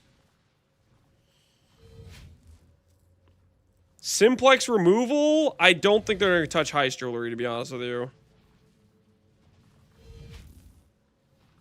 Number of new transfigure gems? Ooh, I do like that. I did say 20, didn't I? I did say 20. Listen, in Mark's little teaser preview, he said much more, right? Did he say much more? He said much more. Made me feel optimistic. Made me have hope. Many more, many more.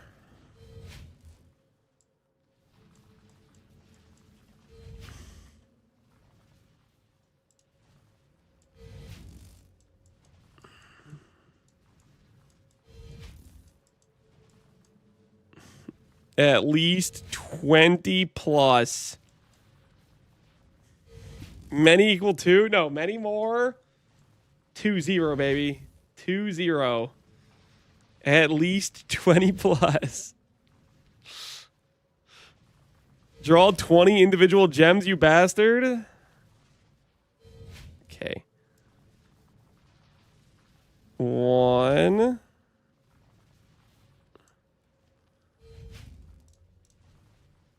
2.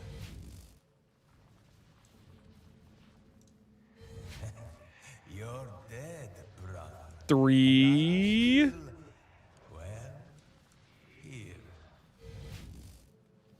4.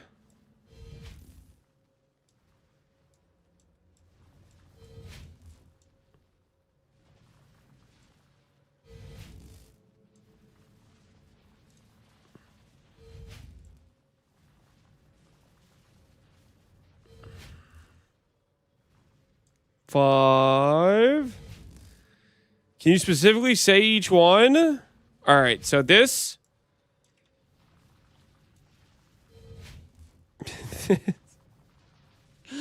This right here is Fireball of bigger explosion. This one's clearly a Storm Call of double zapping. This one is what's this one? This one is,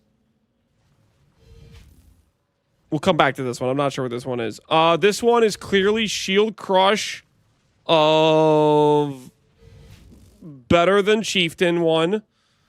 This one is, that's obviously Seismic Trap of good again.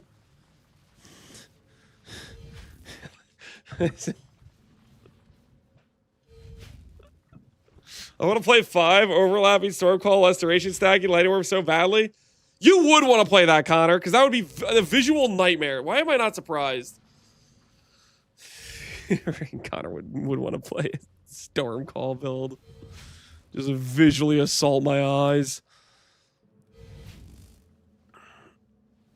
With Divine MTX and 300 AoE, somebody's got to stop him. Somebody's got to stop him. He's out of control.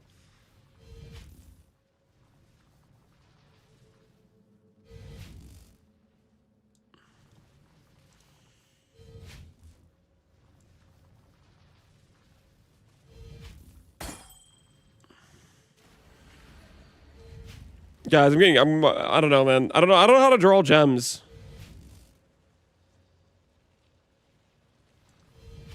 One's been sold. I don't know how to draw gems. To be honest with you.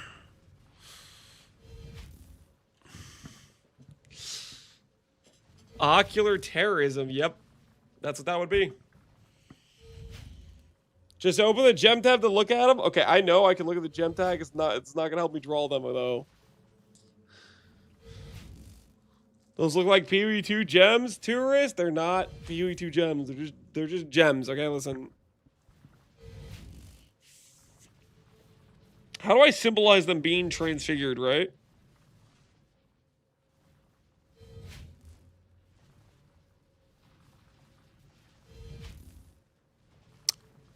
Ooh. I think I know how. I got it. I know how to symbolize them being transfigured. Like this. Like this. Like this. Do like this.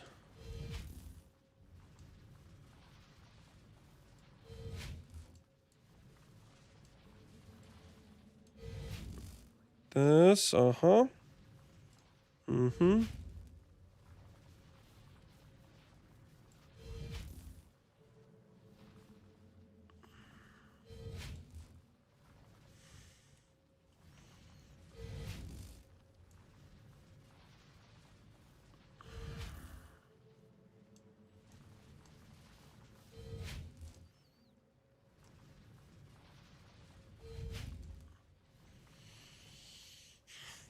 How do you draw Optimus Prime, dude? I don't freaking know. That's close, though, right? That's close, right? There's some red in there, too, I think.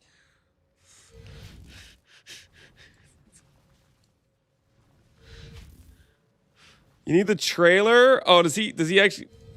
Does he have, like, a full-on, like, giant trailer, too, to go with it? And that has, like, flames on it, too?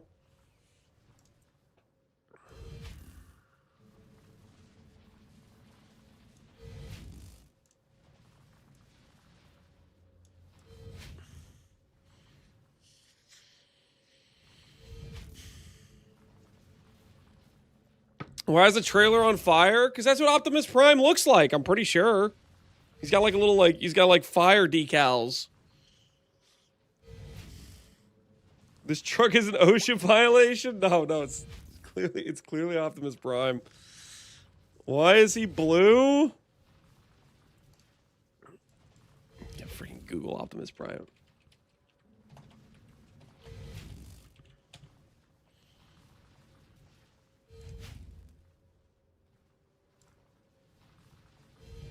Blue with fire on it, okay? I'm freaking spot on. I'm spot on. Yeah. No, I got this so right. Look at this. It's like, I nailed that.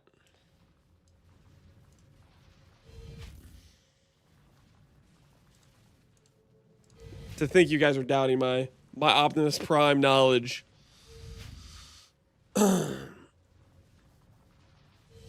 Decepticons are cooler, to be honest. Oh, I can't believe you just said that. Oh, I can't believe you just said that. Cooler than Optimus Prime? Are you out of your mind right now? Have you heard Optimus Prime talk? You're out of your mind. You're just straight out of your mind.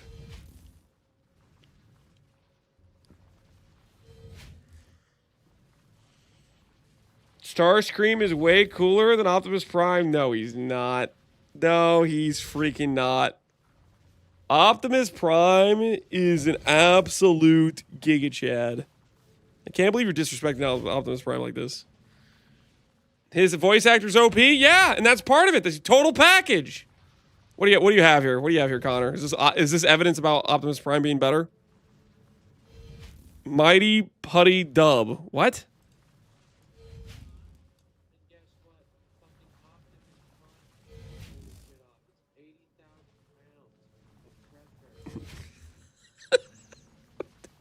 What the hell?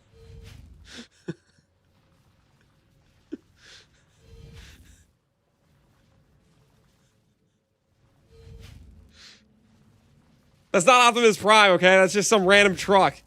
Optimus Prime could easily defeat Mighty Putty, alright? That's just some random truck.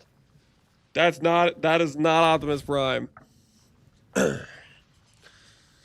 call Billy Mays a liar? That's not Billy. That's just somebody did a voiceover, okay?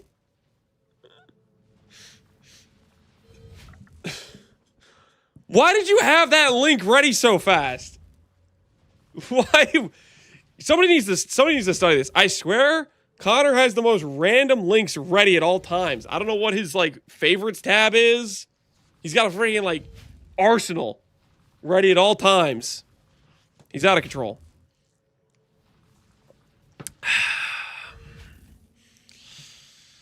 Imagine his search history. I don't want to. It'd be too many things. Ready to bring the hammer down at a moment's notice? Yeah, he's a little bit too ready. A little bit too ready. All right, anyways. At least 20 plus Optimus Prime level Transfigure gems. These aren't going to be weak Transfigure gems. They're not going to be Decepticon level Transfigure gems. They're going to be Optimus Prime level Transfigure gems. All right? That means best of the best, okay? Premium level Transfigure gems. 20 plus. Imagine if they were Mighty Putty level shot. That was a regular friggin' truck. That was not Optimus Prime. Get out of your mouth.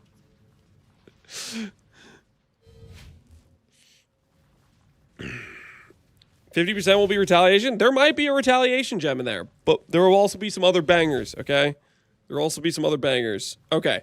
We have 1, 2, 3, 4, 5, 6, 7, 8, 9, 10. We have 10 squares left, guys. 10 squares left. We got to use these wisely. We got to use these 10 squares to our best abilities. Is it time for me to revive the Eviscerate Glad? Maybe, Barbers, maybe. Screams belts? You want me to do Screams belt? Let's be honest with ourselves. I think listen, okay, how do I even draw this? Is Screams belt like a headhunter with a bunch of like skulls, but instead it's blue? Is that just what it is?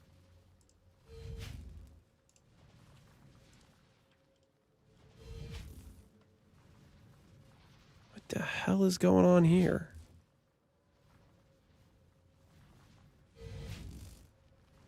It's like some like dying bodies attached to each other.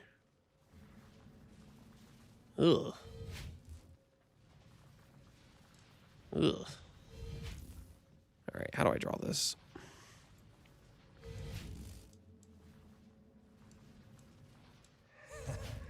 You're dead, brother, and I'm still, well, here.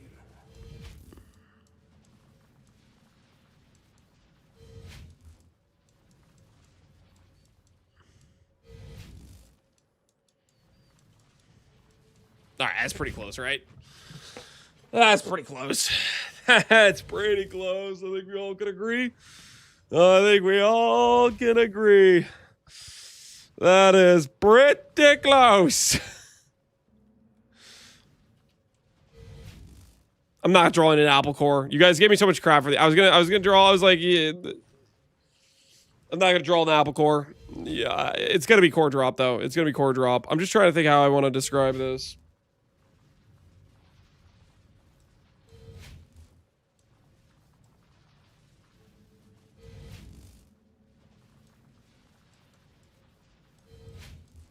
It's gonna be T2 drop rarity. It's gonna be TT drop rarity. It's just gonna be in the regular drop table, T2 drop rarity. Okay, buddy. You guys do realize if this is a T2 drop, it's still gonna be more rare than it was last patch. It's still gonna be harder to come by, even as a T2 drop. There's gonna be less of the belts in existence. That'll be scalable by item rarity. Like, think about how many of these belts got generated per player from last patch. Like, think about how many Barrias you personally generated over the course of the league. And think about a T2 item, and think about how often you drop it. Put it this way. How many times did you guys drop Shavron's wrappings? How many times did you generate a belt last league?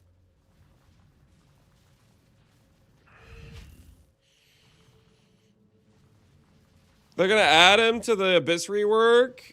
Ties the Necromancy and Kulamak. Yeah, could be. But the thing is, they're getting rid of Barrios. Wouldn't they just have the Barria be something you could generate through Abyss if they wanted to go that route?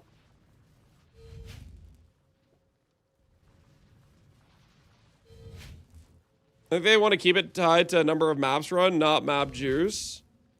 like, I see what you're saying in terms of, like, well, if you have somebody who has 500 rarity with 1,000,000 monsters, you like something that gets Giga Juiced or whatever.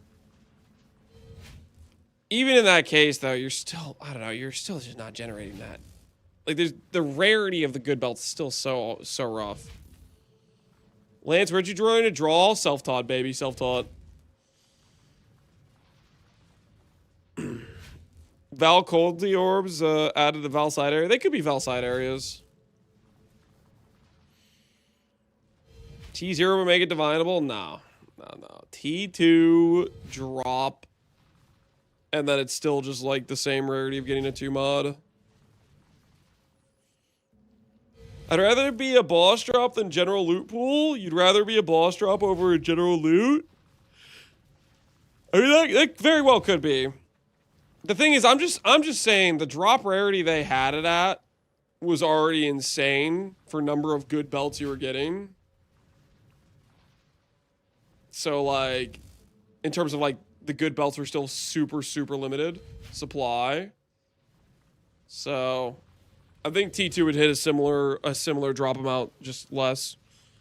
Actually, quite a bit less, honestly. There would be people that would do, like, MFing, and then there would be, like, that would be an addition, that would be a bonus of MFing. You'd be generating more of the belt or whatever.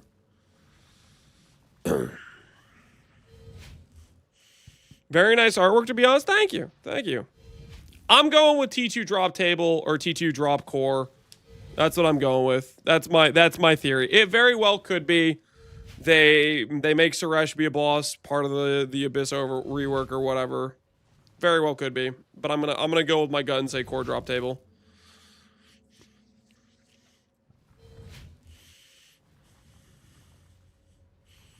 Why would somebody be generating belts? Well, just if they're doing like an MF farm where they're farming a bunch of uniques.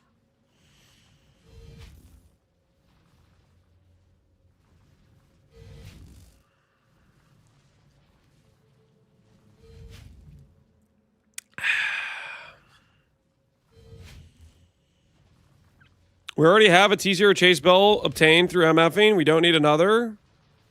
I'll put it this way. You're not MFing your way to a good desiccated belt. If you think you are, you're crazy.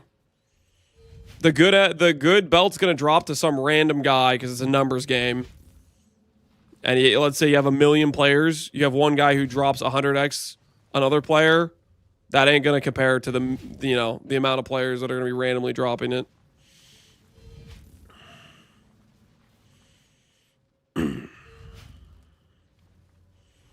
What's the sink? It's clearly a chaos orb in the sink. I'll let you think about the rest of how that analogy works.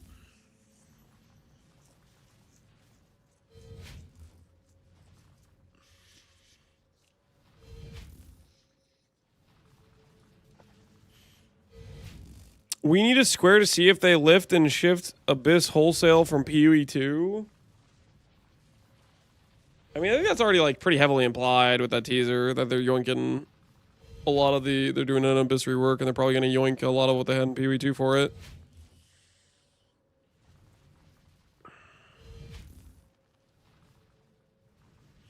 If it's a T2 and the weightings aren't changed, we won't see a good belt, Excel, or Echo plus Resistance all league. Yeah, that's what I'm saying. I'm saying T2 would be the drop rate where it's rare enough that it's rarer than it was this patch.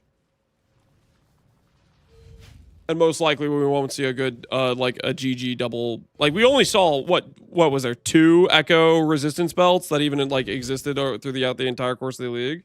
How many were there? There's 20 even echoing on trade. Couple impenetrables, couple massives, a replenishing. Yeah, there's 1 Echo Resistance on trade. Captain Dance just keeps making up new numbers. Seeing how many times he can increase the number. Dude, that's wild. This guy corrupted Elirez great. He double corrupted an Echo Massive. That's actually so Giga Chad. An Echo Massive, taking that to a double corruption chamber. My word. Holy. The balls required to do that is insane. How do you know how he works? That's just a lock. You can't lock double corrupt. This he literally was risking an Echo Massive on the double corrupt. And he won. Deservedly so, honestly. A deserved win. Because that is crazy. Yeah, he had to literally take that into a double corrupt blind. That's wild.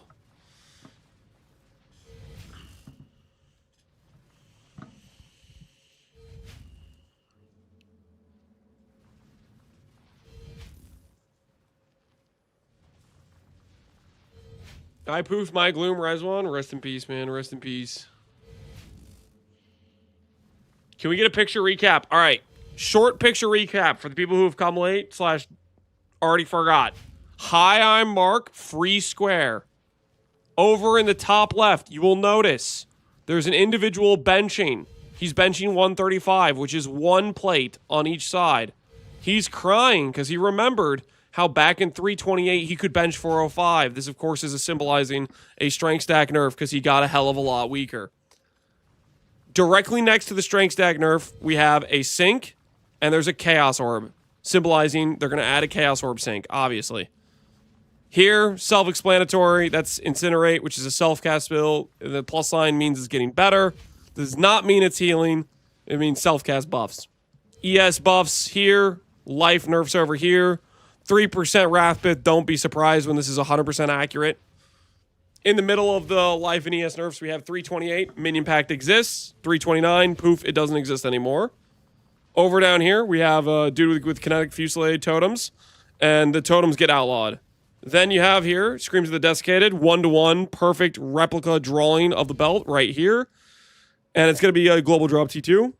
Over here, we have the Cortex boss who dies, and he drops a rare chest piece with 3 synth implicits, symbolizing synth items getting moved to the drop table of synth maps. In this square, you can see Dictator Karn, of course, crying because the GGG slam came down on the slam builds. Volatile Val is going core, as you can see the apple core right there.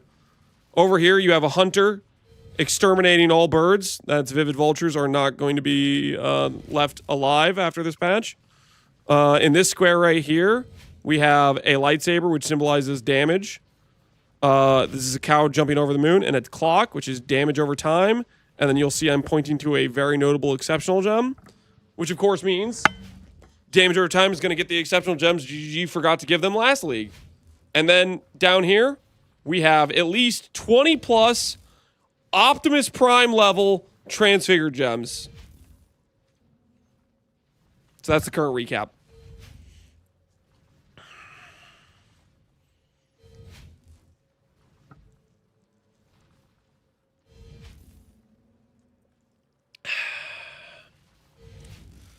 For the Scream spell, you can't exactly hit the bingo because GGG won't let you know the drop rate. If they say anything along the lines of is Screams of the Desiccated going core, I'm going to count it.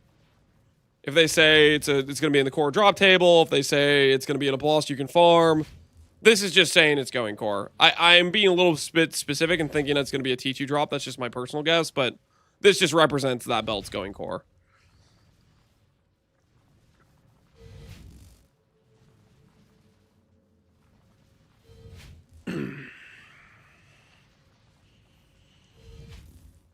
Would they buff strikes? If they nerf slams, would they buff strikes? No, I mean they could nerf strikes too. This is more in general nerf to melee. I don't really think the nerf's gonna happen to melee, to be honest with you. This is more. I took this one from chat and I just thought it would be a funny use to put Dictator Karn in here. So that's kind of more. I just wanted to put Dictator Karn somewhere. A lot of these boxes I think are quite possible. This one I don't think is very likely, but I just wanted to use the Dictator Karn emote. I wanted an excuse to use it.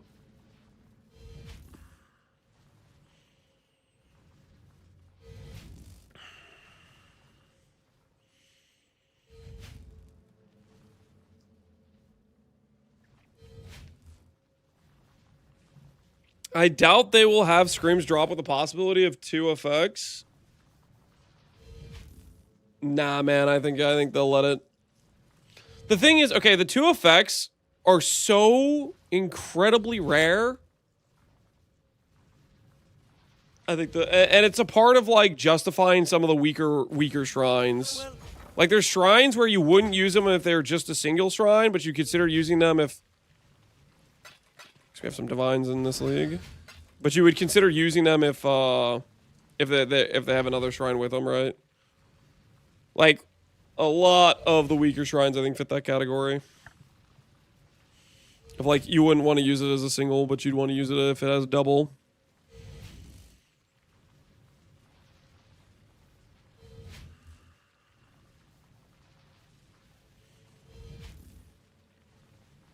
What about a square where Karn doesn't maul when reading the patch notes? That's never going to happen.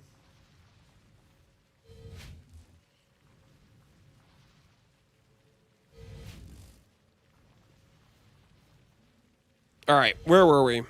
We need to add some more squares. Let's add... I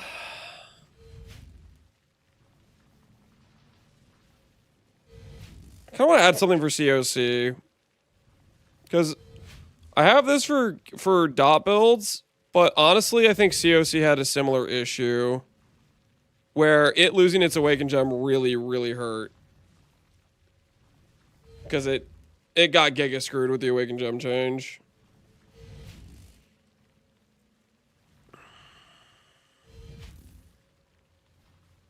How do we symbolize that?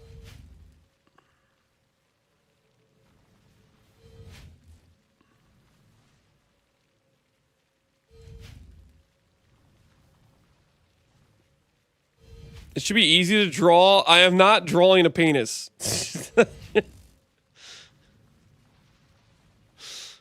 Ooh, that's a good idea. I could draw a rooster. That's a good idea. That's a good idea. All right, good call. Good comms. Good comms. Good comms.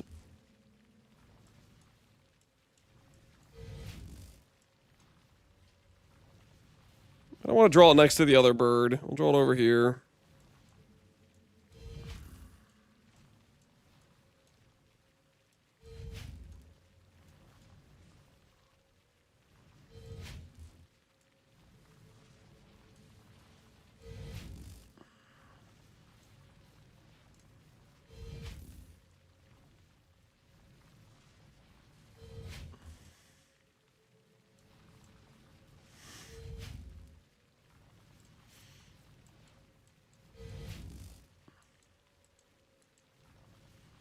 Where am I going with this?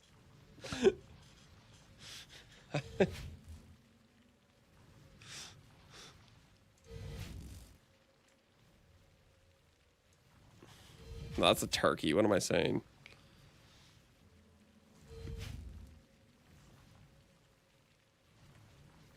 Oh, is it supposed to be? Is it supposed to be like this? Is it supposed to be white with a red beak? Is that what it's supposed to be?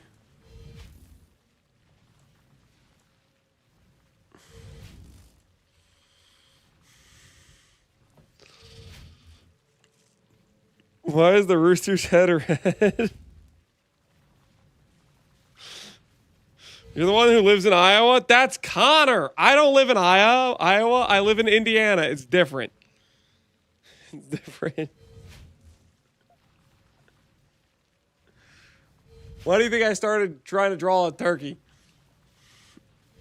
Same place. That's not the same. Explain the differences. One grows a lot of potatoes. One grows a lot of corn. Okay, totally different. All right. Anyways, they're the same. They're not the same. They're not the same. They're not the same. Screw you.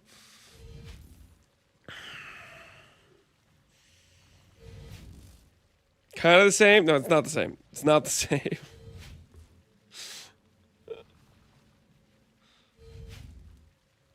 I think we do this.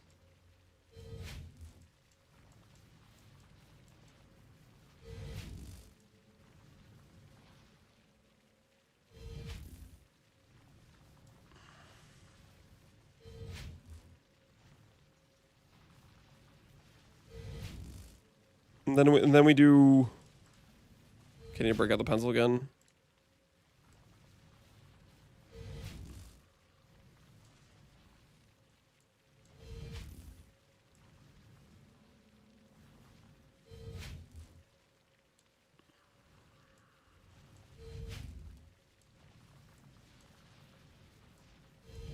Right?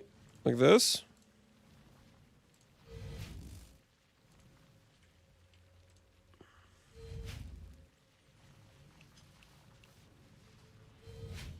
Lance, the save file. What are you guys talking about? What are you guys talking about?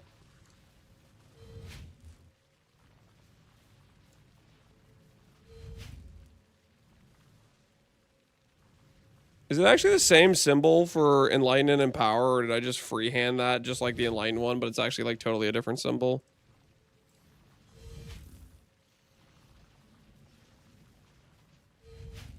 No, it doesn't look the same at all! No! No, wait. People are just gonna be like, why is there a red Enlighten? Hold on. Dang it. Alright, I can do this. Okay, just get like this. This.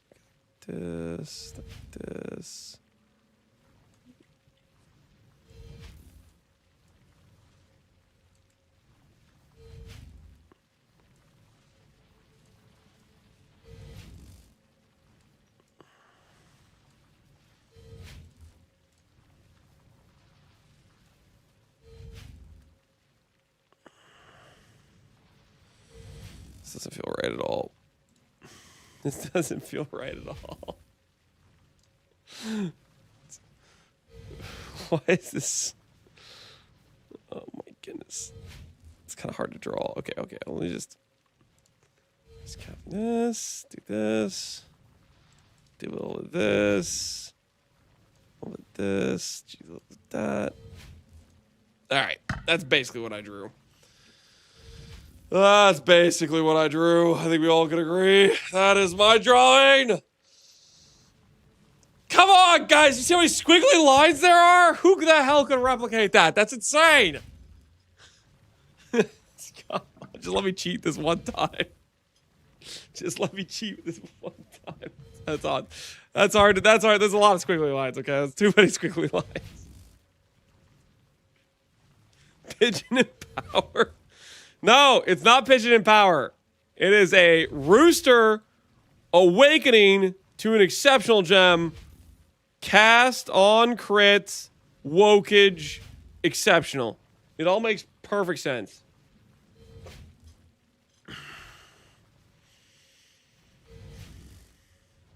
It needs a mohawk.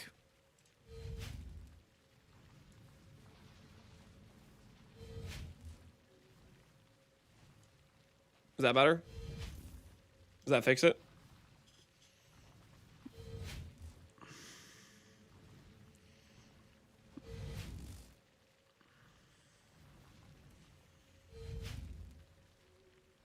I thought we shoot all the birds right after we get exceptional cast and crit back into the game. Then we shoot all the birds. I didn't realize Lance was a dirty cheater and clearly can't draw. What do you mean? Nobody can draw in powers. I guarantee you ask every single PoE player to freehand it in power right now, not a single person could do it, okay? That's insane. Where's Minion Pack getting thrown into the sun? What do you think this is, huh? What do you think this is? You see this? 328? Now you see me? 329? Poof. Gone.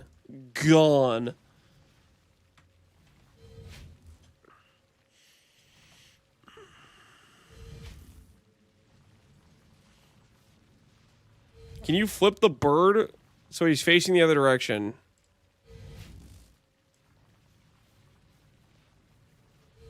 Can I flip the bird so he's facing the other direction?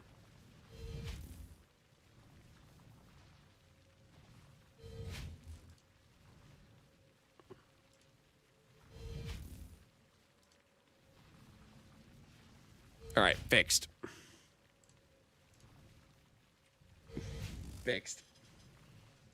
We fixed the bird. You happy now? Much better? All right, good. Good. There's 2 suns? Yes. Yes. We had to add a sun because there's a new awakened gem.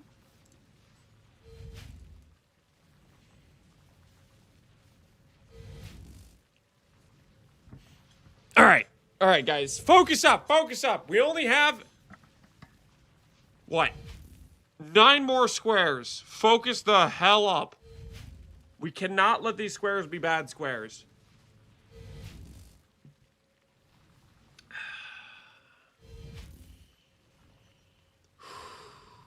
Scarab rework.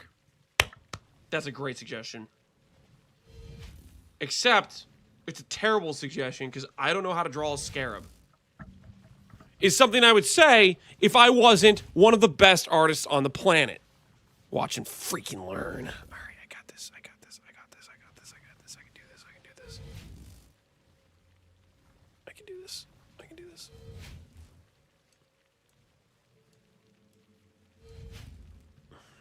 this. I can do this. I can do this.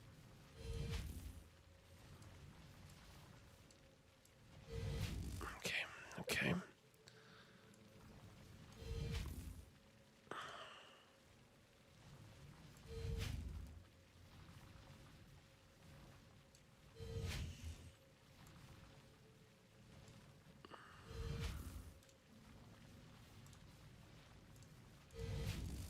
Okay. That's perfect. Perfect. Perfecto. Perfecto.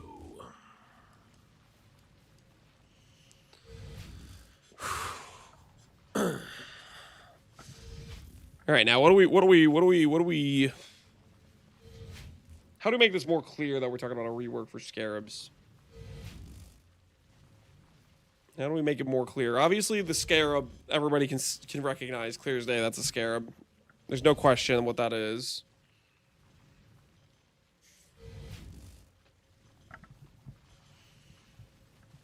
Spiral arrow.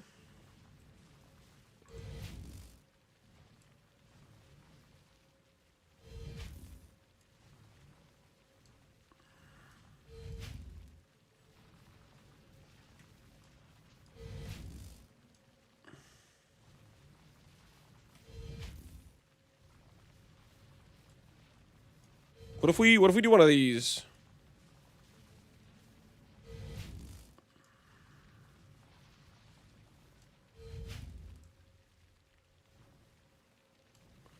What if we hit him like with a recycle symbol?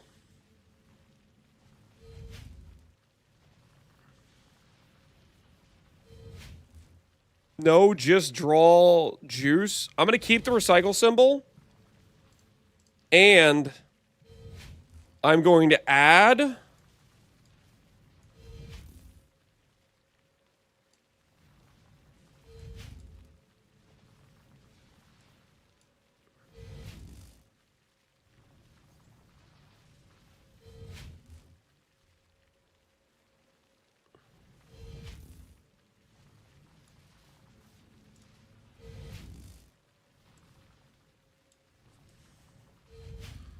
a juice box. An orange juice box to the drawing.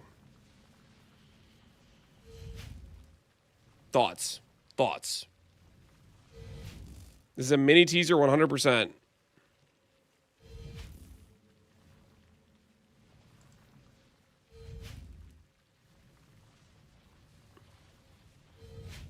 Oh, they haven't said we're getting any drops yet. That's true.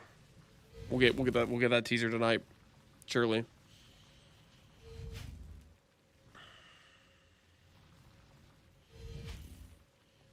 One of the most recognizable juice boxes of all time. Thank you. Thank you. I free-handed empower. Guys, JL just said in chat, I'm pretty sure this is what he said. He just raised his hand. He said, I am a liar. Did anyone see him say that? Because that's what I saw. I just saw him raise his hand and say out loud that he's a liar.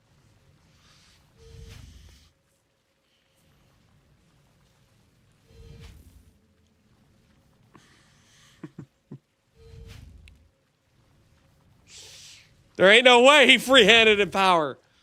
There's no shot. There's no way.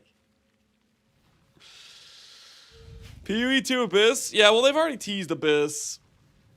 I don't know if I want to add anything for Abyss. I mean, we could, but...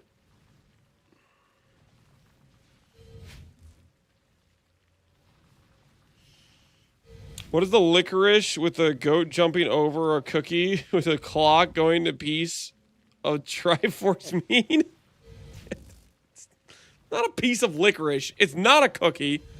It's a cow, the moon, and Darth Maul's lightsaber. Show some respect to the art, all right? My word, everybody's a hater.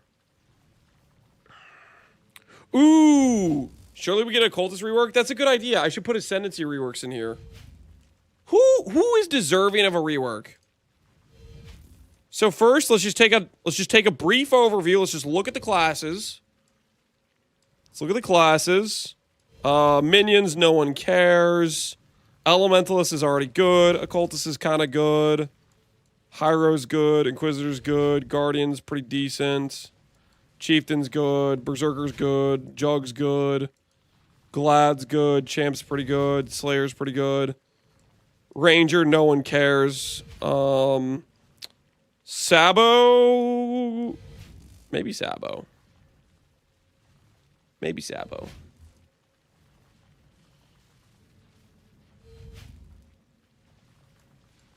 Now let's check. Let's check the other data. Let's check the other data. The PoE Ninja data. Builds. Mirage. Play rate.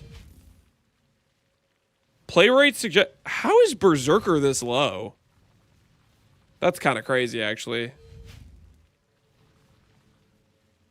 That is crazy. Berserker's this low play rate. I guess people got tired of playing one of the best league starters ever. They finally just decided to play something else just to get variety, I guess. Latest snapshot? Oh, that's right. We need to look at like day one. 3%, still pretty low. Day 1, Assassin 1, Ascendant 1, Sabo 0.5. 0.5. That is just... What's week 1 look like? Is it still that bad? 0.5, my word.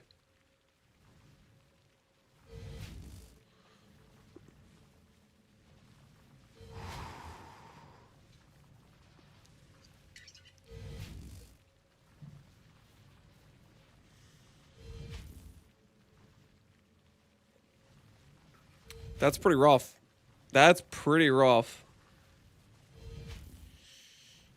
Yeah, I mean... They don't really like to change Ascendant. I feel like they don't do Ascendant changes much.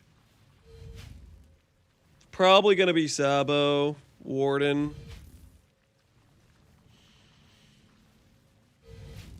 Warden needs to be taken out back and shot. Bring back Raider. Shadow only has 4.5% total. Dude, that is crazy. Trickster 3%, Assassin 1, Sabo 0.5. The next lowest has got to be Ranger, right? No, Deadeye has 11%. What would it be?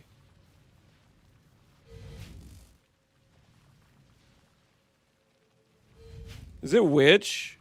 Well, Scion. Scion's only 3% too. So 4.5 is Shadow, 3% Scion, and then it's Witch next, right? No, it's not, because Witch has Necro. It's actually Marauder. Marauder has what? 11?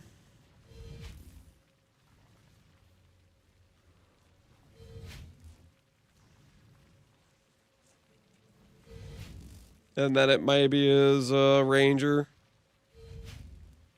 Because which has 2 kind of higher points. Ranger is 15. What's Witch? Witch is 18. What's Duelist? Duelist is 20. I like how Hyro beats any other base class by itself with that play rate. That is crazy. 22% Hyro is such a wild stat. 29 for long necks? Yeah, that's crazy. KF? Yeah, KF being 13%. Palstron popped off last league. He gaslit a lot of people into playing KF totems, I guess. Hashtag blame Palstron? Yeah, Palstron's fault, man. What the hell? What the hell? How did he convince so many people to play totems? How did he do it?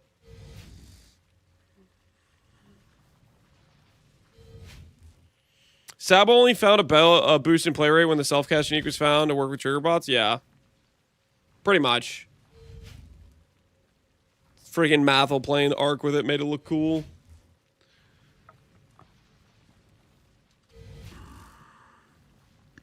They did say they forgot to nerf KF? Yes, they did. Alright, so anyways, how the hell do I draw a Warden and how the hell do I draw a Sabo?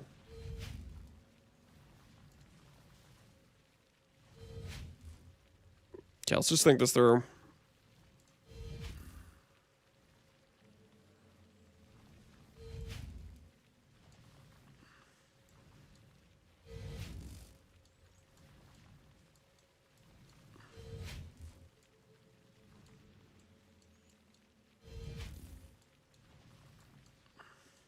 Okay, let's get this. Okay, we need to get your shield. Sword.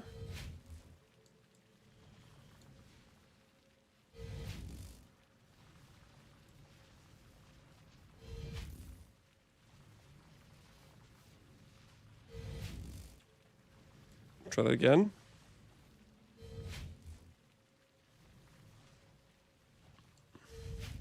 It's not Goku, it's the Warden hair. Dude, how do you draw that? How do you forget?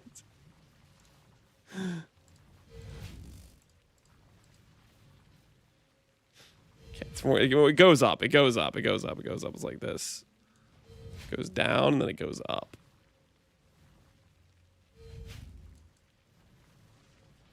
Right, like that.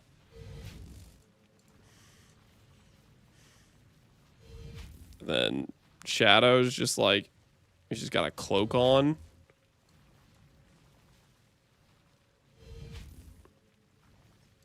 And he's depressed because he's a Sabo. Right? Fill this in a little bit better.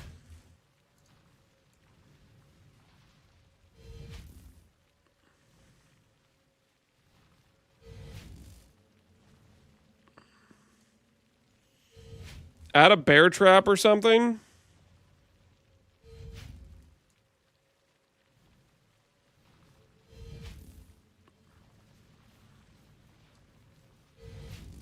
Hooah!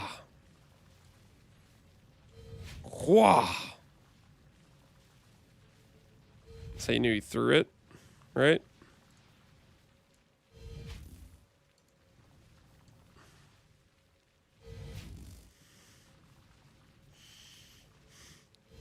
Man with a whip. No, he threw the bear trap, guys.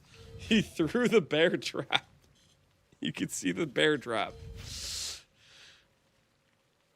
What is this supposed to be? It is clearly Warden, and it's Sabo. And,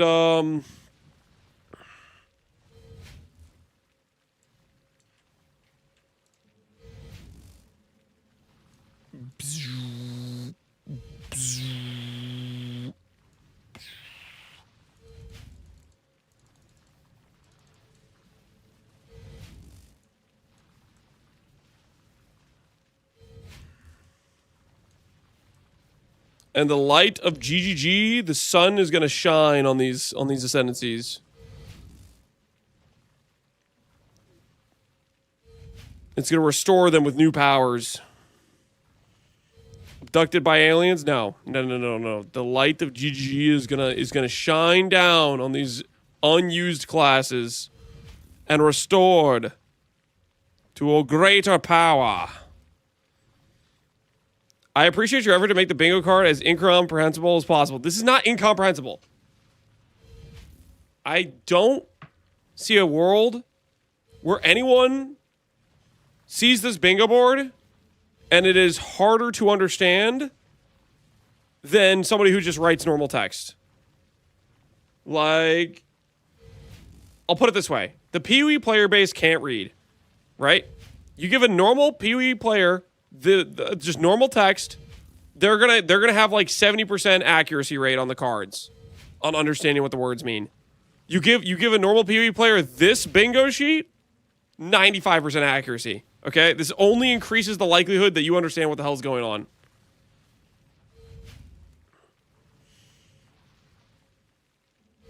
It's hieroglyphic. It's not hieroglyphics. Okay? Xanafol? Link? Is there a post? Well, well, well. What do we have here? GGG saw that post that guy made about the Twitch drops, and they're like, oh. Wait, hold on. Where's the volume control? Okay, it's already at max, and make sure YouTube can hear as well. So I'll take a little look-see here. Hi, I'm Mark Roberts, Game Director on Path of Exile. By watching tomorrow's Curse of the Allflame livestream for 45 minutes, you'll be able to earn the Abyssal Soul Shatter rare finisher effect. The Liches loyal to Kulamak would resurrect monsters of Rayclast by encapsulating their body and soul in crystal. With the Abyssal Soul Shatter finisher effect, you too can encase them before shattering the crystal, forever preventing those monsters from joining their legion. Like all of our Twitch drops, this reward is purely cosmetic and has no effect on your character's power or progression.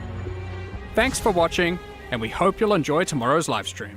Selfcast, he was using Xang, which is also a dot skill reminder. Curse of the Allflame livestream for 45 minutes, you'll be able to earn the Abyssal Soul Shatter rare finisher effect. The Liches loyal to Kulamak would resurrect monsters of Rayclast by encapsulating their body and soul in crystal. With the Abyssal Soul Shatter finisher effect, you too can encase them before shattering the crystal, forever preventing... He's also playing a shadow. True, he is playing a shadow. And they're showing the effect on an octopus. Those monsters from joining their legion. Which is not a mob currently in the game. Where do we find octopi, guys? If you were going to find an octopus out in the wild, where would you find it? Would you find it on land? Or would you find it out at sea, perhaps? Desert? No, no, no. Guys. Let's be honest here. Octopus does not currently exist in the game. You know why? Because we don't have any content out at sea. But now that we have a boat and we're going out to the sea, we're going to be able to fight octopus. All of our Twitch drops, this reward is purely cosmetic and has no effect on your character's power or progression. Thanks for watching, and we hope you'll enjoy tomorrow's livestream. Ah, yes. Boat leak.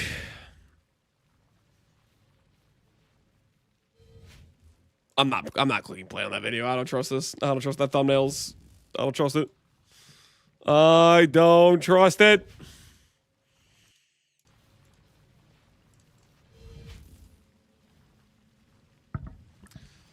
All right, let's be honest, guys. There's a very clear square. I just got reminded. There's a very clear square I have to add to this board.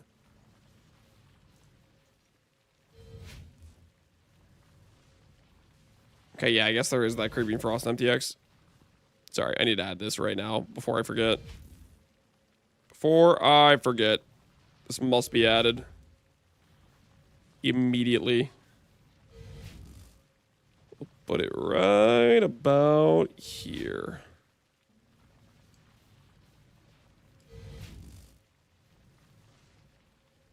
Okay, do that. A little bit of this. This.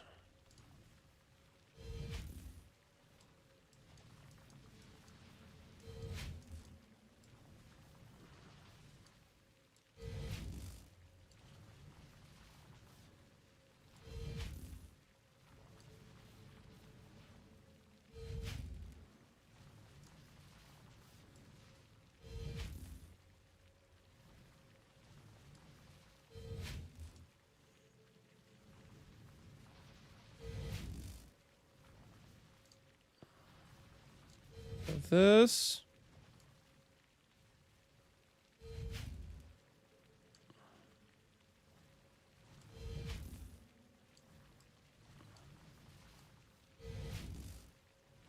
There we go.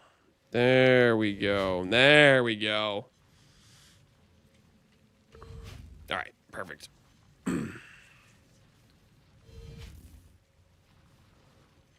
Yellow's an unfortunate choice of color. Okay, what color should I use then for this?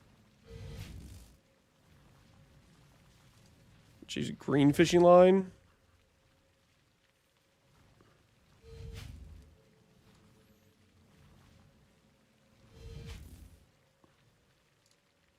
We'll make the fish yellow.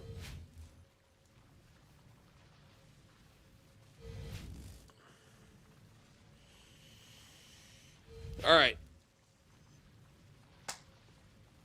You can call me crazy, but I think today, GGG, or this league rather, GG is not baiting us. There will actually be gameplay that involves a boat, fish, and fishing rod. Okay? The trifecta of seafaring league content.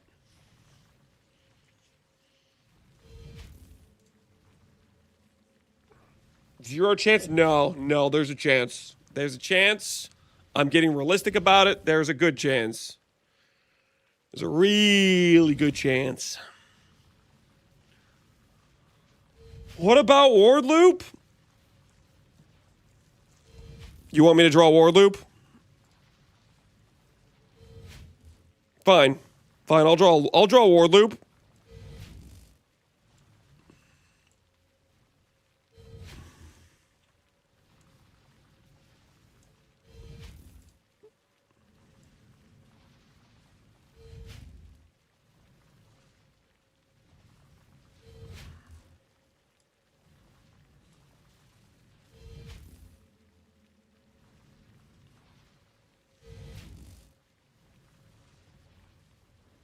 Again with the yellow? Ward is yellow!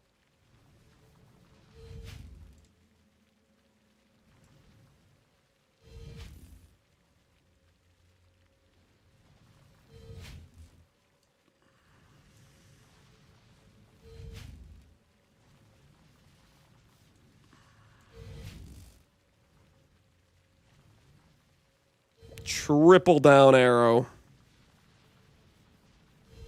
What do you think of that? Ward is also blue. You want me to draw the PoE2 Ward as well, just to confuse people? You want that? Is that what you want?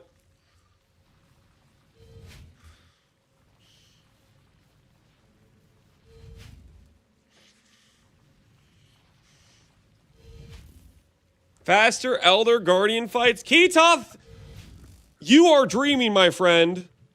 Earlier, you were all like, they're going to buff Nico. Now you're saying they're going to make the Elder Guardian animations faster. You are living in a fictional universe, my friend. The Elder animations will stay the same duration they are until morale improves. And when it improves, they're still going to stay the same duration. You will sit there and you will watch the animation occur and you will like it.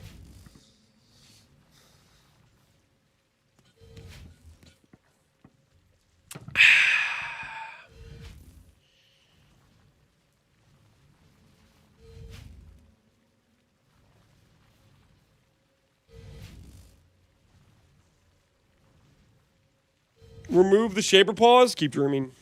Keep dreaming. They buffed Elder animation like 3 leagues ago. I think you're thinking more like 3 years ago. And it didn't really change too much. Can you go one by one and tell me what these things are? All right, quick recap. Man lifting 1 plate on each side was remembering how he used to lift 4 plates on each side in 328 strength stack nerf. Chaos Orb on a sink, think about it. Fishing, boat, do I really need to explain more? Dude, self-casting, plus sign, clearly self-cast bluffs. You have Warden and you have Shabo getting the sunlight of GGG, raising their spirits. Maybe they get buffed. Maybe they get changed. Maybe they're good. Who knows? ES buffs. 328 minion pack exists. 329 minion pack doesn't exist. 3% per 100. I think we all know what that means. Chicken and exceptional in power. Sunlight. Again, we know what that means. Totems with Fusillade removed. Screams Desiccated. Core drop.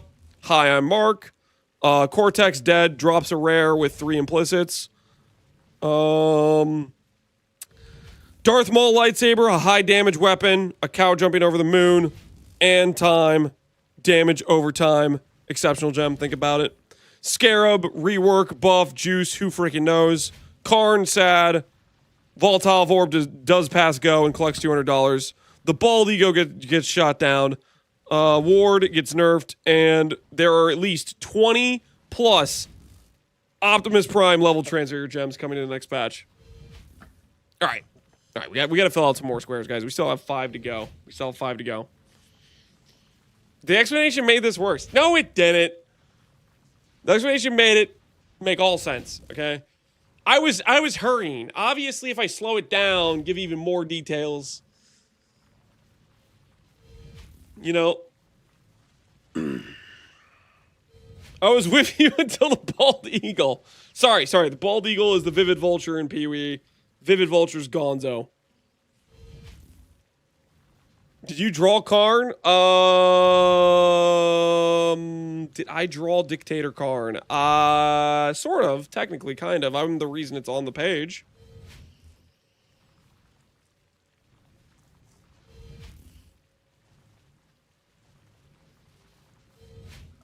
Can I get this bingo card in English and not in Forbidden Tomb wall art? Maybe.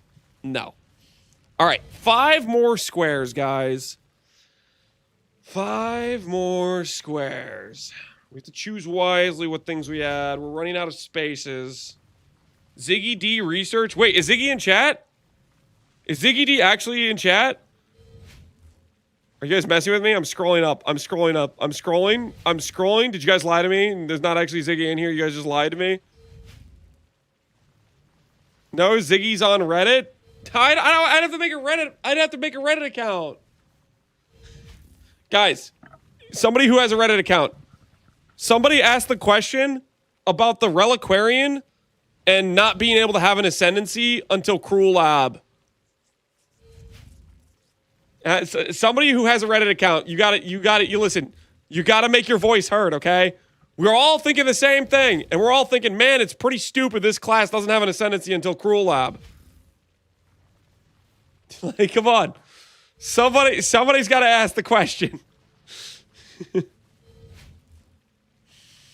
going to tell Ziggy that Lance wants to know what minion buffs are coming. Don't you dare, Abison. Don't you freaking dare.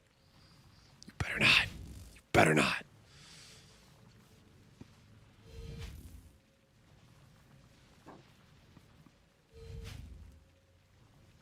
My Reddit account got banned for reasons. You probably didn't glaze PoE 2 enough. Happens to the best of us. Happens to the best of us. We've all been there. We've all been there. Forget to get your mandatory glaze quota in. Next thing you know, freedom of speech is gone.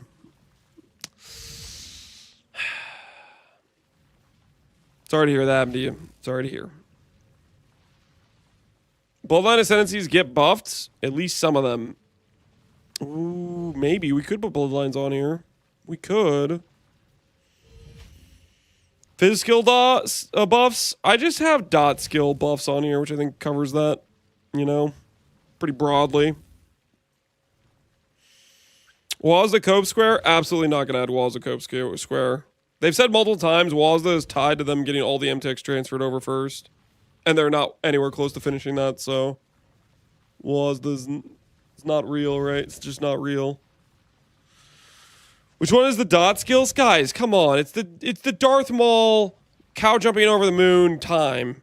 Damage over time. It's freaking beautifully illustrated. All right, now, let's think here. 5 more squares. 5 more squares. Do I add a square for Connor? Do I give Connor... literally, every time I've added a square for Connor saying that he got... You know, getting a good Connor clip of him getting angry at GGG for hurting him. It's a free square, right? But how would I draw that? Does he deserve a square? I really enjoy the clips of him getting mad about getting nerfed. So it's just something that I think would be fun to occur.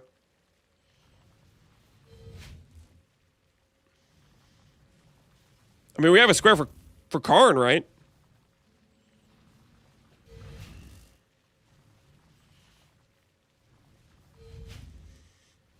Zero mana on the bar.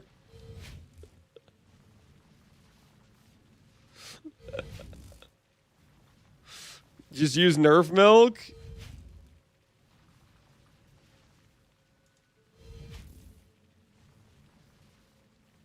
But Nerf milk doesn't represent Connor getting nerfed.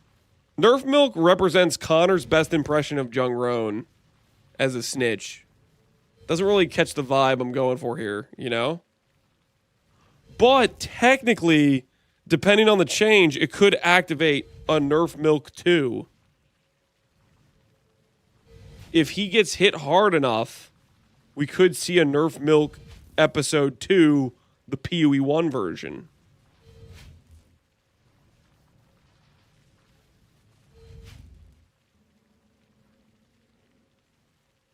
There's no way we get a Nerf milk 2. That's just, there's no shot, right? Like, it's one thing to predict we're going to get a clip of Connor freaking out about nerfs. There's another thing to predict we're going to get a Nerf milk 2. Nah. There's no way. There's no way.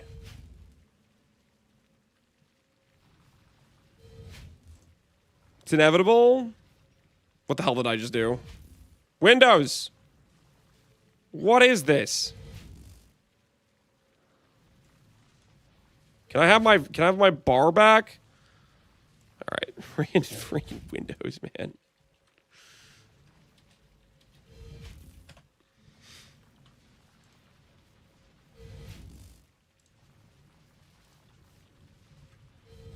How do I?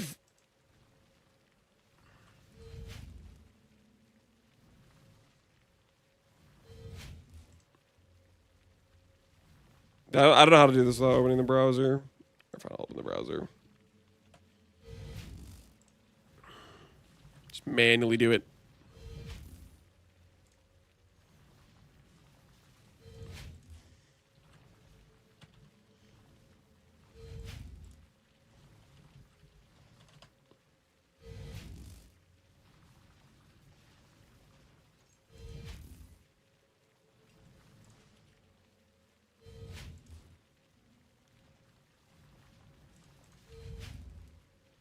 That doesn't work. Nope. Holy. One man spam.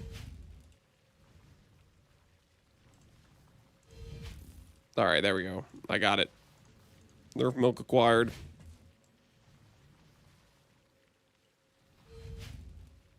Put it right here.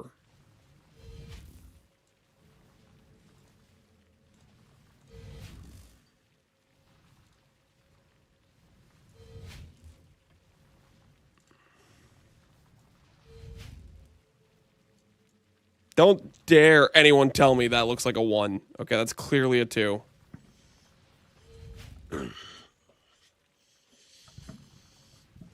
Here you go, Unk. Thanks, guys. Thanks. Now you guys come with the link. That looks like a 3. It's a 2. It's capital. It's a 2. It's a 2. 2.0 Nerf milk. There's no way. I mean, maybe there's a way. What would they have to do? What would they have to do? Nerf to Indigon, nerf to Manaforge, and nerf to Strength Stack all in one patch. Would that be enough? That might be enough. There's no way they hit all 3 of those things, though. In one singular patch. Nerf to Mjolnir as well. Yeah, just there's a whole note section just targeting past, future, and current Connor builds. Drops announcements? Yep. Drops announcement is here for tomorrow. 4 squares left.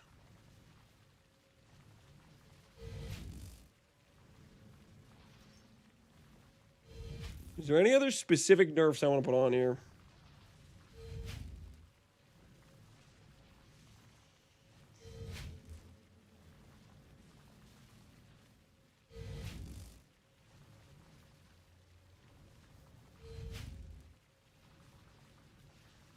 Another one could be new Foulborn items. You think they're gonna add more new Foulborn items? I kind of doubt it. New boss. I mean, we know there's gonna be a new boss with it, right? They hinted at it with showcasing the Abyss Torgal guy, right? Bow's nerfed. Oh my word! I can't believe I forgot to have a pat. You're so right. You're so correct. Oh my word.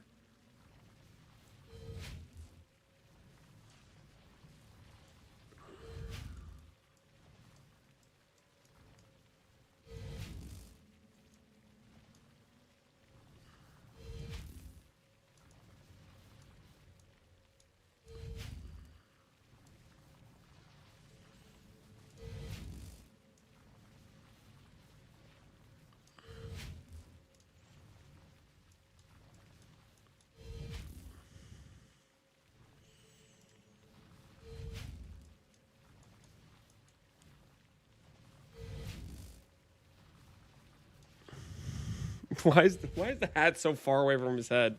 I have to fix that, right? It's just too far away. Like, what the hell? I have to make it go. I have to make it go closer. Let's put it on his head. There we go. That's an enormous hat. It's a ranger's hat, good sir. A ranger's hat.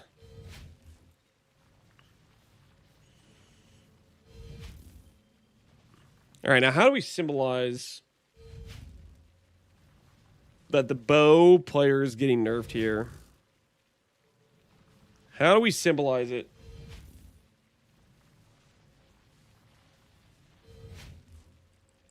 Floppy arrow?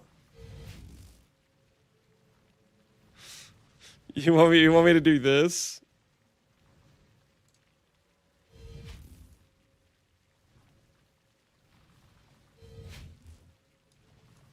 That's what you want?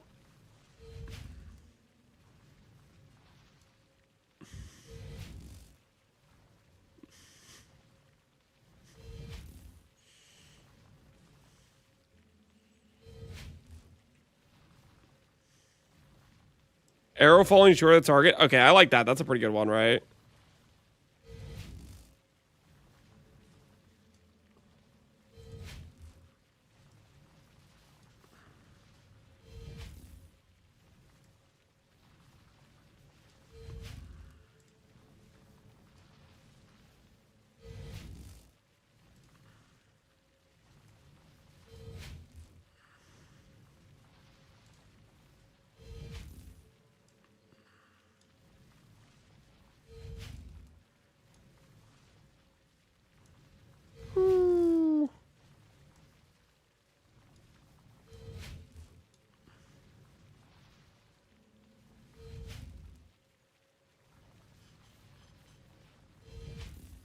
Does that actually demonstrate it?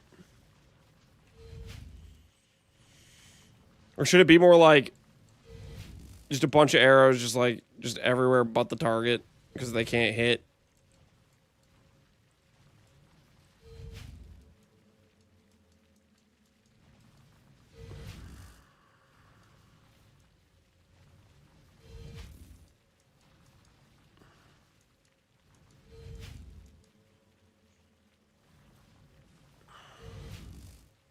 Just a tapered line.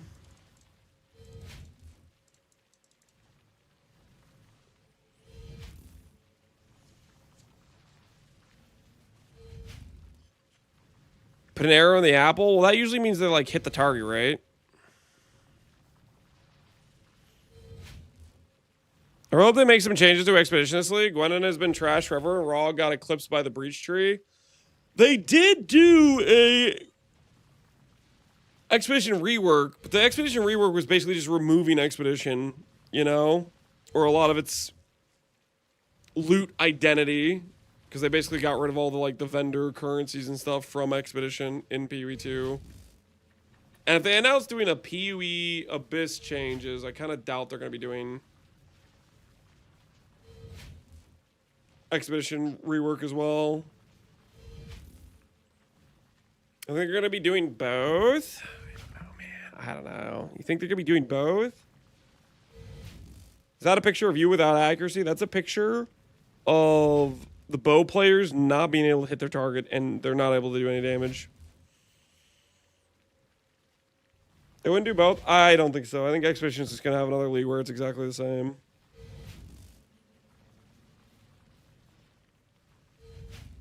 Faustus QOL Square, man? What QL would they even be adding to Faustus?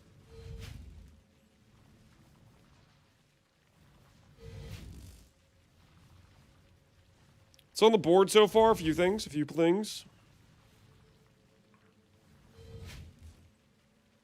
We need 3 more squares, guys. 3 more squares.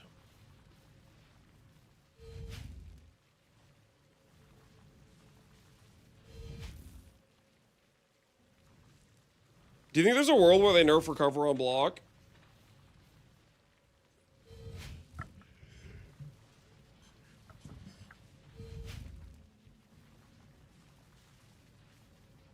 It's so OP, I hope so. I feel like it's one of those crazy stats that kind of carries things, but it's also, like, not at the forefront.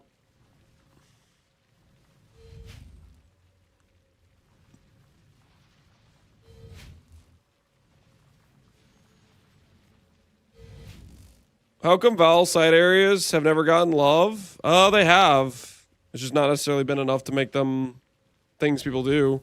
If they add volatile Val orbs to them, that would be a reason people do them. Volatile Val orbs could definitely carry an incentive to run those, though. Did I miss the Twitch drop react? Yeah, we looked at it a little bit earlier. I think we go with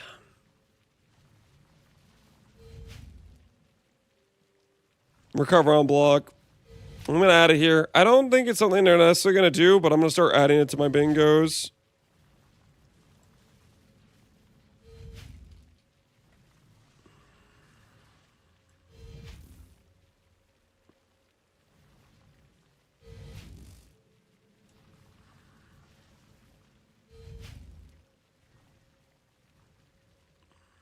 How do I say this? Ooh, I know how to say this. Okay, we'll do it this way. 1 suffix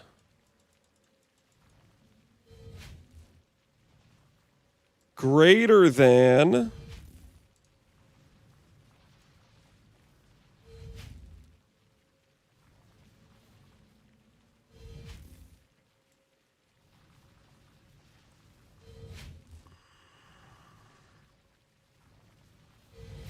kind of like that. Is that a good way to put it? The Savalan, hey guys, it's the facts.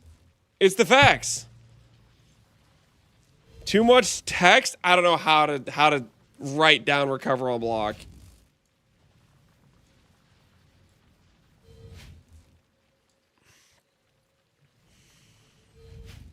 Is that one suffix better than Gladiator? No, it's one suffix better than Savalan.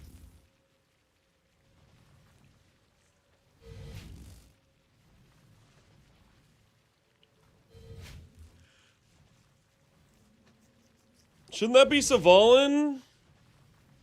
Savalon could. Is that what you want me to do? Okay, hold on. All right, fine. We'll do it this way. We'll do it this way. All right. One.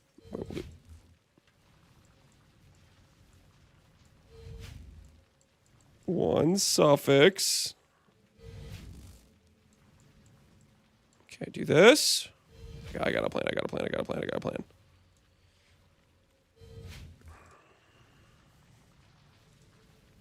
Okay. Oh my goodness. No.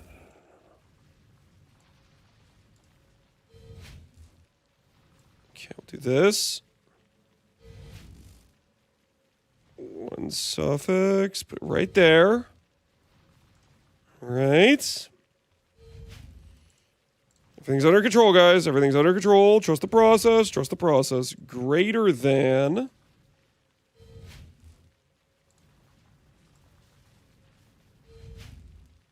Blue triangle shield, which is greater than weird oval shield. All right, we good now? One suffix, better than triangle shield, better than weird shaped shield. Maybe it's more like this.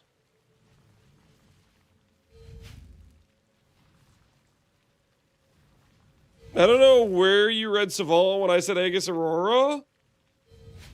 I'm explaining the tiers of power here. One singular shield affix is better than Aegis, and Aegis is better than Savalin.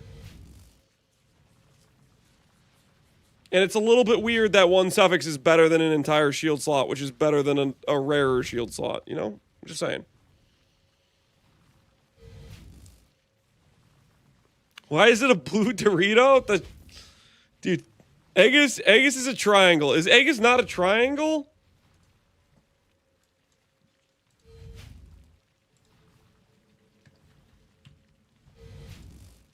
That's a freaking triangle, man.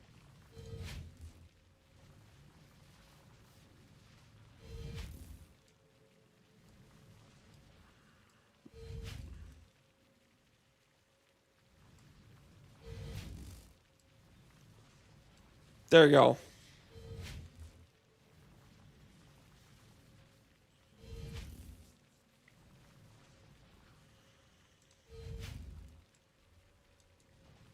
We'll add some question marks.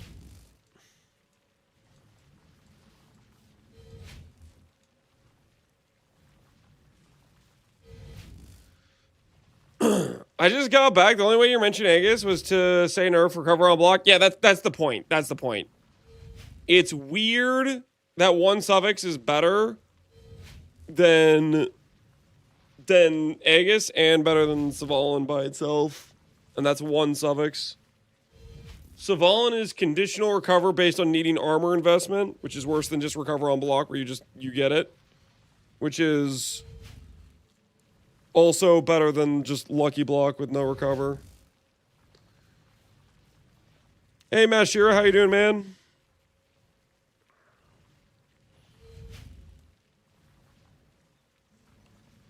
I like the unique shield hate. This isn't unique shield hate, guys. This is advocating for the one singular suffix. It's too strong. And I'm demonstrating that by the clear example of the fact it's better than some of the strongest defensive shields in the game. That's the point.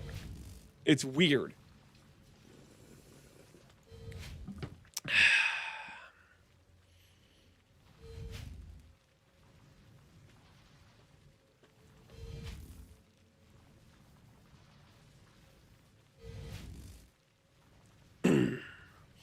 They mentioned early gem skill diversity changes in 328 Q&A. I wonder if they'll actually implement some significant changes this league. Did they actually say they're going to do that? I mean, they could do that just by nerfing and buffing stuff, right?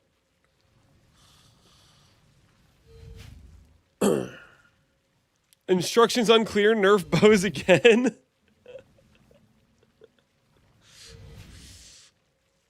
All right, we're only 2 squares away, guys. 2 squares away. We got to choose very carefully. What 2 squares are deserving of being in the final spots? Where's Harbinger? Harbinger doesn't exist anymore. That's only your imagination. Guys, you actually think they're going to bring back the blue men? Let's be realistic here. Harby's going to return. It's not going to return in a league called Curse of the Allflame. You know what the league title's going to look like? When Harby's coming back? It's going to have some preview, and then it's going to fade away. And you know where they pop up with the symbol of like the league name? The league name's going to be like, it's going to be straight up hieroglyphics, you know? It's going to be like it's going to be the Harbinger text. And it's going to be the Harby Rework League. Like the bingo? The bingo is not hieroglyphics. The bingo is high definition, precision artwork. I will not be slandered.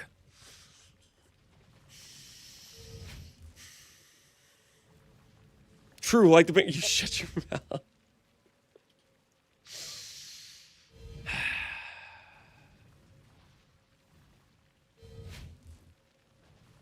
Oh, dude, I just remembered one.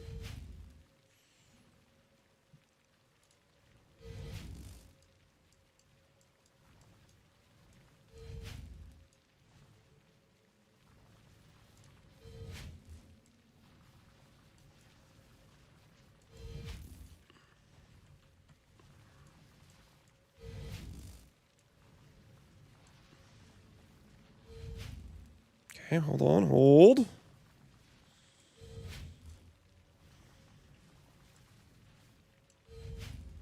Okay, hold on.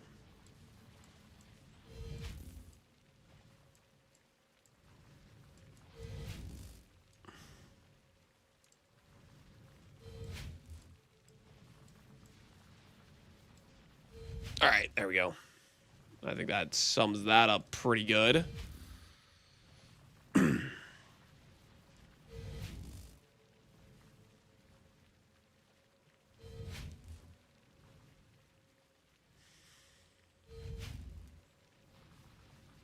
You think that's too short? Is it really going to be a 40% nerf? That's not 40%.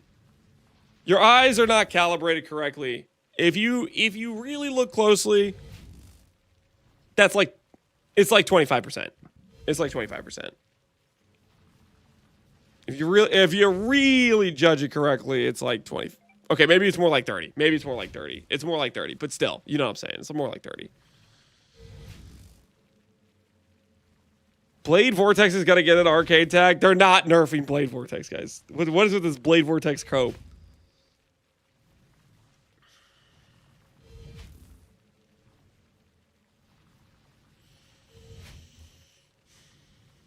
Is there anything obvious I'm forgetting right now?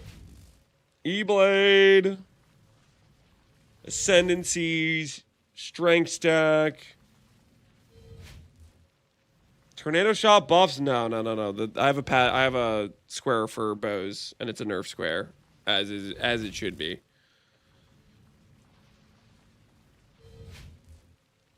It's not a nerf. It just means you can't support it with minion pack. Goffman. They're gonna make it so minion pack can't be supporting BV, but it's not just because it can't get to support BV. It's not gonna be able to support anything because it's gonna disappear. Notice how it's gone in 329.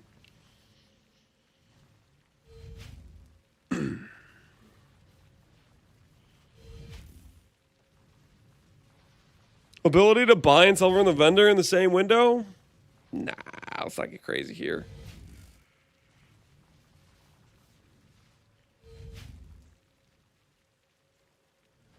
Elementalist nerfed again. Nah, I don't think they're nerfing elementals again. That would be crazy. Slayer nerf? Equal Karn Rage? We already have that.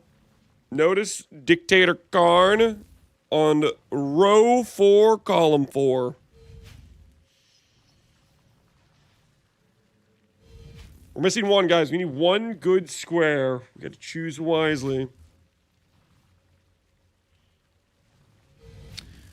Breach nerf. I mean, that could come with like the juice overhaul. Like, that's kind of included. That they're gonna be doing some endgame change stuff.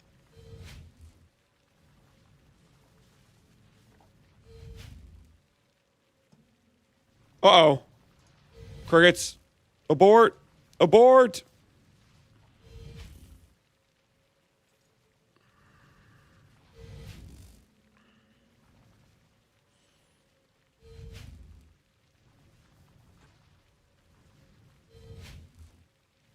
Good skill randomly buffed, bad skill inexplicably nerfed. I like that. I like that as a final one.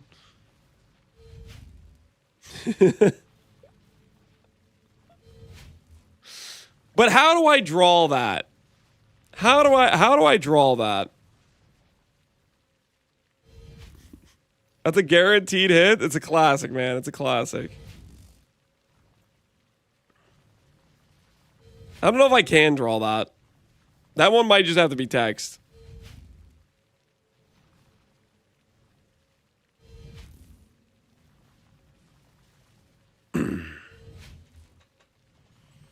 Just draw a lot of question marks. I already have question marks next to the one suffix thing. BVLE hits. So you win your bet.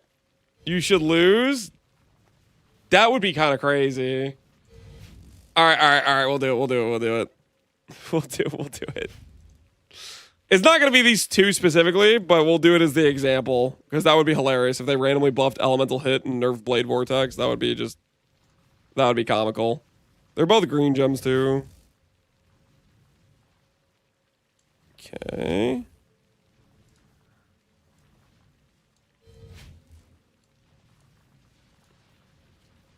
Is that how you draw that?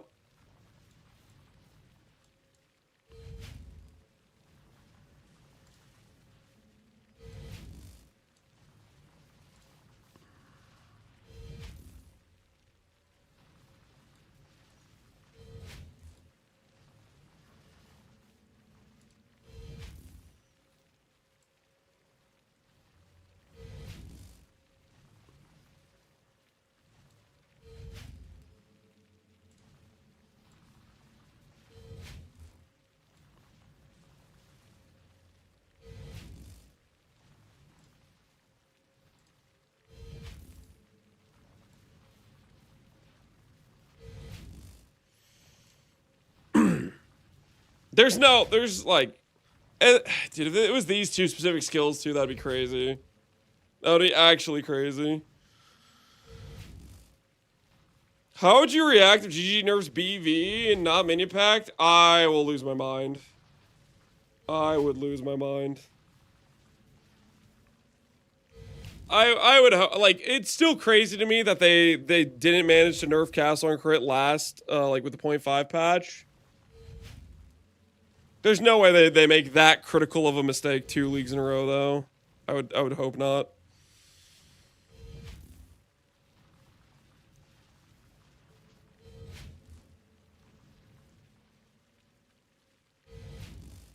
I think we're good, though, guys. I think we have a nice Allflame bingo board.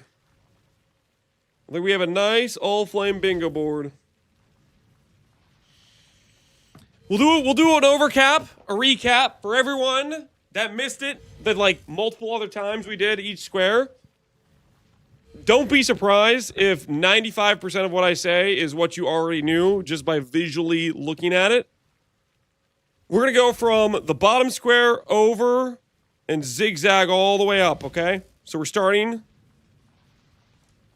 with this square. Wait, that's not. We're starting with this square, okay? This square is a volatile Valorb, which is going to pass go, collect $200, and it's going to go into the core game. That's the bottom square there. Volatile Val's going core. This square, clearly an archer. He can't hit anything. Bow's nerfed. Which honestly, probably one of the best patch notes we'll read of the entire patch notes. Square number 3, you'll notice a hunter honing in his rifle. to shoot down, what's that? A bald eagle. A bird protected by the government, just like Vivid Vultures have been protected by GGG. And of course, we're finally going to have the Vivid Vulture nerf / extinction we've all been waiting for. And I lied about going in order. Since we just talked about Vivid Vultures getting removed, let's go over to this square. This square is the Cortex boss dying, and then he drops a rare chess piece with 3 Synth Implicits.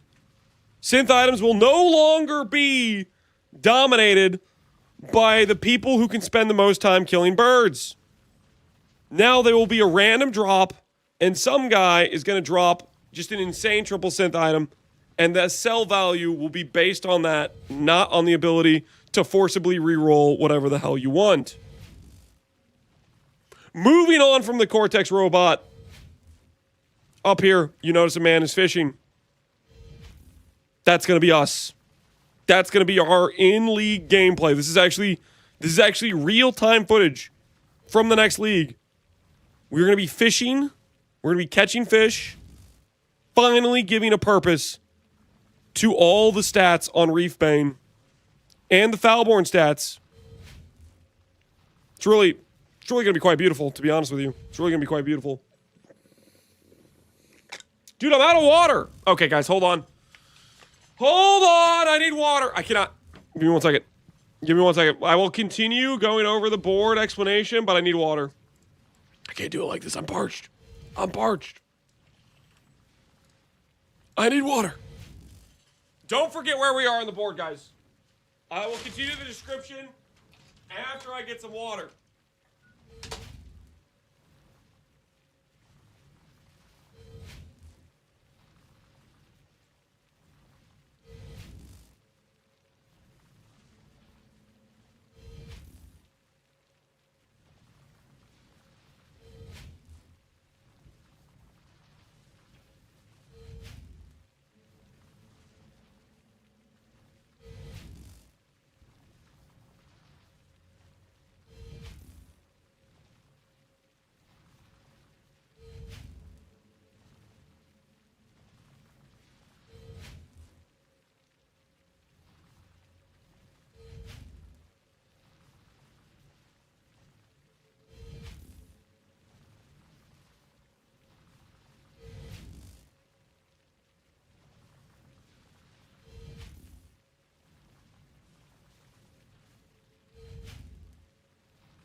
All right, I'm back.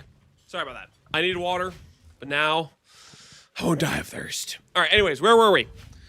From the boating picture, let's just go over here. You'll notice there is an individual lifting weights. You'll see he's crying. You'll see he's only doing 1 plate, freaking weak as hell. This is 329. And he's thinking back to the good old days, back when he benched 405, also known as 4 plates. And this was 328. The reason he can no longer bench that much is because strength got nerfed. This literally makes no sense. Are you kidding me? It makes perfect sense. It makes perfect sense. Next to this, you'll notice there is a sink. In that sink, there is a Chaos Orb. Thus, it is a Chaos Orb sink. How does that not make sense? Can anyone among you raise your hand and say honestly, without lying, that it doesn't make sense? No, I didn't think so. All right, moving on. Below the Chaos Orb sink, you'll notice there is an energy shield pool and there's an up arrow. If you don't understand what this means, you don't know ball. Okay, this is an ES buff. I don't know how else to explain it. In contrast, you'll notice a couple squares over, right here, there is a health globe and a down arrow and 3% per 100. This is implying there's going to be a life stack nerf. Specifically, Wrathpith is going to get hit, as it deserves to get hit because it's ridiculously OP. Thinking they'd buff ES is wild. It's not wild, Jim. They buff ES all the time when they shouldn't. It's standard issue. The only time I've ever seen them nerf ES was the Instack nerf last league. Since then, at basically every single league, ES gets stronger. So I'm still not convinced that they know what ES is, and I'm still convinced they're going to keep randomly buffing it. Anyways, the last of the EHP pools, you'll notice Ward is down here. Ward is going to get nerfed in a few ways. Cast on Ward Break is going to get nerfed. You have the Heroic Tragedy Jewel is going to get nerfed. And then some other random Ward-related thing is going to get nerfed. The old triple nerf. Trust. Don't be surprised, okay? Don't be surprised. Over next to this, you have at least 20 plus Optimus Prime level transfigured gems. Mark did not say many more transfigured gems for there not to be at least 20 of them, okay? These numbers are accurate. That's all I'm going to say. I was about to say, like, if it isn't X number, I'd like, do something like eat my shoe or something, but I don't want to say that out loud because that'd be a bad idea. Watch it be 19, it's going to be 20 plus. 20 plus. They're not going to use the word many more and then show, like, a small number of them. You know what I mean? All right. Above the transfigure gems, shout out Alweezy, because I think this was his idea. We have, inexplicably, a gem that doesn't need a buff gets buffed. In this example, we have Elemental Hit. And then over here, we have a gem that doesn't need a nerf that inexplicably gets nerfed, and we have Blade Vortex. It's not necessarily going to be these two gems, but it could be them. That's just an example, all right? It's going to be the classic, a skill that makes no sense gets nerfed, and a skill that makes no sense getting a buff gets buffed. The GG classic, yes. Next to the square, if you look above it, you'll notice an individual trying to summon totems with kinetic fusillade surrounding it. And the totems have the universal symbol for no, you can't do that. And totems are no longer going to be able to support kinetic fusillade. If you go on the diagonal from the totems, you'll notice Darth Maul's lightsaber, one of the most dangerous high DPS weapons known to mankind, next to a cow jumping over the moon, plus a clock. This is damage over time. And it's exceptional gems to be getting added. GG forgot them last league. They're going to add them this league. No longer will dot builds have no exceptional gems relevant for their builds. Trust, there will be dot exceptional gems.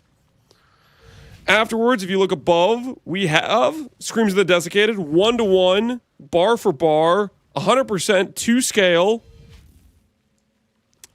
being drawn. And of course, it's going to become a core drop.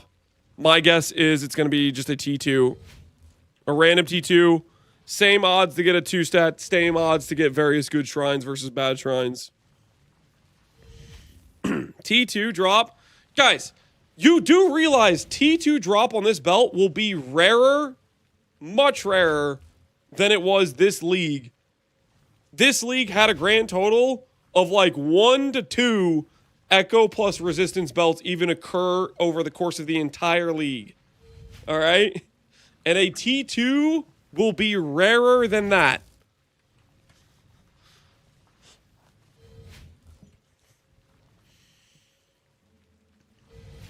It definitely won't. T2 rain and juice content.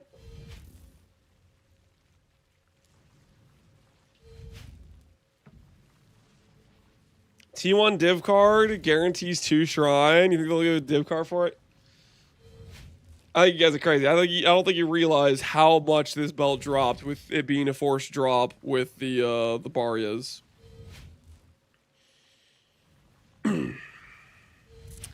Anyways, the prediction here is basically for it being a core drop table. You can dispute how rare you think it's going to be or not be. Fair enough. Over here in the square to the diagonal above, we have the shining sun of GGG radiating upon the Warden and the Sabo, who is throwing a bear trap.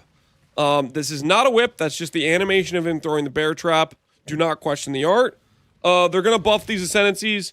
They're probably still going to be 1% play rate Ascendancies. It's not going to change anything, but they're maybe going to attempt to buff them.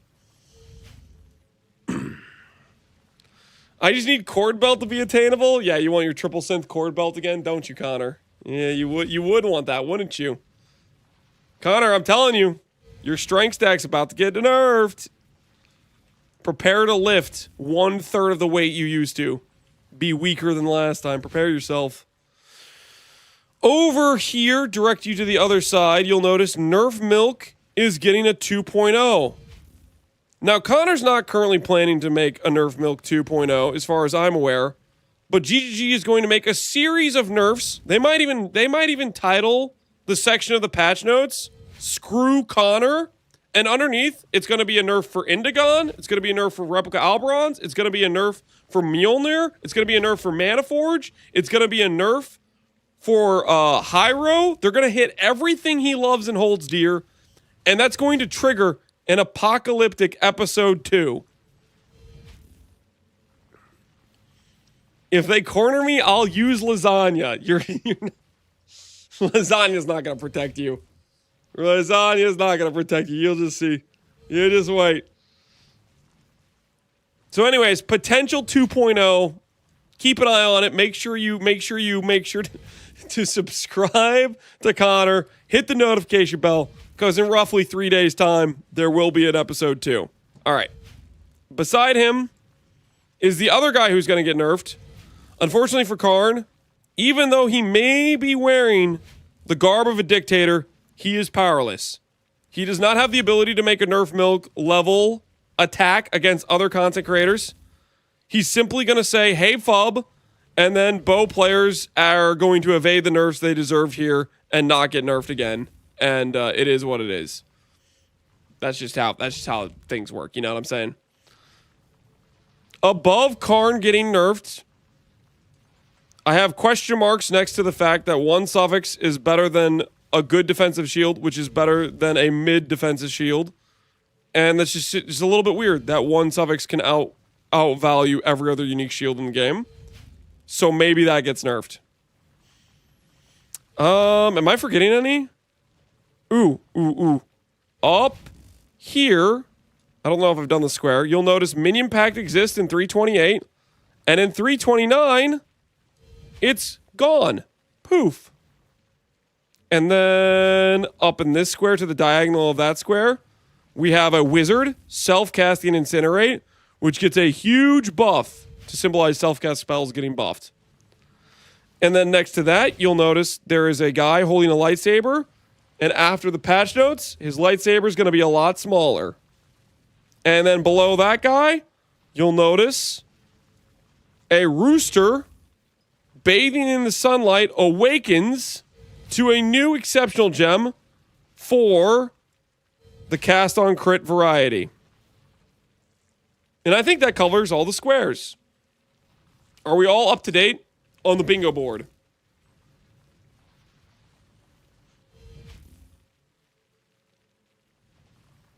What is the fishing square? That's just gameplay. That's just the new league content. We're literally going to be on boats, and we are literally going to be able to fish. Can you repeat that? No.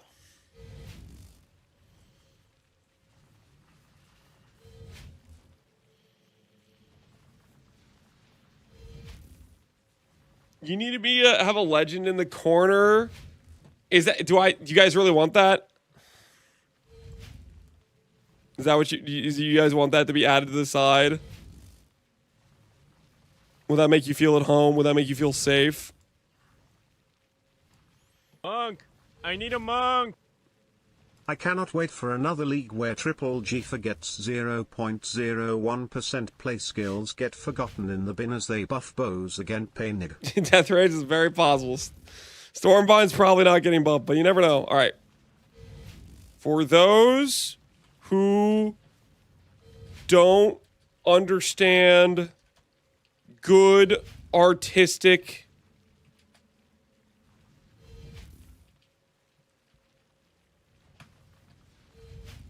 let's just go for those who don't.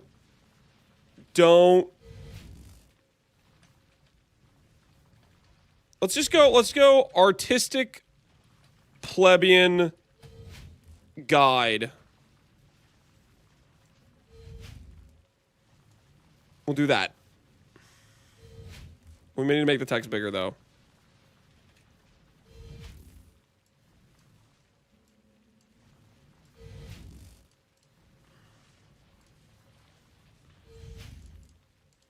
This is a self note? It's not a self note, okay?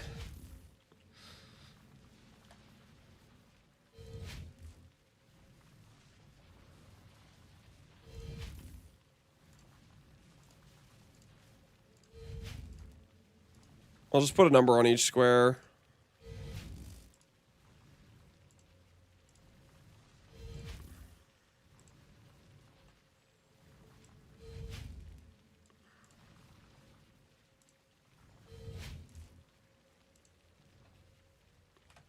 So that way, you just reference this.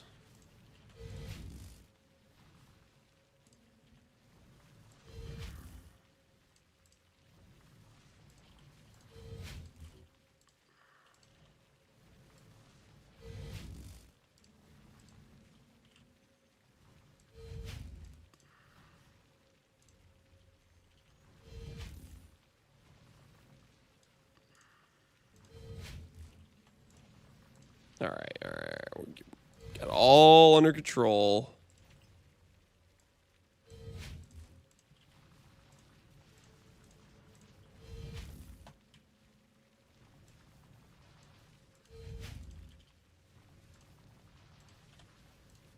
All right.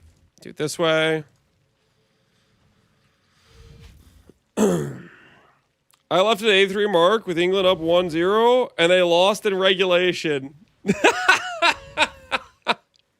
Wait a minute. Does that mean Argentina won?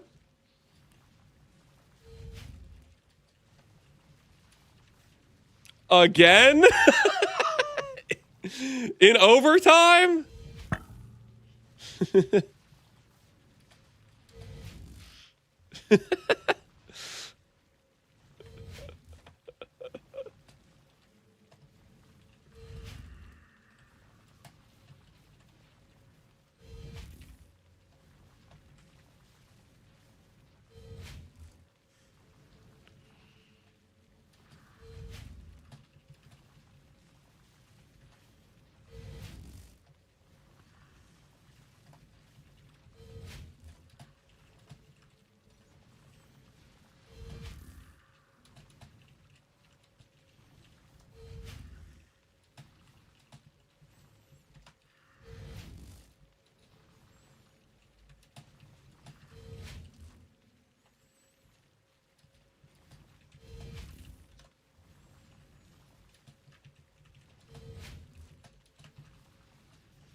They threw England's tea in the ocean once again. Argentina is like Connor Leak starting his strength stacker.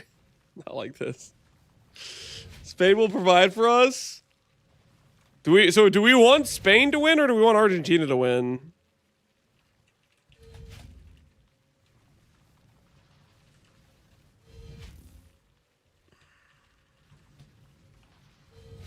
So pretty much everybody wants Spain to win? Is there a reason people don't like Argentina? Argentina weird and racist. Like their fans are obnoxious, or like the players are obnoxious type of thing. The refs have been biased, so everyone hates Argentina. Okay. Both? Oh no.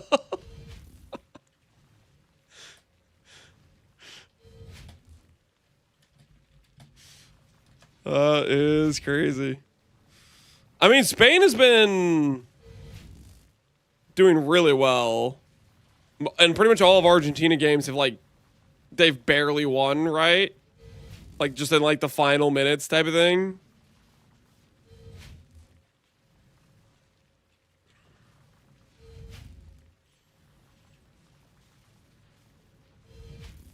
I hope Argentina wins because I don't watch soccer and I have no dog in the fight, and I like seeing people upset. Always just on the sides like, I hope the world burns. Pretty based, not gonna lie. Pretty based. Pretty base egg.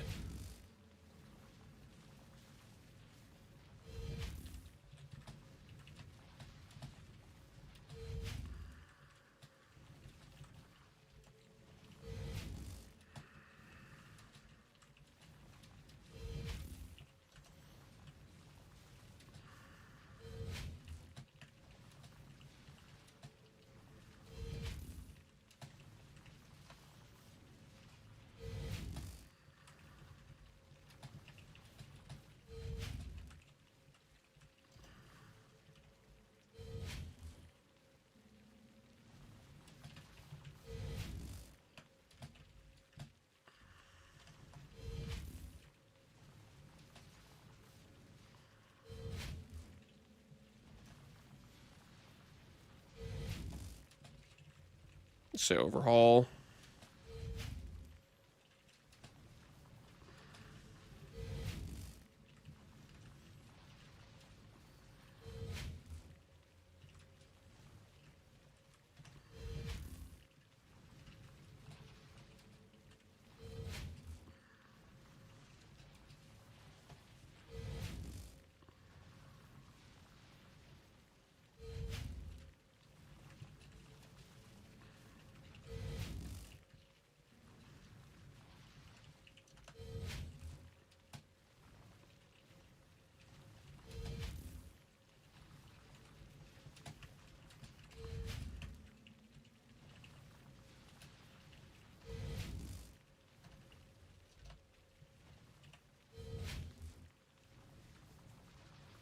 All right.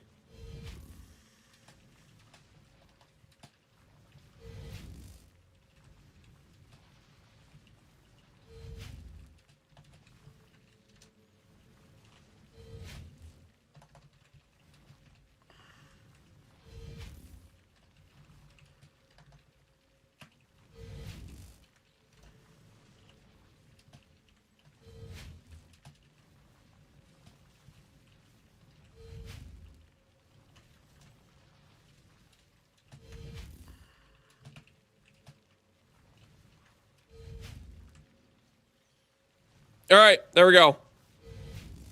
Now, for the people who can't understand fine art, there is text to explain each of the squares.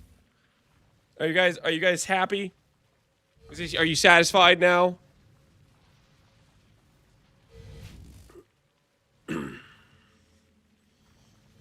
Lance, I can't read. Can you explain them all out? Shut up. What if I can't read? That's not my problem. I drew pictures and I wrote the text, okay? If you can't get either one of those options done, it's too bad. Unfortunate. Unlucky. Putting the gems on square 21 strategically? Listen. There's a chance, man. There's a chance. Good chance for a bingo there, man. Can we get a braille option? Definitely not. Definitely not. Oh, here we go. Yes, you were. Kinetic Blast not nerfed. I mean, it could end up on the nerf section. But I did not put it on one of these squares now. We only had 25 squares to work with, okay? We had to choose wisely what we were going to have and where we were going to have stuff.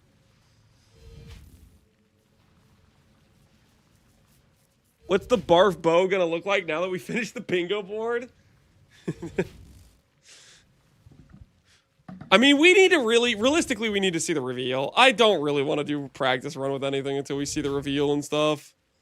Like, it feels so weird to, like, do a run and then be like, I'm gonna change my mind based on whatever the new stuff is. Barf is definitely something I'm considering. Barf is the less tryhard option. The tryhard option is Absolution into Scorching Ray Totems for like the really early Ubers. Along with the swap to Mana Man 100% Mom. But 100% Mom is contingent on like these. It's contingent on the volatile vowels. So I don't know if that's even gonna happen. I need those bad boys. You're obviously gonna play Apostate Reliquarian. I'm not gonna play Apostate Reliquarian. People are gonna, dude. There's gonna be a non-zero chance. There's people who are gonna click that on their Cruel Lab, and their life bar is genuinely gonna go down multiple hundred life. There's gonna be people that are gonna click that node, and they're gonna straight up lose multiple hundred life when they click it. Because they're gonna be like level 50 whatever, which means that node is gonna lose them over 600 flat life, and they're gonna have like 400 flat ES, and they're gonna be wondering why their life bar went down.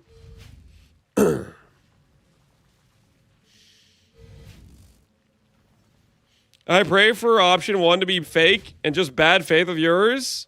What, that I'm saying strength stacks are going to get nerfed? Is that really that outlandish to say? Listen, they came for Instack last league. And the strength stackers, what did you guys do? You stood by and watched. And you laughed and you said, haha, strength superior. Well, now it's your turn. You're next, buddy. You're next.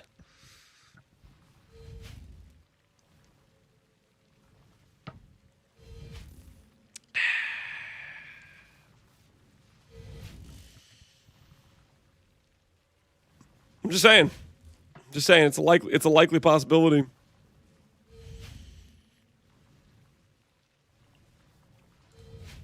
I just kind of want huge sweeping changes.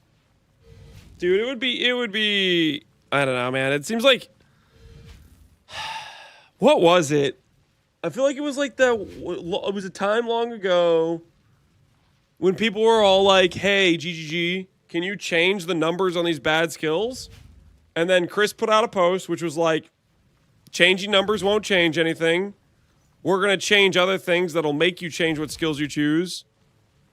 And then since then, I feel like they've left a lot of skills that have bad numbers, and they've had bad numbers, and they've been no play rate because the numbers freaking matters. Chris Wilson was right. I am a Chris Wilson glazer, but I very, very much disagree with the numbers don't matter. We're going to change other things. Because, like, at the end of the day, you go and you look at the skills. And let's take for example,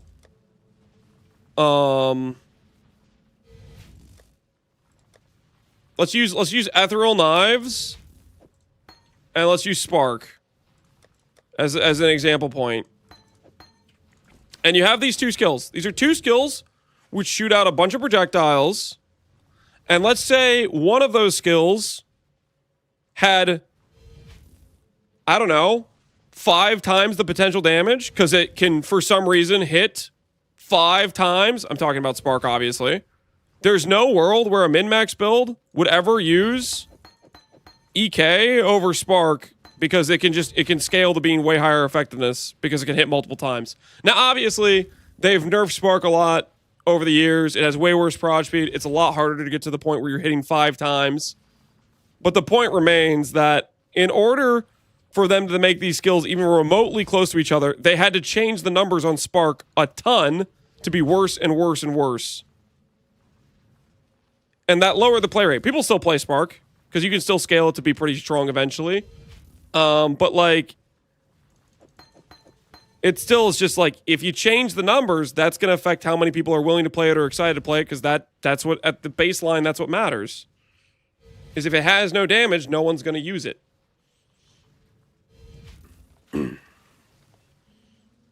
What's the quiver art? We were testing the Shattered Divinity thing. Spoiler, it's really inconsistent / not good. There's some people coping that they're gonna click this node and it's gonna be amazing or something from Reliquarian, but it's just very inconsistent.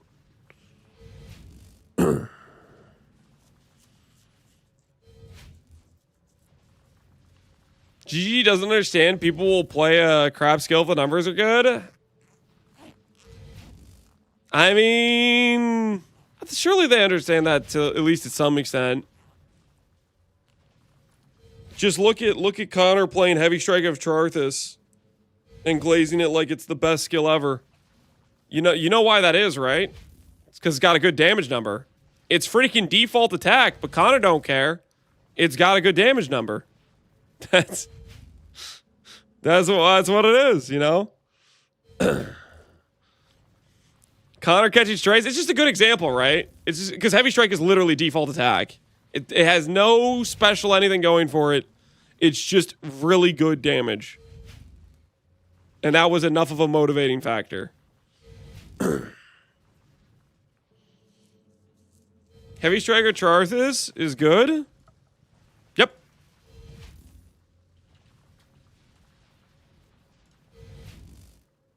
It has built-in double damage, really high effectiveness, and spell damage applies to attacks. So it's built in over 1,000% effectiveness, which is like harder than basically every other strike skill in the game for the most part, barring like a few exceptions like Molten Strike of the Zenith. But then it also has built-in Crown of Eyes without needing to wear Crown of Eyes.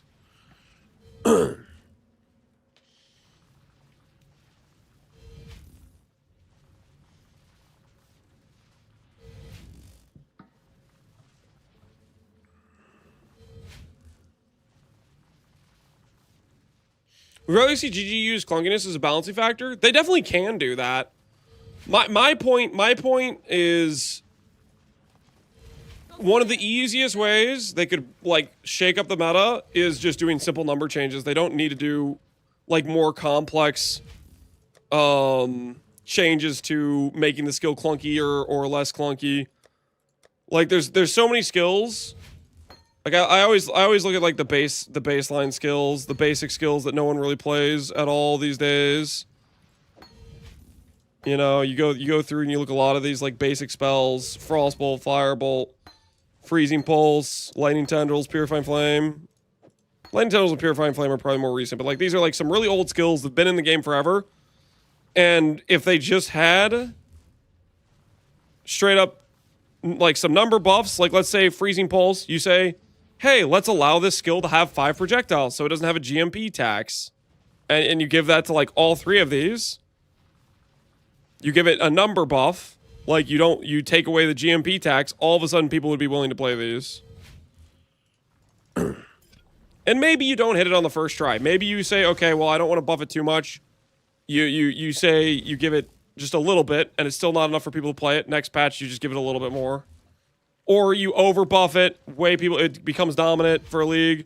Just nerf it the next league. I don't know. Just stuff that would make it so people reconsider options for skills they're willing to play.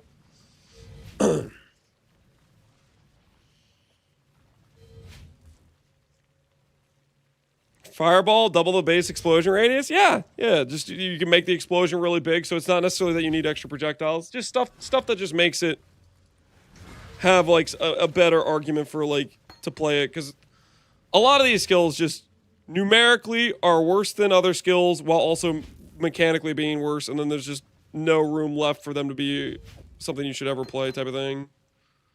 Fireball also is like an Ignite themed skill. Right now has 25% chance to Ignite, but why would you ever play Fireball as Ignite? It's just way lower effectiveness than a lot of other options.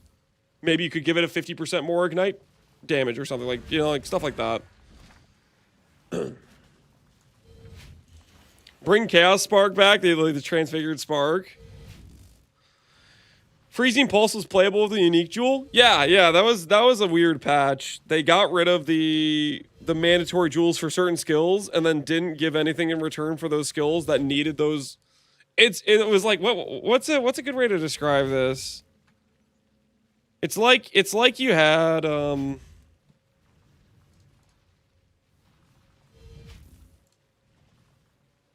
it's like you had a dude who has a broken leg.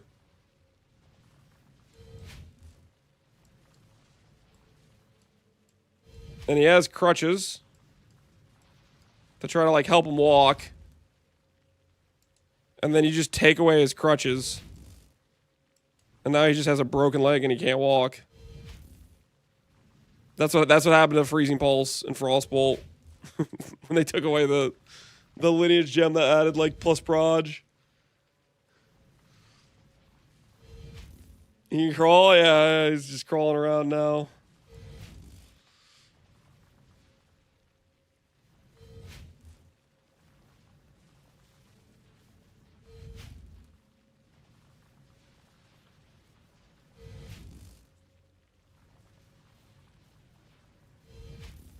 Strength stack isn't a build that you can league start with, guys. It requires at least 250 to 350 divs to be enjoyable and playable.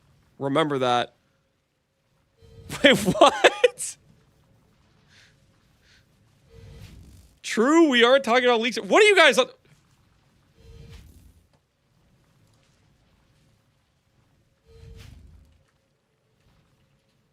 What the hell are we talking about?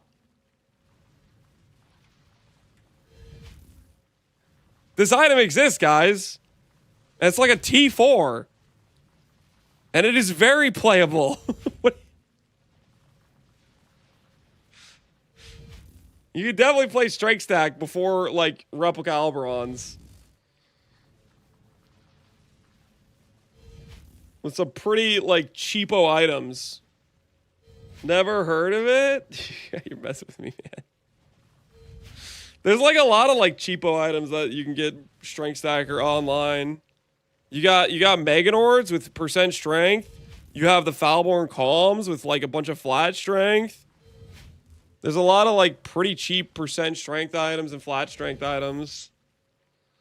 Isn't that a Peewee 2 unique? It's a Peewee 1 unique 2.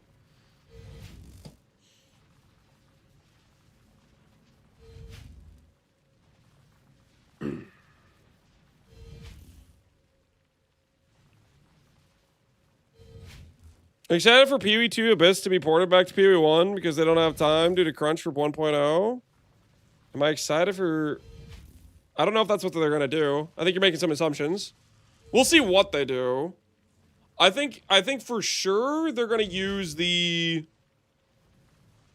same, like, monsters have a static area they're coming out of the ground. Is what I think it's going to be, but ultimately it could still be different than that. You know what I mean? For all I know, they could be going a different direction, and it's just the Curse of the Allflame is a Abyss rework, and it's just even different from that too. I think it's gonna be a more like... I think it's gonna be the yoink of the Abyss, how it is in maps, where they have, like, the set cracks at a set location, monsters, like, you seal up the Abyss crevices or whatever. And you fight them that way. But the loot table, I don't think it's going to be omens. I don't think it's going to be stuff like it'll be specific to Peewee 1, like, unique stuff for it. Guarantee we don't get Desecrate currency. Yeah, just like that reward table from Abyss doesn't make sense in Peewee 1. We already have, like, betrayal items, being veiled stuff. Not to mention I don't think they're going to add, like, a guaranteed forcible affix like that.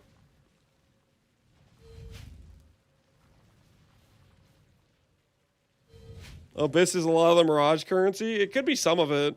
I'm hoping they add the Mirage, some of the Mirage currency cores other places though.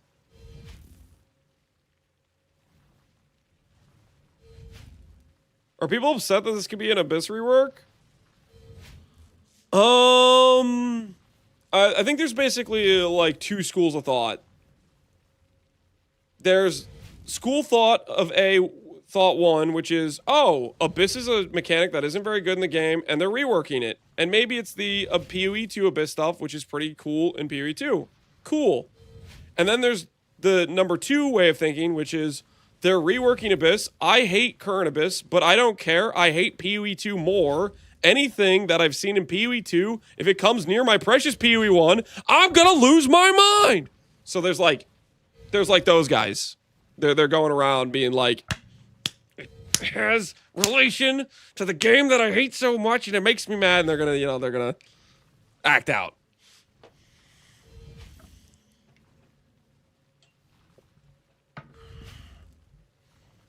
Anything but PoE 2, that's me.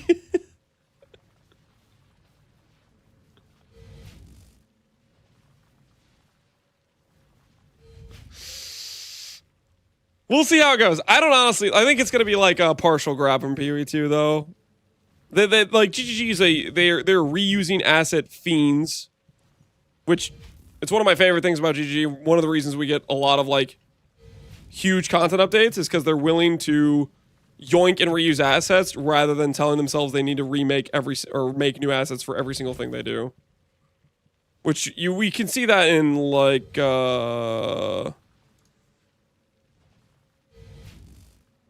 this thing, right?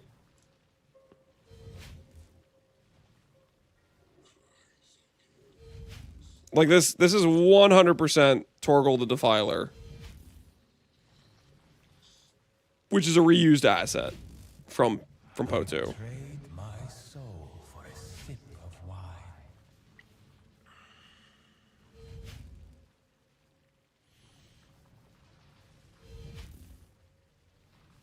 If I have to walk to 3 different areas to craft an item, I'm gonna crash out.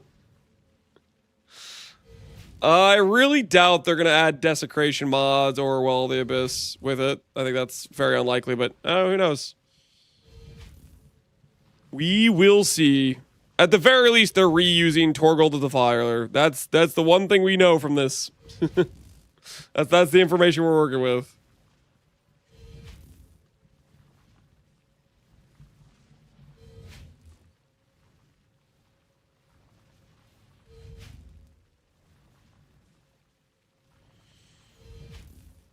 GG reused assets as a tale as old as time. Yep.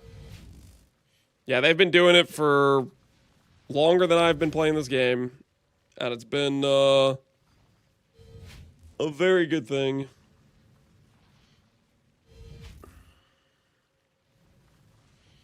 PoE 2 is a good tutorial for PoE 1. Good hand holding, nothing else in my opinion. Holy. Hey guys, when you get done with the baby game over there, hey, the real game's over here. Okay, when you're ready to step up a little bit, now that we got you to dip your toes in the water, in the little kiddie pool. Hey, how about you try swimming over here now? All right, huh? Pin that comment. Come to the deep end. Sounds about right. He might be onto something, man. He might be onto something.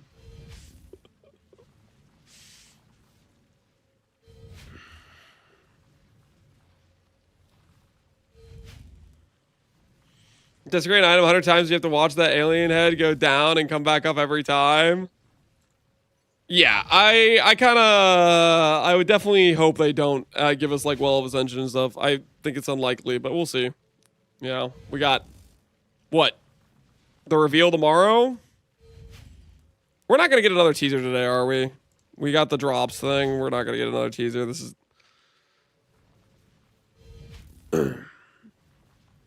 both games are a test environment for each other nowadays. I think that's a great thing that they're using each patch to learn and improve both of the games. Like, this is by far one of my favorite changes of this patch. Was this. When they announced it, I was like, oh, oh, it kind of makes me think of Waystones, and in my brain, I freaking hate Waystones. But there's a very important distinction between these and Waystones, which is I could choose what the hell I'm running, right? I can pick Tropical Island. Waystones it's just whatever layout is in the like zone you need to go to like progress the Infinite Atlas or whatever, right? And that's the part where I hate it. Whereas this is the complete opposite. You get complete control over what zone you're running, what you want to do, and it just means you don't have this thing where you fill up, like, you have to specifically get this map to drop, and you're juggling like having a bunch of different maps or whatever, and you have all this extra micromanagement of inventories and stuff. And it was a huge improvement, but it was literally something they yoinked from PoE 2. In reality, what you hate is the Infinite Atlas, not the Waystone. Well, that's my point, Goku. I attributed when they said this, it made me think Waystones, which made me think Infinite Atlas. And at first, when they talked about it, I was like, I'm not sure if I'm gonna like that, because my brain attaches those things together because they're like super related, right? They're tied together mechanically. But actually playing it, I loved the change because it really wasn't that thing. You know what I mean?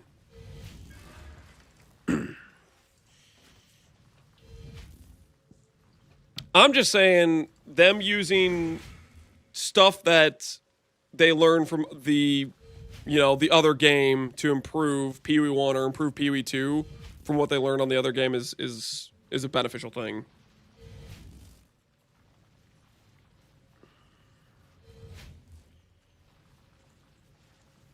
I would have a problem if there weren't so many bad layouts. I don't want to run Dune 24/7. But I'd like more enjoyable layouts as well in PoE 2. Also, obviously, I don't like tablets, and I don't like the State of Scarabs in PoE 1. So they both kind of suck. There's different issues with both of them. Like, Scarab's system, for example, I feel like has the issue where some mechanics without the Scarabs feel worthless. So it's like if you're not doing them, you're not even playing the game in terms of like getting realistic loot. So they're like have this mandatory requirement tied to them in a way. And then PoE 2 is a different thing where it's like this whole super annoying management of every single 10 maps. You have to get new tablets with the specific mods you need.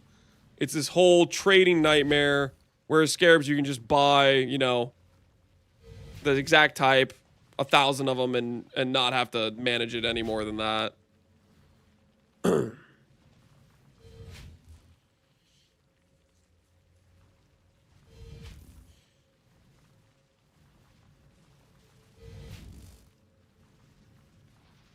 Hey, rate of roll tablets. Yeah. Yeah, of the two, I'm definitely much more a hater of tablets, but I definitely agree that I'm not... There's issues with Scarabs, too. For me, it's some mechanics don't even exist without them type of thing. They solved it for my Harbinger. I used to always use Harbinger as the example. Harbinger was my go-to example of, like, why Scarabs are bad.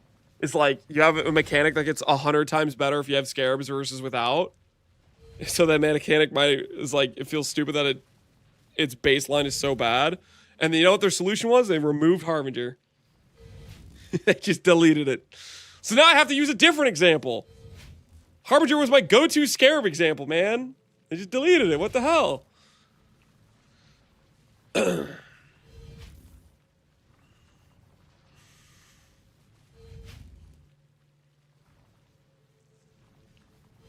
Beast are close. Yeah, Beast are... Beast without Herd is like, what? 2 red beasts per map type of thing? 1 red beast per map? Whereas with Herd, you have 12, 13, and then you get twice the captures. So it's like a 25 versus 2 type of thing. It's like a 10x difference.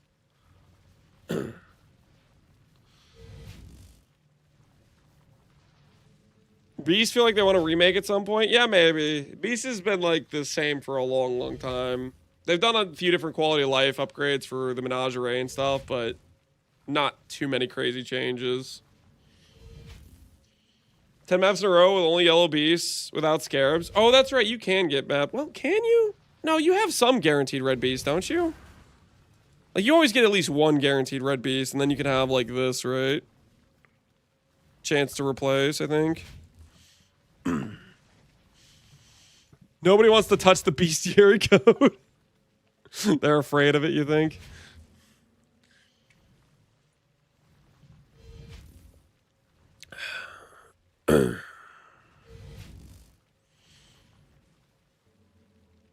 They said it has a problem where it's legacy code and how much manpower is required to make small changes in bestiary. Oh, I think I kind of remember what you're talking about.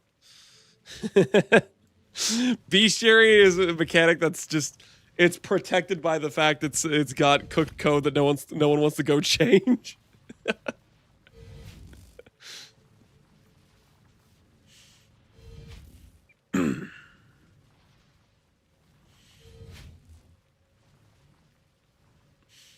They try to change Beast, Ironheart, Kool-Aid Man. Man's through the wall of the dev. I mean, we definitely don't want to lose Einhar.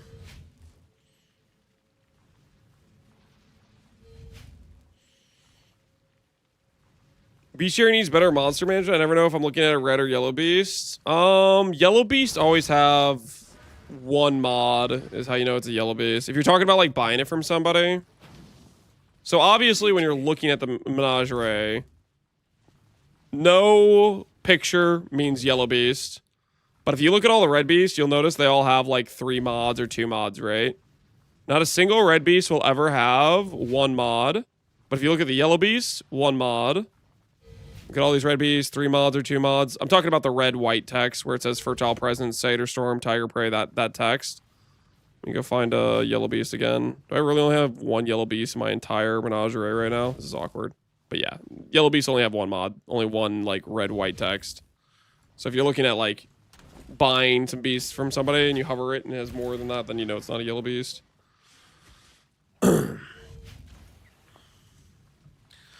Am I the only one who wants Metamorph back? You're probably not the only one. I would imagine, I feel like my friend Theros, I feel like Theros likes Metamorphed. Yeah, I think he'd be down for it coming back. I'll have to ask him next time Theros is here. See if he's still a Metamorph believer.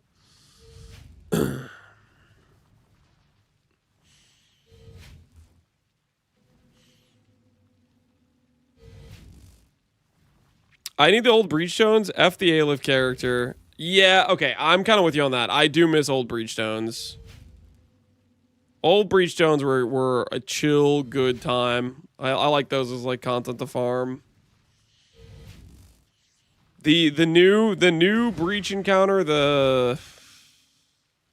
this thing. It's not it, man, dude.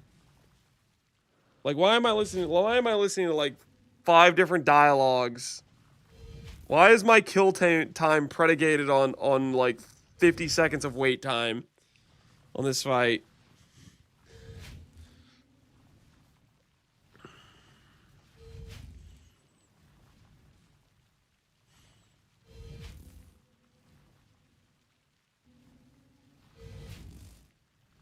Because Pee-wee 2. You think it's because Pee-wee 2? This fight was first in Pee-wee 1.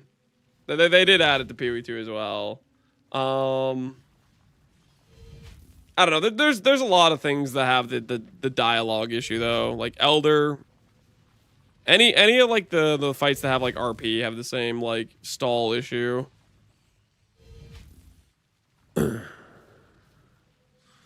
Let's go complain about Sirius RP. Other bosses. Yeah. No, I think there's a lot of bosses that have the same issue with doing RP stuff.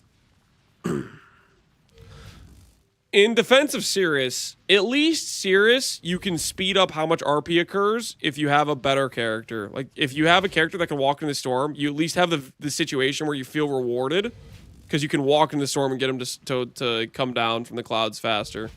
There's a small little bonus if you randomly have a character that can tank the storm. A little bit of value. Arise will burn to the ground. Also, yeah, that's the other thing.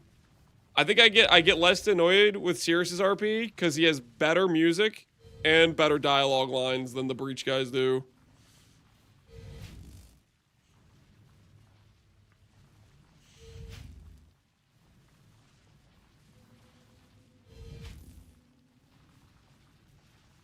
Why does PvE2 have add one boss to any mechanic it touches, like Ritual, Expedition, Breach, and those bosses don't get immediately ported back to PvE1?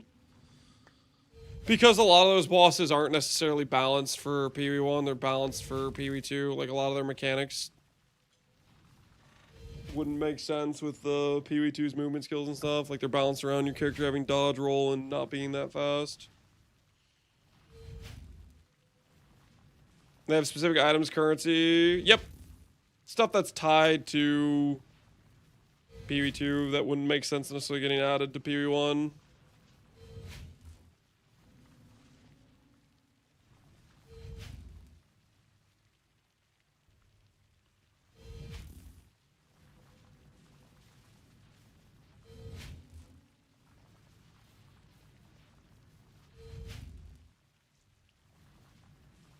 I like getting all my fossils from Legion and Tujin.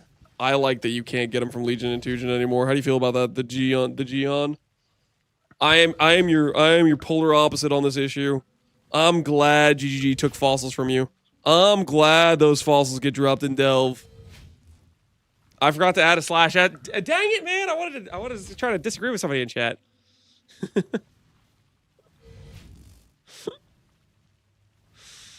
Is that the right direction? Yeah. That's why I'm really hoping for this. Synth items dropping in synth maps. And a Baxith loses his money printer. His new money printer is he has to just steal from people basically. He has to snipe some underpriced Giga Chad triple synth. Gone are the days of perfect triple synth belonging to people who want to shoot birds all day. Now they can only get the best synth items by having a gajillion live searches and stealing it.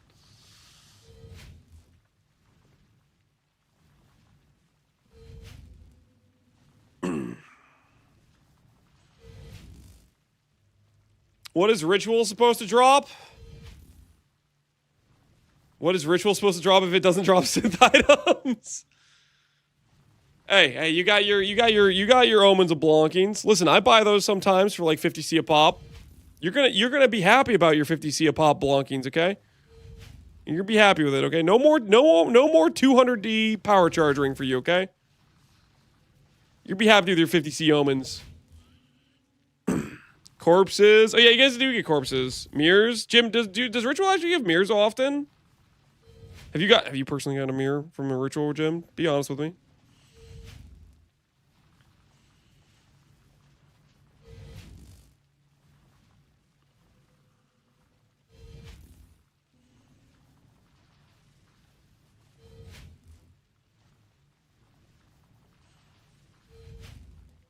Their items will be expensive. Good. The people running Delve can benefit if their items are more expensive.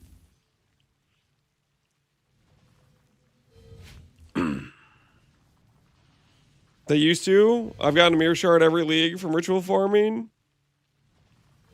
I've gotten 10 mirror shards. Holy. Ritual 2 is better. I do like Ritual and PvE2, how they gave it like the kind of identity of getting like a choice of on a bunch of uniques and omens. Made it a lot more targeted to something more specific to it, right?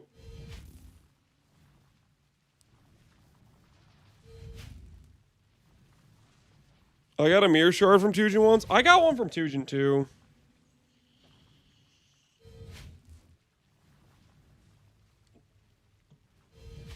Tell Lance you want delve stuff. Come to the mines. I'm not gonna go delving, okay?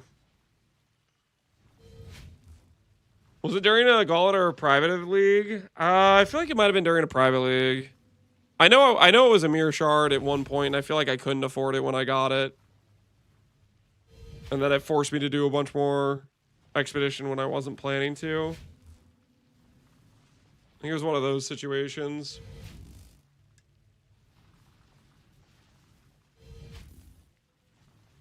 My homie is talking about Reliquarian accuracy stack. How do I stop this guy? He's getting crazy. I gotta be honest with you. Jard, seems kind of like a hopeless cause. Yeah, I think you just let him do it. You know, let him make that mistake. And then after he makes that mistake, he'll come to you and he'll say, Jard, how did you know this was a bad idea? And at that point, he's ready to listen. He's ready to hear you. But for now, you got to let him make that failure of a build. Let him fail and learn. Yes, it's the only way. Don't stop him. Tell him to pick a boss. Yeah, he's just make it even worse. Why is there ES buffs only once on your bingo? You think I should put it twice? You think I should put ES buffs twice on my bingo? Nah, that's crazy talk, man. I think once is enough. Once is enough. Keep it reasonable.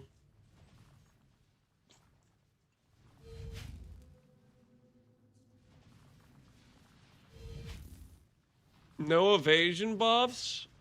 You want evasion to get buffed? Evasion's good in this game. Why would there be evasion buffs?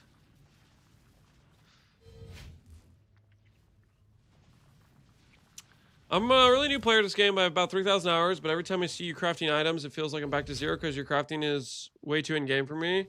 Is it possible for me to craft like you as a casual player, or should I just try to find expensive items to sell and buy from others?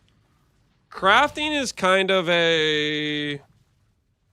How do I put this?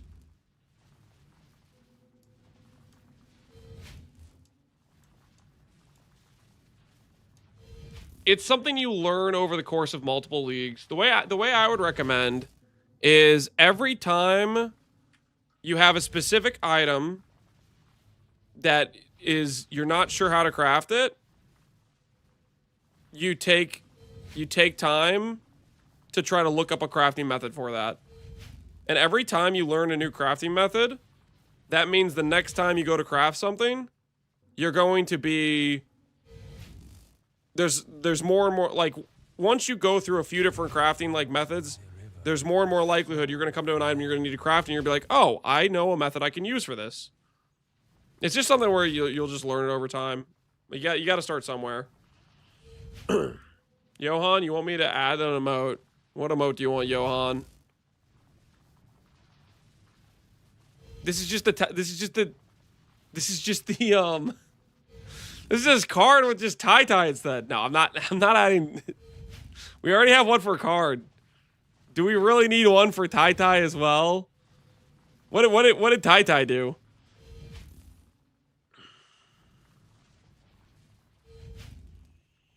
Your growth compounds on its knowledge each league with crafting as long as you engage with it. Yeah, exactly. And for the most part, generally speaking, the crafting systems kind of stay the same. Occasionally they'll throw a wrench in it where the best way to craft things will kind of shift. Like, let's say they add harvest to the game or they add fossils to the game. There'll be some new crafting method that'll occur, and that'll be a more like involved league where you're gonna have to learn more because of it. But I think just take a system at a time, and you'll start getting to the point where you have an idea of how all the systems work. And then when they add a new crafting system, you'll be kind of up to speed for it. My crafting system is called Essence Slam and Pray. I mean, that's a good crafting system. I got you, dog. Oh, the snack tater remote, yeah. I guess, yeah. You know why not? Why not? We can have multiple dictator emotes. Why not? We have one for Karn, we have one for Tai now, and I have one with the snack tater.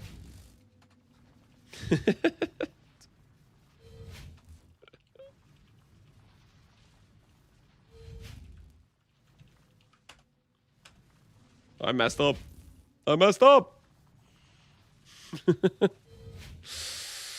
Let's just put it this way, guys. You start talking about revolution, a lot of you are going to have to go down. That's all I got to say. How did we lose to Spain? You were worse at the game. That's how. My friend is using Spirit Walker, Beastmaster PV2, and we don't understand why plant skill and quarter staves on jewels. Don't understand why plant skill and quarter stave on jewels. Oh, those are just... If you see a jewel that has a stat that is not relevant whatsoever, the only reason that's there is because it's not like an expensive jewel. Like it's a jewel where I had like 2 good stats, or a jewel that had 3 good stats, and then I had a 4th stat that was just bad. So that's what happened there. It's just a settle. Yeah, some would say a settle.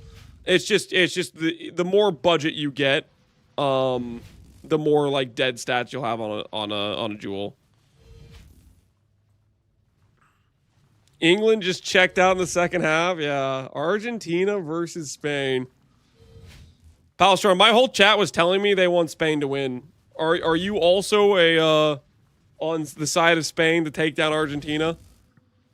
I need to figure out if this was just my chat or it's just like, yep, Spain. Holy. Argentina is the I guess the hated opponent.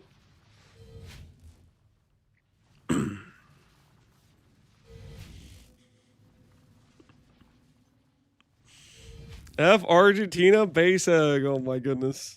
Holy. I mean, I feel like Spain has done, from what I heard, it sounds like they've just had consistent wins, and Argentina's been winning in like the bottom of the 9th every single game type of thing, like very late in the games. Johan, you're linking another emote? What for Balstrad? Guys, do we need this many dictator emotes? We're gonna have like 20 dictator emotes.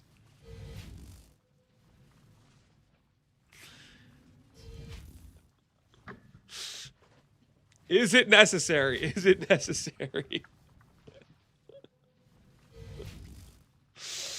Totem Turret. We know emotes Alweezy is deleting first. Yeah, when Alweezy goes to take a shower and he goes to purge the emotes, there's gonna be some replicated emotes that are going down. Some duplicates.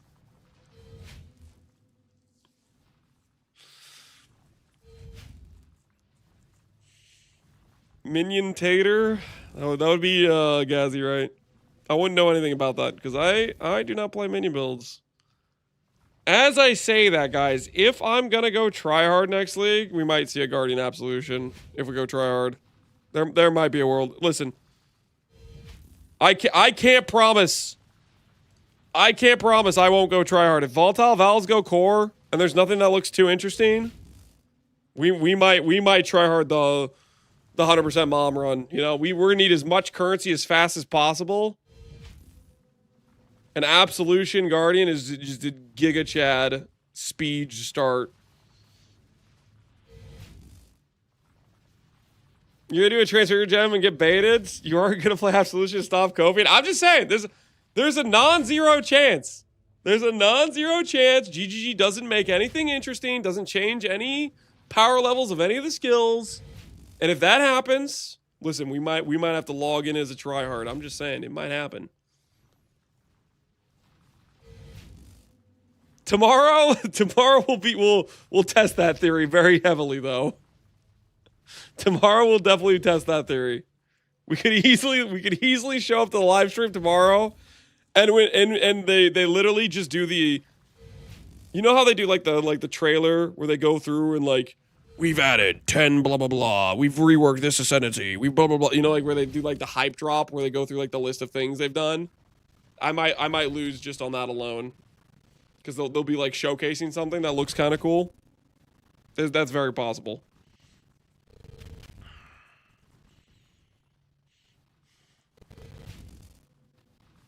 You have the attention span of a squirrel? I resent that statement. That's... 10 new Ascendancies? Imagine they give us a new Ascendancy for each base class.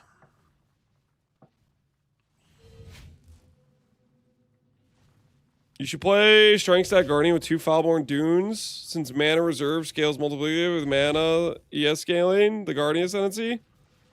Oh, the Dune angle? Nah, I'm not really planning to do the Dune angle. If I was going to use Dunes, we'd maybe do like a Garf angle if we were going to do that, but I'm leaning more towards Barf / tryhard mana angle. You know what must be done? What's Barf again? Burning Arrow plus Righteous Fire. Is it intense music for being aboard? It is a little bit intense. Yo, Theros. I may have said earlier, and I don't know if this is true. I'm going to check right now. Theros, would you say you'd be happy if they added Metamorph back to the core game? Somebody was saying they miss Metamorph, and I said, you're not alone. My friend Theros likes Metamorph. But I don't know if I was just speaking out of term. Are you actually a Metamorph enjoyer, or is my memory failing me? Last one, Dictator Tuna.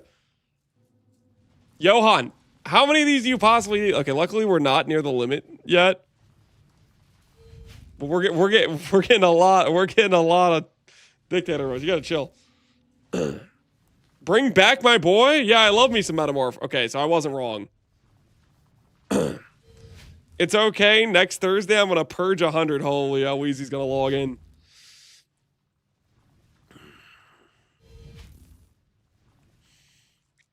Why Jay remove Tota? Tota's already not in the core game, guys. Where is Dictator Lance? It's Snacktator.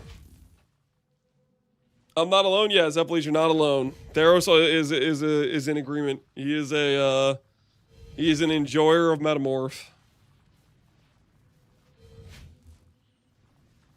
Telling us to buy more slots. Wait, can you do that? Is that actually a thing? I don't want to buy more slots, man. How much? That probably costs a lot of money.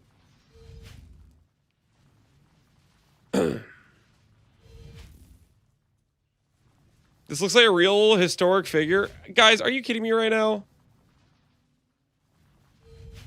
He's holding like a freaking, like, breadstick. That does not look like a real historic figure. Like, what?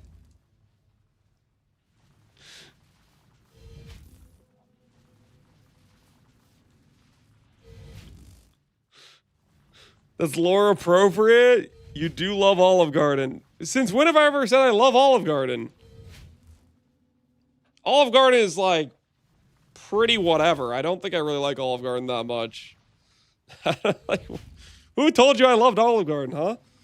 Do you hate Olive Garden? I don't hate Olive Garden. It's like okay. There's just other restaurants I would go to over Olive Garden. Like, I'd go to, like, Carrabba's over Olive Garden, for example.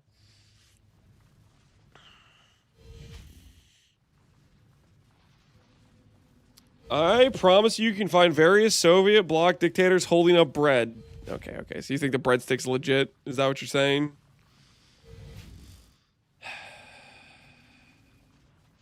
Do you think we're keeping the belt? I think the belt's going core. It's on my prediction list. I have it. I think it's going to go core as a T2 drop, but realistically, I just think it's going to go core. T2 drop's just my guess.